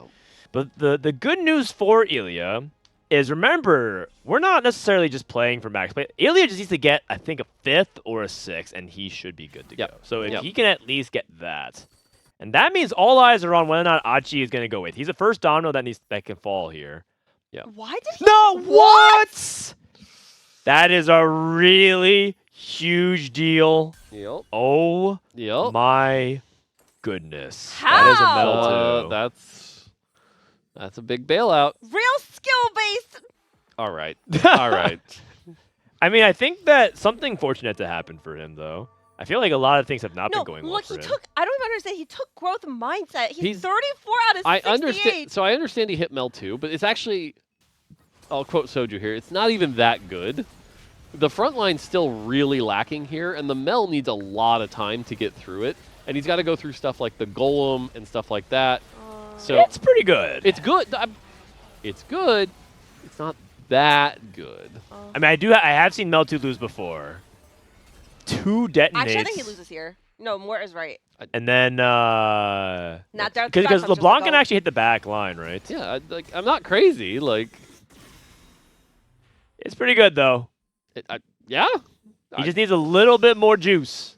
1 Seraphine and 1 Tarek. He has to roll again. I would say the Tarek, I think, is the big one. He really needs the Tarek. The extra MR for the front line will matter a lot. Jinx 3. Oh, the thing is, if Mel 2 goes up against this board and Leona 3. That's yeah, like, these despite are the Mel boards 2 high roll, I think he might just still go 8th. Okay, you know who actually might be going 8th? It might be Rety. He needs a Tom Kench 2 out of his butt. Like, that's... I don't even know if that's enough. I mean, at least give him a shot. It's Achi versus Rety. Oh no. I actually think there is a chance Rety can win this fight. Ooh. Yeah. What are the chances of that happening? Watch it. Boom, boom, boom, boom, boom, boom. Yeah. Rety just got 6-0'd. Now the thing is, Rety. What outs do we have here? Oh, he's still playing 7 bill. Oh, we're still playing 7 village. Yeah, because he's just so poor. Like, he can't even get out of this even if he wanted to. I just don't think you're allowed to take Soul Awakening. The augment there. pick was the thing. I think I understand why, because he's thinking, oh, you know, if I can like hit MF2, I can win stage 4 if I take this combat augment. But he didn't hit MF2. Yeah. And so he played most of the stage without it, and now it's too late. And now he's traded a bunch of his HP for combat, and he's not that strong. Yeah. Darth Now Nub is actually so healthy for like. I mean, he's just playing off of a LeBlanc too here. Yeah. Which is correct. Like I said, the duplicator play, like I said, I think was really, really Yeah, smart. it's really good. Skarner unlock. It's smart. It is lower cap, but again, he's playing for top 4. Top He's playing for four. top 4. Like right. I don't know. I think it's one of those like underrated plays that will make a massive difference. So yeah, I really like the play. It's hard. I think the hardest plays in TFT are the ones that have the farthest foresight, especially when you're trading off, because a lot of people play with too much foresight. LeBlanc 3. For Mori. That's a really big. Oh, Darius 3 as well. Oh my God! And with this, Mori might be back. And he got the JG. Wait, that's really bad for everybody else in the lobby because Mori looking like he's top 2 in strength at the moment. Yep. And I think they needed him to die off. Oh, and Darth Nub has to face him the moment he hits everything. I mean, Darth Nub at least has the health, so this isn't the like if it face him evaporates very now. quickly, though. Yeah, he could lose 4. Darth Nub could lose 4 times and then die. Yes, it is So definitely it's- possible. It's very scary. Yep. Rety's dead. He's dead exactly lethal. Oh my God, Rety went 8th. Oh God. Oh no. Goodbye, Ines. Hope. No. Hold on. We have Darth Noob. We have Darth We do have Noob. Darth Nub still. Binbin has a rise too. Oh. I mean, right now, if we're looking at the lobby power and who's advancing, Elia looks like he's advancing. He looks like he's advancing. And then after that, it looks like I kind of agree with the Mori call right now. Mori's board is really strong. Very, very good. Yeah, He took Mori double and combat. Binbin are After that, strongest. it's He actually really has triple tough. combat. Because Yeah. Call the Chaos translated to combat. That's what I'm power. saying. It's actually like I think those are the 2 strong boards. Like, sorry, Elia's board's not strong. It's just he has enough points. He's going to make it. I think Mori's got the strong board. After that, it's tough. Right. To predict who's going to make it. Binbin Oh no, probably. Binbin's gonna make it for sure. I think. Binbin has the rise too. Yeah, Binbin has rise too. I'd be surprised if he can. Midfeed's board is potentially very strong too. Air Axiom, Giant Mighty. He's got combat augments. He's going up against Ghost of Elia. Next cast. This is actually a Bramble Mel's diff. I'm starting to think Jinx without anti-CC is just kind of hard to play at high level because it just seems like those interrupts for those small seconds matter so much. Yeah. Achi, by the way, hanging on by a thread. He upgraded his front line. He's not weak at all, and he has 3 items. He moved him off of Mel onto Seraphine, by the way. He's also removing for his tank to see who needs to put on for the fight. So he needs to see which side do I need to itemize my tank on. This is actually pretty heads up. If I need to itemize on the right side or the left side. Yeah. He doesn't want to get wrapped in any way. So he sees Elia and he's going to go left side here. Gotta slam it quick. Yeah, that's very smart. Is that enough, though? Yeah, I don't know if I can get through. His Mel's on the wrong side, because Mel wants to be positioned opposite side of the enemy carry, so the detonate's not going to deal that much. At least the Seraphine's hitting the right stuff, I mean, though. to be honest, I think Elia's items are not very good. Like, is that Zoe doing damage? It's like vegan Zoe. No, that's great. That is great. I like this Zoe a lot. I think Elia wins here.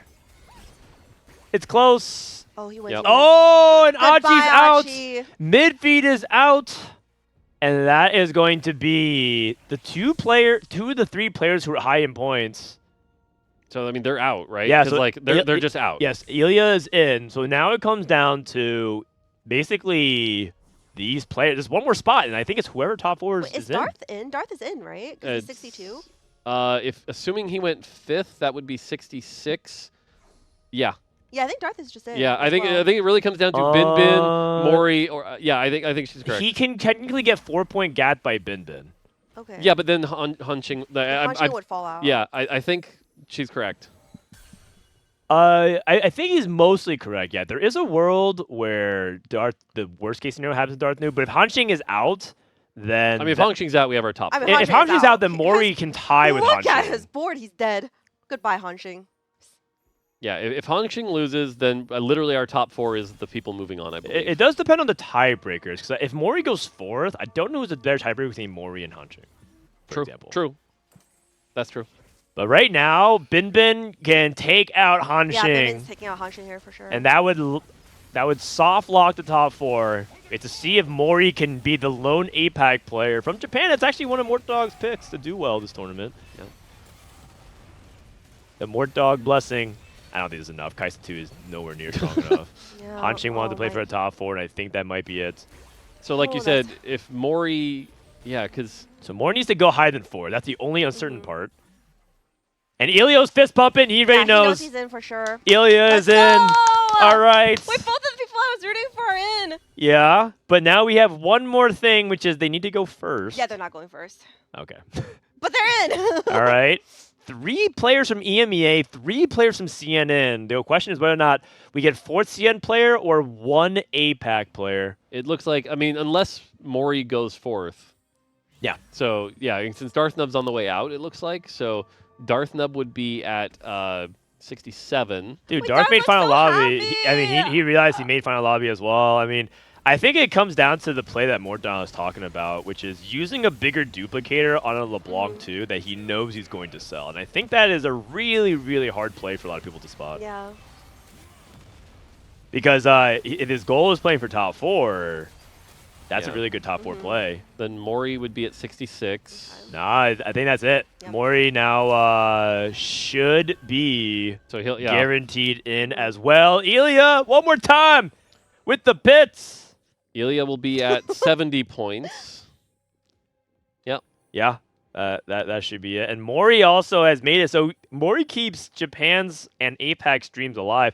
APAC was going to be having no players through. Yeah, so we have 1 APAC, one NA, and then 1 NA, 3 EU, 3 China. Yeah. Wow.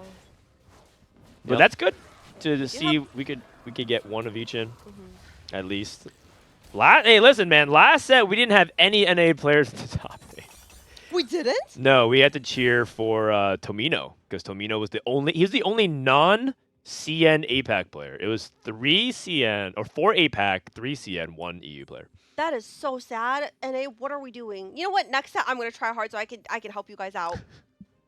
Good. Do it. Do it. Yeah. Do it. Dan, why do you sound so Do it. doubtful? No, I'm just Yeah, processing part. the information in real time. I'm processing the information in real time. I did not know that NA was so out of it last set. Yeah.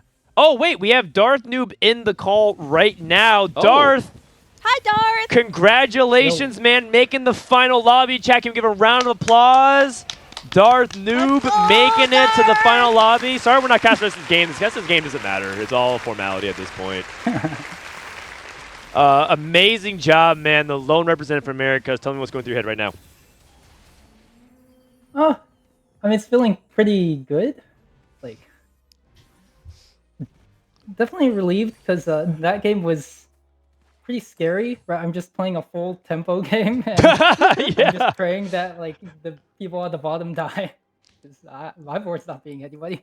Yeah. You had to play with the duplicator trying to go into LeBlanc, and that's a pretty big call there. What was going through your head at that moment? I don't know. Like I have a LeBlanc too, and I have items on her. I feel like I kind of have to just play for the tempo there. You know, I'm expecting a LeBlanc 2 with like fully upgraded frontline and stuff to break me through stage 3. And it's like hopefully I can get like the second item on like augment or carousel. Right? But yeah, like that didn't end up working out, which was a little bit scary. But like I felt like you just have to go there. It's awesome. It's awesome. How does it feel knowing? It looks like Bim's going to wrap up the game here. How does it feel knowing that your #1 fan and supporter, who definitely did encourage you, Emilyywang, was also watching along? Have you been following along the journey of the Curse of Wang? She drafted you to fantasy really. team. I watched a bit of the the VOD, but you don't believe in it, right, Darth? You Curse know of that Wang I'm applies to always me. on your side and that I'm rooting for you, and it helps, right? Yeah, I mean, like she like rooted for me every game, right? So. Like, It's true. Exactly. It's true, man. You're the last NA hope getting it into the final lobby. You got it. You got to do it for Americans, man. You got to avenge your fallen brothers. You're the only NA player in the past 2 sets to make it to the final lobby. Holy shit. Yeah, it's all good. Yeah, I mean, midway through the day, I realized that I was like the Daehua of set 16. Then I was like, oh, I mean, I might have to finish like Daehua too. But I'm the Daehua of set 16. Oh my gosh. Hey, you take that back, man. Daehua made it to 2 worlds. It's awesome. More anything you want to talk to Darth Nub about? So, I mean, obviously, you've got day 3 tomorrow. Any like core strategies or anything you've got, you know, since you know it's checkmate format? Don't reveal them. This is a leading question. I feel like I'm pretty comfortable with like the win outlines. Yeah. You know, like the Demacia Frau Rise stuff, and like Baron. So I don't know. Like checkmate's kind of chill. I feel like once you find like your path to victory, it's just you execute and like you either win or you don't. You know. So. I see. Sorry, chat's just going crazy because apparently this is a 4-way tie at 67 points. Oh wow! Which was quite improbable. Somehow the sheet changed at the last second, but well, it's because they had Deisik. They had to fix it. Yeah. Thoughts on the complexion of the final lobby? Are you surprised at all at the results? 3 EMEA, 3 CN, 1 Americas, 1 APAC. Like I do think America was behind the meta. Like in particular, Demacia Frau Rise was something I had to like study VODs of like after day 1 to like really understand like how and when you're supposed to play it. Whereas like a lot of the EMEA and APAC players were like already very comfortable with like the important fast 9 lines. Okay. And like Reven, I studied with like Reven, Cam, and Weishin. So it's like I'm not that surprised to see Reven do well because like I think he has been like improving a lot in scrims and it's just I feel like he is like a good player and also he's like going in with like a really good meta read now. Was there anything in the meta that you thought was good that ended up not being as good as you guys thought? I guess like there is Vayne. Like I love Vayne and I want to play it a lot. And it's like I will play it if I get a Vayne orb and like the items for it, right? But yeah, there's that. Oh yeah, Jinx. I think Jinx is one that just feels really annoying to play because like the instant you fight like the fast 9 boards, they just like pass the damage check and you die. So that's definitely a comp that's like very refreshing to play in comparison to like Darius and Malzahar. Yeah. Which feel like they can compete in the end game. Yeah, Jinx was performing really well in scrims. The stats on it were really good, and then I don't know if they have the public stats of how the games have at Worlds, but I feel like it's been slightly underperforming relative to expectations there. Yeah. Okay. Well, I mean, Darth, congratulations, man. I know a lot's going on. You literally didn't even finish the game. You were literally still in the lobby while joining us, man. But a lot of people are cheering for you and waiting on to see what you can deliver for tomorrow. So, anything else you want to say before we send you off and wish you good luck? Wait, I have a question, Darth. How many steps do you take a day? Oh yeah. How you're walking? What's your step count, Dad? Yeah. I'll keep track of it, right? Because I'm just like swaying like back and forth, right? So I'm not actually like walking around, right? It's not like I have a walking pad. Oh, you're just swaying. Yeah. Oh. I I see. thought you were walking. No, I like the narrative that you were taking Robin's bit. People said that you were like walking. Yeah, it's like. I'm just gonna keep going with that. Yeah, and good luck tomorrow, Darth. Good luck tomorrow, Darth. For you. Yep, thanks. We're rooting I'll for do you, my man. best. Yeah. All right. One more time, guys. Round of applause. Darth Nub making final lobby. Congratulations. Hey, listen, man. Oh, he left. I was gonna say because it sounded like there's a lot of pressure on him, right? When he was like, "Oh my God, I'm the only NA player that made the past couple of sets."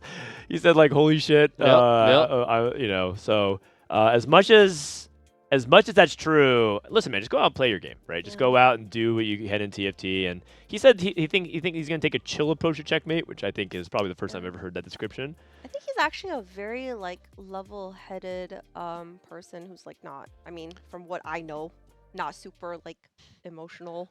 I think you covered it earlier too, right? Which is like he's really good at playing those positions, like the calculated loss position and stuff like that. So checkmate to him is like, that's how I normally play. This is fine. So I think that's more the approach, and I think that's healthy for him. That's good. Yep. It shows range to his game as well because he's very willing to commit for a top 4 and play for that. He's willing to play high stakes and win out. Yeah. And I think that makes him, for at least the purposes of this patch, it feels like he has a complete game plan. So I'm rooting for him to be able to get it done. Austin, do we have anybody else that we're going to? We don't have to show this. Oh, man. I think we do. I don't think we have to show this. Look, man. I can beat chat. I got 2 players. Let's go. Wait, I can make the comeback. Let's go. Let's go. Wait, Mori is actually still in it. Kind of. You're behind by 60. Yeah, but it's like improbable, but like it's like if Deisik averages like a 7.5 tomorrow, and both of your players are like trade. I mean, you can get some big points here. It would take a miracle, but either way, I'm happy with my performance. So yeah, nicely done. Yeah, I'm happy with my performance too. Not going last is pretty big. Yeah. Oh my God. My team is actually so cracked. Oh my gosh. No flame, Dad. Sorry. What do you mean, man? I actually think my team is so good. We got Rety. Hi, Rety. Yo, hello. Oh, Rety, hello, man. Congratulations on a good run. I know it's not what you wanted, man, but you made a hell of a run this Worlds, so I think you should be really proud. Talk to us about how your journey at Worlds is and what's going through your mind right now. Oh, honestly, I think I've placed a lot higher than anyone expected, and that even I expected. I felt decently comfortable in what I was going into Worlds with as my game plan, but man, my if you look at actually any of my games, since I know a lot of the Costream perspectives, since I ended up in some not very strong lobbies, there was always a lobby that was stronger or had bigger names in it. If you actually look at some of my games, I had maybe top 1 variants. I think a lot of people complain about, oh, my spot was so unplayable. You know what? I got true bones this game. I'm pretty sure if you compare the actual if there was a luck as a measurable factor, I was the single luckiest player in this tournament. I'm pretty sure not a single person got luckier than me. I had 3 games with Baron 2, and I think I almost averaged worse than a 4 with it. Oh, damn. I had a lot of luck on my side. I think I executed decently, but I think being able to use your luck is an important part. I think something that helped me a lot was having my study group kind of on call. A lot of them were watching me in a co-stream, or they were just watching me, my perspective, and being able to hop in after maybe a rough game and go, what do you think I should have done better? And have them help me mental refresh was really a big thing that let me reset between games. Whenever I come off a really tough loss or like I didn't place quite how I want to, they would kind of help me keep things in perspective. So that helped a lot as well. So that's an interesting question, because you mentioned that you were able to, in between games, talk to people, kind of like that side ring coaching, if you will. How would you feel if this had been one of an in-person event, right, where you wouldn't have had that? Oh, I think in person, I'm not sure I would have been able to recover as well, since being online, I know game 1, it was probably the worst game of TFT I have ever played this entire year. I ended up going first because I was very lucky, but it was so well executed that I could feel the reason was because I was incredibly nervous. It was my first time hopping onto the world stage, and it wasn't even in it was still in an online setting, so I'm relatively comfortable. I'm still in my home. I'm on my own home setup, but I was so nervous, and I'm not sure I would have been able to overcome those nerves in person. I think in-person performance would have been a lot different. Got it. I heard you almost didn't wake up on time today. You apparently were missing at check-in. They DM'd me asking if I had your phone number. I don't. Maybe I need to, just in case for next time. Well, what happened this morning, man? You almost missed check-in. Okay, I went to bed at 8 p.m. yesterday. I don't even know how. The check-in's at 7 or closes at 7 a.m. today. I went to bed at 8 p.m. yesterday. I just slept 11 hours. I don't even know how. I slept through 4 different alarms. I can't explain it. I literally don't know what. It's not like I was procrastinating or watching anime or anything. I legit went to bed early. I didn't have that much trouble sleeping. I just slept through the night, and then I woke up, and all of a sudden my phone's ringing. I look at 7:22. I'm like, oh, that is not good. Well, thankfully, because apparently they were. If you didn't show up, then Juanmei would be the next player to play. But Juanmei was on the flight home. They actually sent him home. So it'd been they don't know if they could have gotten a player. So that they were like, oh my god, is it going to be a 7-player lobby or something like that? Oh my god. Yeah, which would have been terrible for that. Yeah, but I'm glad that didn't happen. I guess I just need to set more alarms. Maybe the 5th alarm is the fifth is the difference. Sorry about almost causing a major inconvenience. Last thing I want to do is make an issue for the tournament organizers. They already have a lot on their plate, so that would be very rough if I did that. Nah, fair enough. End up waking up. Nah, it's all good, man. Rety. It's always a pleasure talking to you, man. I'm really glad that you had a good run. I'm looking forward to see you play in Tier 1. And, man, great run this season. Let's give a round of applause for Rety for a good run in Worlds. But fortunately, you're not going to join us in Final Lobby, but that's okay. I think this might not be the last time we'll see you at the World Championship. Thank you. Very kind. All right. Have a good night, man. All right, we have a couple more interviews coming up. We got Elia joining us from Citadel, all the way from Germany. Elia, can you hear us? Yeah, what up? All right, man. We're kind of in this together. Oh, you want Deisik in this as well? All right, so we're gonna do a dual interview with 2 of the EMEA players that made it to the final lobby. We got Elia and Deisik. Deisik, you've been waiting for quite some time. So now that the realization has settled in, you went through the top 4 cut and advanced through, man. How's it feel being back in the final lobby?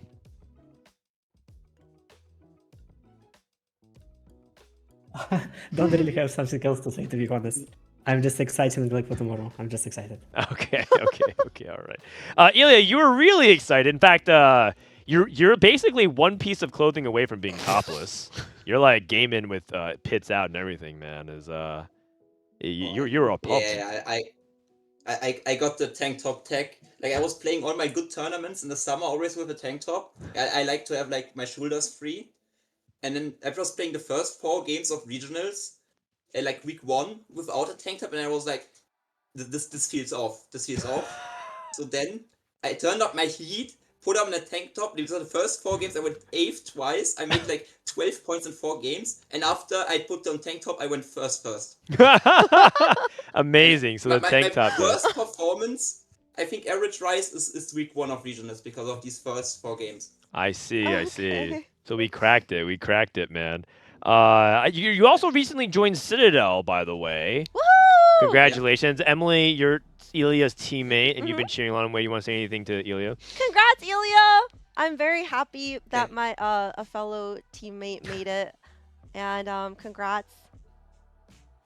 Thank you. Citadel on top. Citadel on top. Citadel on top. Elia, talk to me about what it's like through the process of the study group. I mean, China was acknowledging your the Discord server that you're part of, the Cooking Brownies, as like the strongest practice group in the West. I know that you've been a big part of that as well. So talk to me about like the preparation leading up to the final lobby, practicing with Deisik. It's not just Deisik, it's Gobo, it's Marcel, it's a bunch of other people here at Worlds like Brosif.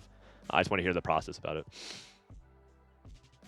Like, it's like two different things we do mostly. It's like we actually do like sessions that are like planned. Like when you were part of like the basically the prep sessions where we go on one topic, and then just split in few groups, work on that topic. Like everyone writes down like what they think. For example, like which comp is the best right now, or what units you hold early, and then we go back into a big group and discuss. And then there's like the just chilling in Discord with people and like just talking about the game, or like reviewing what's of each other part. And I'm pretty sure for Worlds we didn't really do the first part. Like we did mostly like chill and call together and talk about what's our VODs, other people's VODs, or in general the game.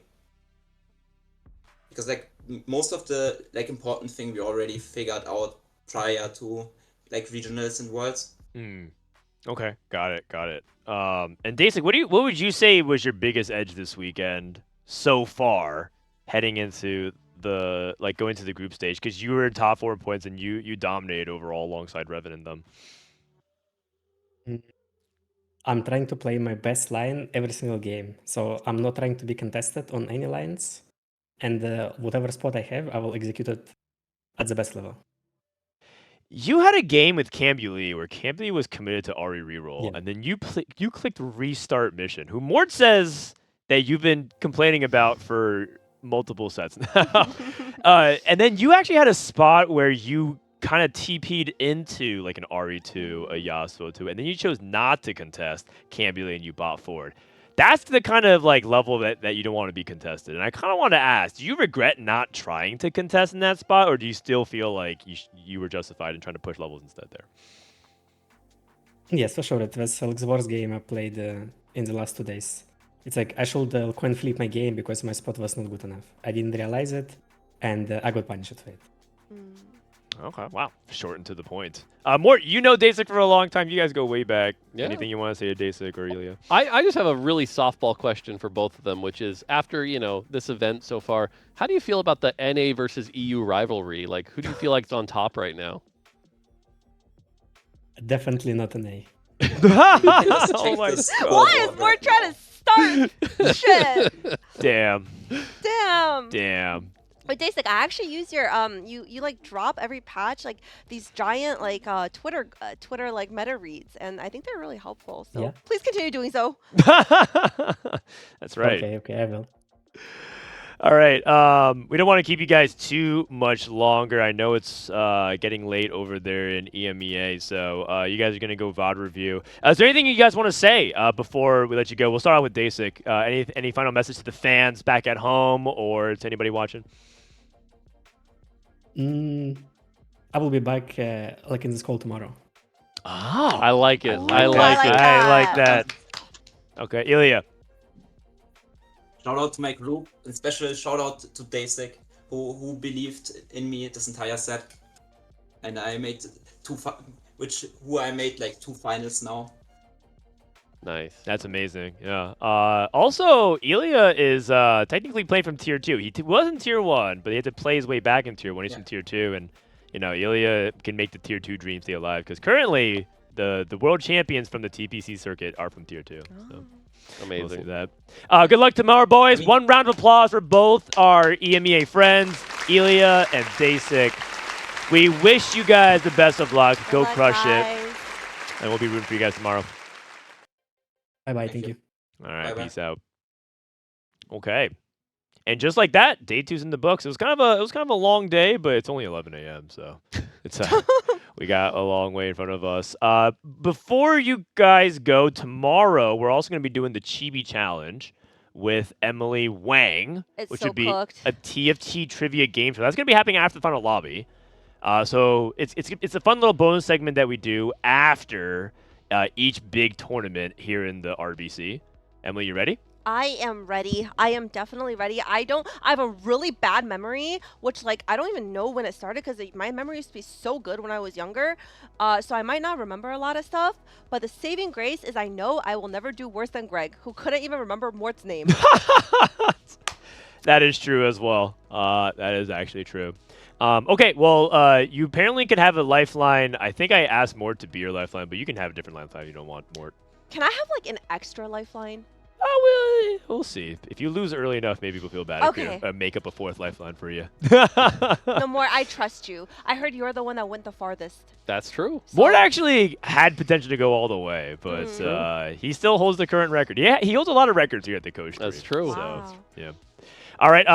Final thoughts on the day, Mortdog. Thanks for coming by, man. I know you're super busy. You got like a set or something coming out soon, right? Something like that. Yeah. No, it's fun. It's fun to do this. I always enjoy these, and the meta was a lot of fun to watch today. The players were really hyped. There were some good moments. So, as a dev, it's always like, oh, I wish this was a little different, or like, oh, whatever. But like overall, it's been fun. It's a great way to end the set, and now I'm gonna go spend the day reading what everybody thinks about. Space Gods. Now that's out there. Yeah, that's so right. That's right. I get to go read all that and figure out what's going on because that goes to PBE on Tuesday afternoon. So it's Tuesday, not yeah, Wednesday. It's Tuesday afternoon U.S. time. So if you're EU, it'd be Wednesday. But yeah, so gotta go figure all that out. And so I'm excited. So tomorrow will be fun. And thanks for having me. It's awesome. That's actually Austin for our outro. Let's just play the something from set 17 as we exit out. Emily, any final words before I do this sponsor plug one more time and then we head out? Oh, guys, it's really fun. I love watching Worlds, and I'm so happy that we have an NA player. Darth Nub is in my study group. So that is true. Technically, I can also make it next set. You can if you showed up to the calls. I will. Fewer dates with boys in Japan and more calls in the Discord. No, next set I will try so hard. Don't worry, guys. But also, this is really fun. I love watching. I feel like Worlds is just always so exciting. It is. Because there's you just see all your friends and all the big names from everywhere, and the newer competition come in and they compete together. Yep. It's just a really great watch. Yeah, it is really great. Thank you to everyone who's come supporting. This is the dev drop. I think we'll probably keep it playing. But the last thing is, like I said, exclamation point respawn, exclamation point giveaways. We're giving out a bunch of free RP for you guys to get your chibis, so you get their Morgana skins, the Katarina skins. Giving out a bunch of Razor gear and respawn gum.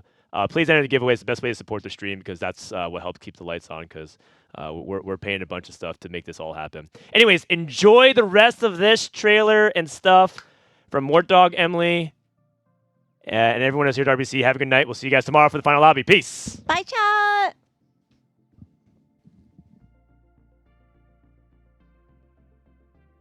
And waited for their moment. Choose your gods. Your fate is written in the stars. Matt, what are you doing? We have playtest in 12 minutes. Oh, my bad. That's a story for another time. Let's play Space Gods.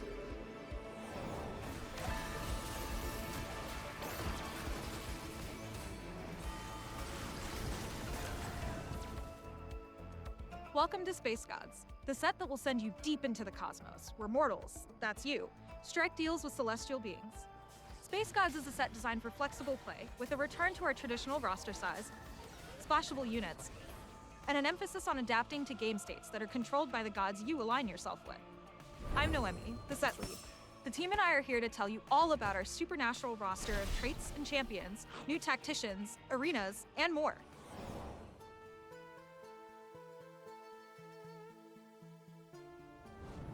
I'll make sure we wait for you to get back to your desk before we start the lobby. Thanks, Matt. Appreciate it.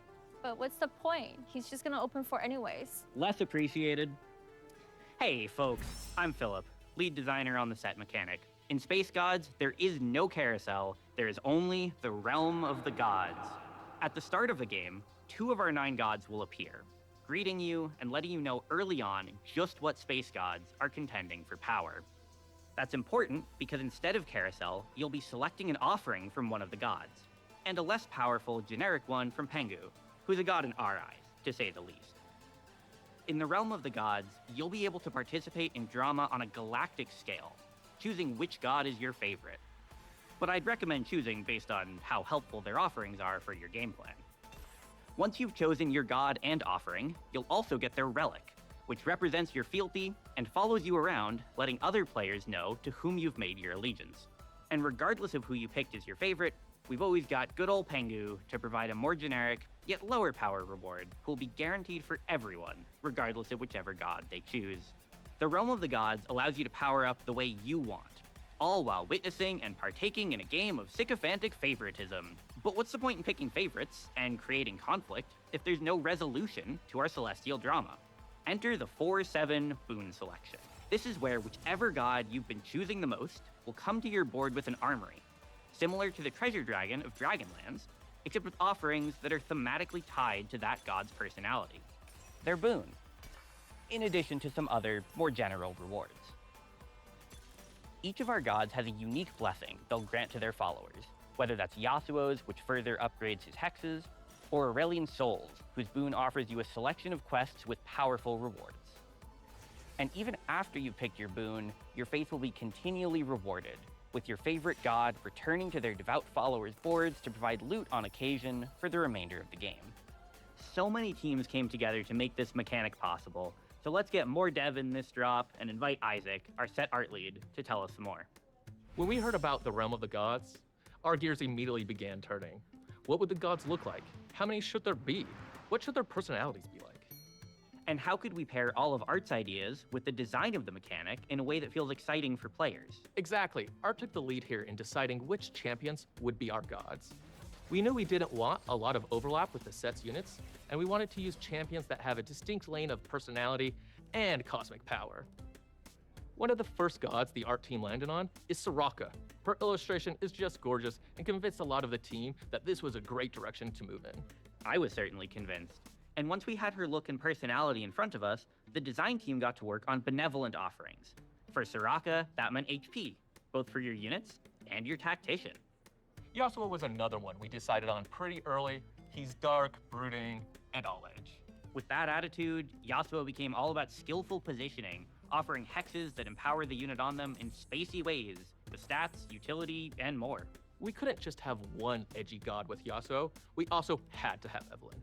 I love Eve because she represents such a powerful player experience. Being lured in by risky power? Yup. Eve offers powerful rewards that may or may not match your board, like completely random emblems. But Art didn't just work on creating gods for our mechanic, they also created life, with a summon that is bespoke and newly evergreen to TFT, similar to how Kobuka was during Inkborn Fables. Bia, the baby, and Bayan, the mom, are TFT summons that'll be debuting with our Shepherd trait. Summon just Bia to your board at the first breakpoint, then call upon Mama to join, and power up together at the final breakpoint, if you can get your hands on a Shepherd emblem. Pray to Evelyn.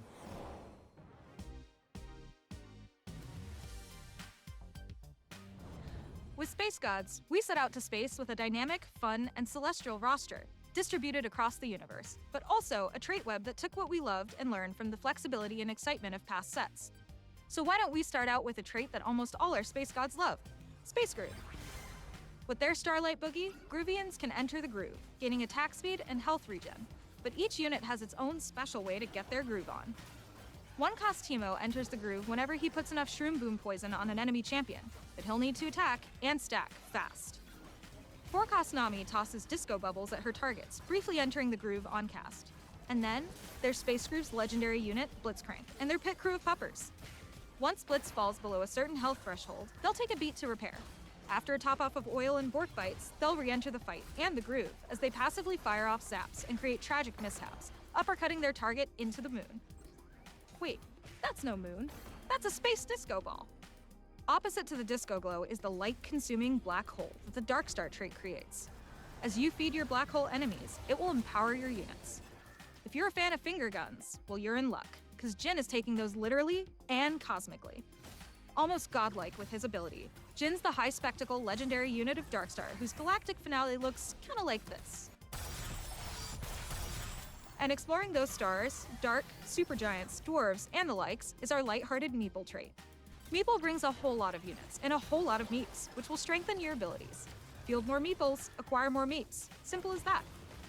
The 5-cost for Meeple, Bard, summons a UFO, which stands for Ultra Friendly Object, that'll deal magic damage per second. Deal enough damage, and you might even beam up an enemy unit. Alright, Major Tom, let's get to a high-stakes trait that's certain to leave ground control and chaos. Anima gathers tech after each combat, more on kills, and even more the higher your loss streak. You can cash out your tech for Anima Squad weapons to use on any unit. Weapons like Battle Bunny Crossbow, which will fire a cone of arrows at enemies if you can get enough crits off. Or the Yumi Bot, which heals the wearer and attaches to nearby friends upon the holder's death. Anything for chin scratches, I suppose. While they're good on anyone, these weapons, and Cat, often have specific users that they're the best on, like Rocket Swarm on Jinx. And even if you deactivate Anima, your items will stick around. Anima's not the only trait using tech that you'll encounter in Space Gods. The Mecha trait will transform Urgot, Aurelian Soul, and Galio into their ultimate mecha forms, granting them stats and enhanced abilities. Once they're meched, they'll take up 2 slots and count twice for the Mecha's trait. And unlike our Space Gods, our time is short, so before it runs out, I've got to mention our splashable resource generation trait, Timebreaker. Activate at just 2 Timebreaker, and the trait will give you rerolls when you lose, and XP stored in a temporal core when you win. Once you activate 3 Timebreaker, in addition to its earlier effects, all your allies will gain bonus attack speed. Timebreaker takes learnings from the flex play we love so much in lore and legends. Splash just 2 in early to fuel your econ, or use the 3-piece as the backbone to any 1 or 2-cost reroll line. As you familiarize yourself with the set, you'll notice many 2-piece classes and other origins with breakpoints for each additional unit you add. I've covered just a few of our major origins, but in Space Gods, you'll also be able to overwhelm your enemies with baby swarmlings via Primordian, chart constellations of empowered hexes with Stargazer, and deal powerful signature attacks with Nova. And moving past traits, we've also got a few threat-like units that you can utilize into many end or mid-game boards.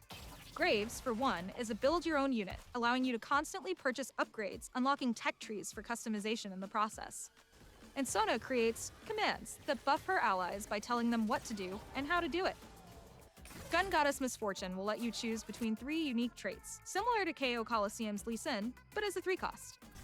Misfortune isn't the only low-cost threat-like unit. We've also got utility tanks like Rost and Tom Kench at 3 and 4 gold respectively to pad out the front line for any comp flexing on the fly. 2 more trade-agnostic 5-cost to end things with, Vex and Shen. Vex is an attack speed-focused hypercarry that'll slap your foes around without a shadow of a doubt, but with shadow, no doubt. While Shen is a bastion who will tear through reality by opening a rift, slowing enemies and accelerating allies' attacks. Alright, I've got a playtest to win. Now, over to Valentine to talk illustration. So we had a very specific style in mind for the Space Gods that shows off a more traditional style of painting than we've typically seen on TFT. There's no perfect blending, but we obsessed over things like brushstrokes and texture, and hopefully as we look closer at these, you'll notice those little details too. The lack of perfect blending is sort of a reflection of our gods too. They're iconic, larger-than-life characters, none of whom are perfect, but I mean, we kind of love them for that, right? When we were looking at a champion for the God of Time, most of the team immediately thought of Zilean because he's old, he's godlike, he's got a big flock on his back. But using Zilean as our time god would have just been using Zilean. And for our Space God roster, we wanted to elevate existing characters into hyperbolic but flawed godhood. Let me show you what I mean with Echo, the God of Time. Echo's a tricky character because we already know him from so many different places. Arcane, true damage, and he's my favorite air-hopping, time-winding champion in 2x KO. So bringing the kid into godliness meant lowering the volume on his emotions in trade of a more stoic, somber, and experienced version of our boy genius. No longer a boy, but still begrudgingly a genius. The way Echo's powers manifest in League is with an after image, allowing him to chrono break back in time. But our god version of him has versions that aren't just backwards in time, but also forwards. We've got Kid Echo in the back trying to grasp the hourglass that present Echo has control over, while the one in the foreground is an older version of Echo. Then it was adding time motifs to show Echo more as time itself, Roman numerals on the clock behind him creating a halo effect, and circular shapes throughout that are all indicative of time. Meanwhile, the golden markings on his skin elevate Echo to make him feel almost ethereal, while also being natural to himself in his color and style. As you play, we hope that you have time to pick up on the little things like this that make each god unique. Thanks for stopping by. Now I'll beam you over to our other team of artists in Singapore.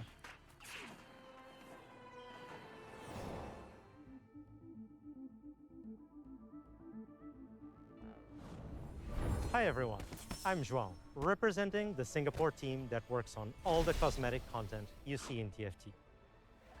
Before we blast off with Space Gods, I wanted to highlight one very special Unbound entering the Convergence for the final patch of Lore and Legends.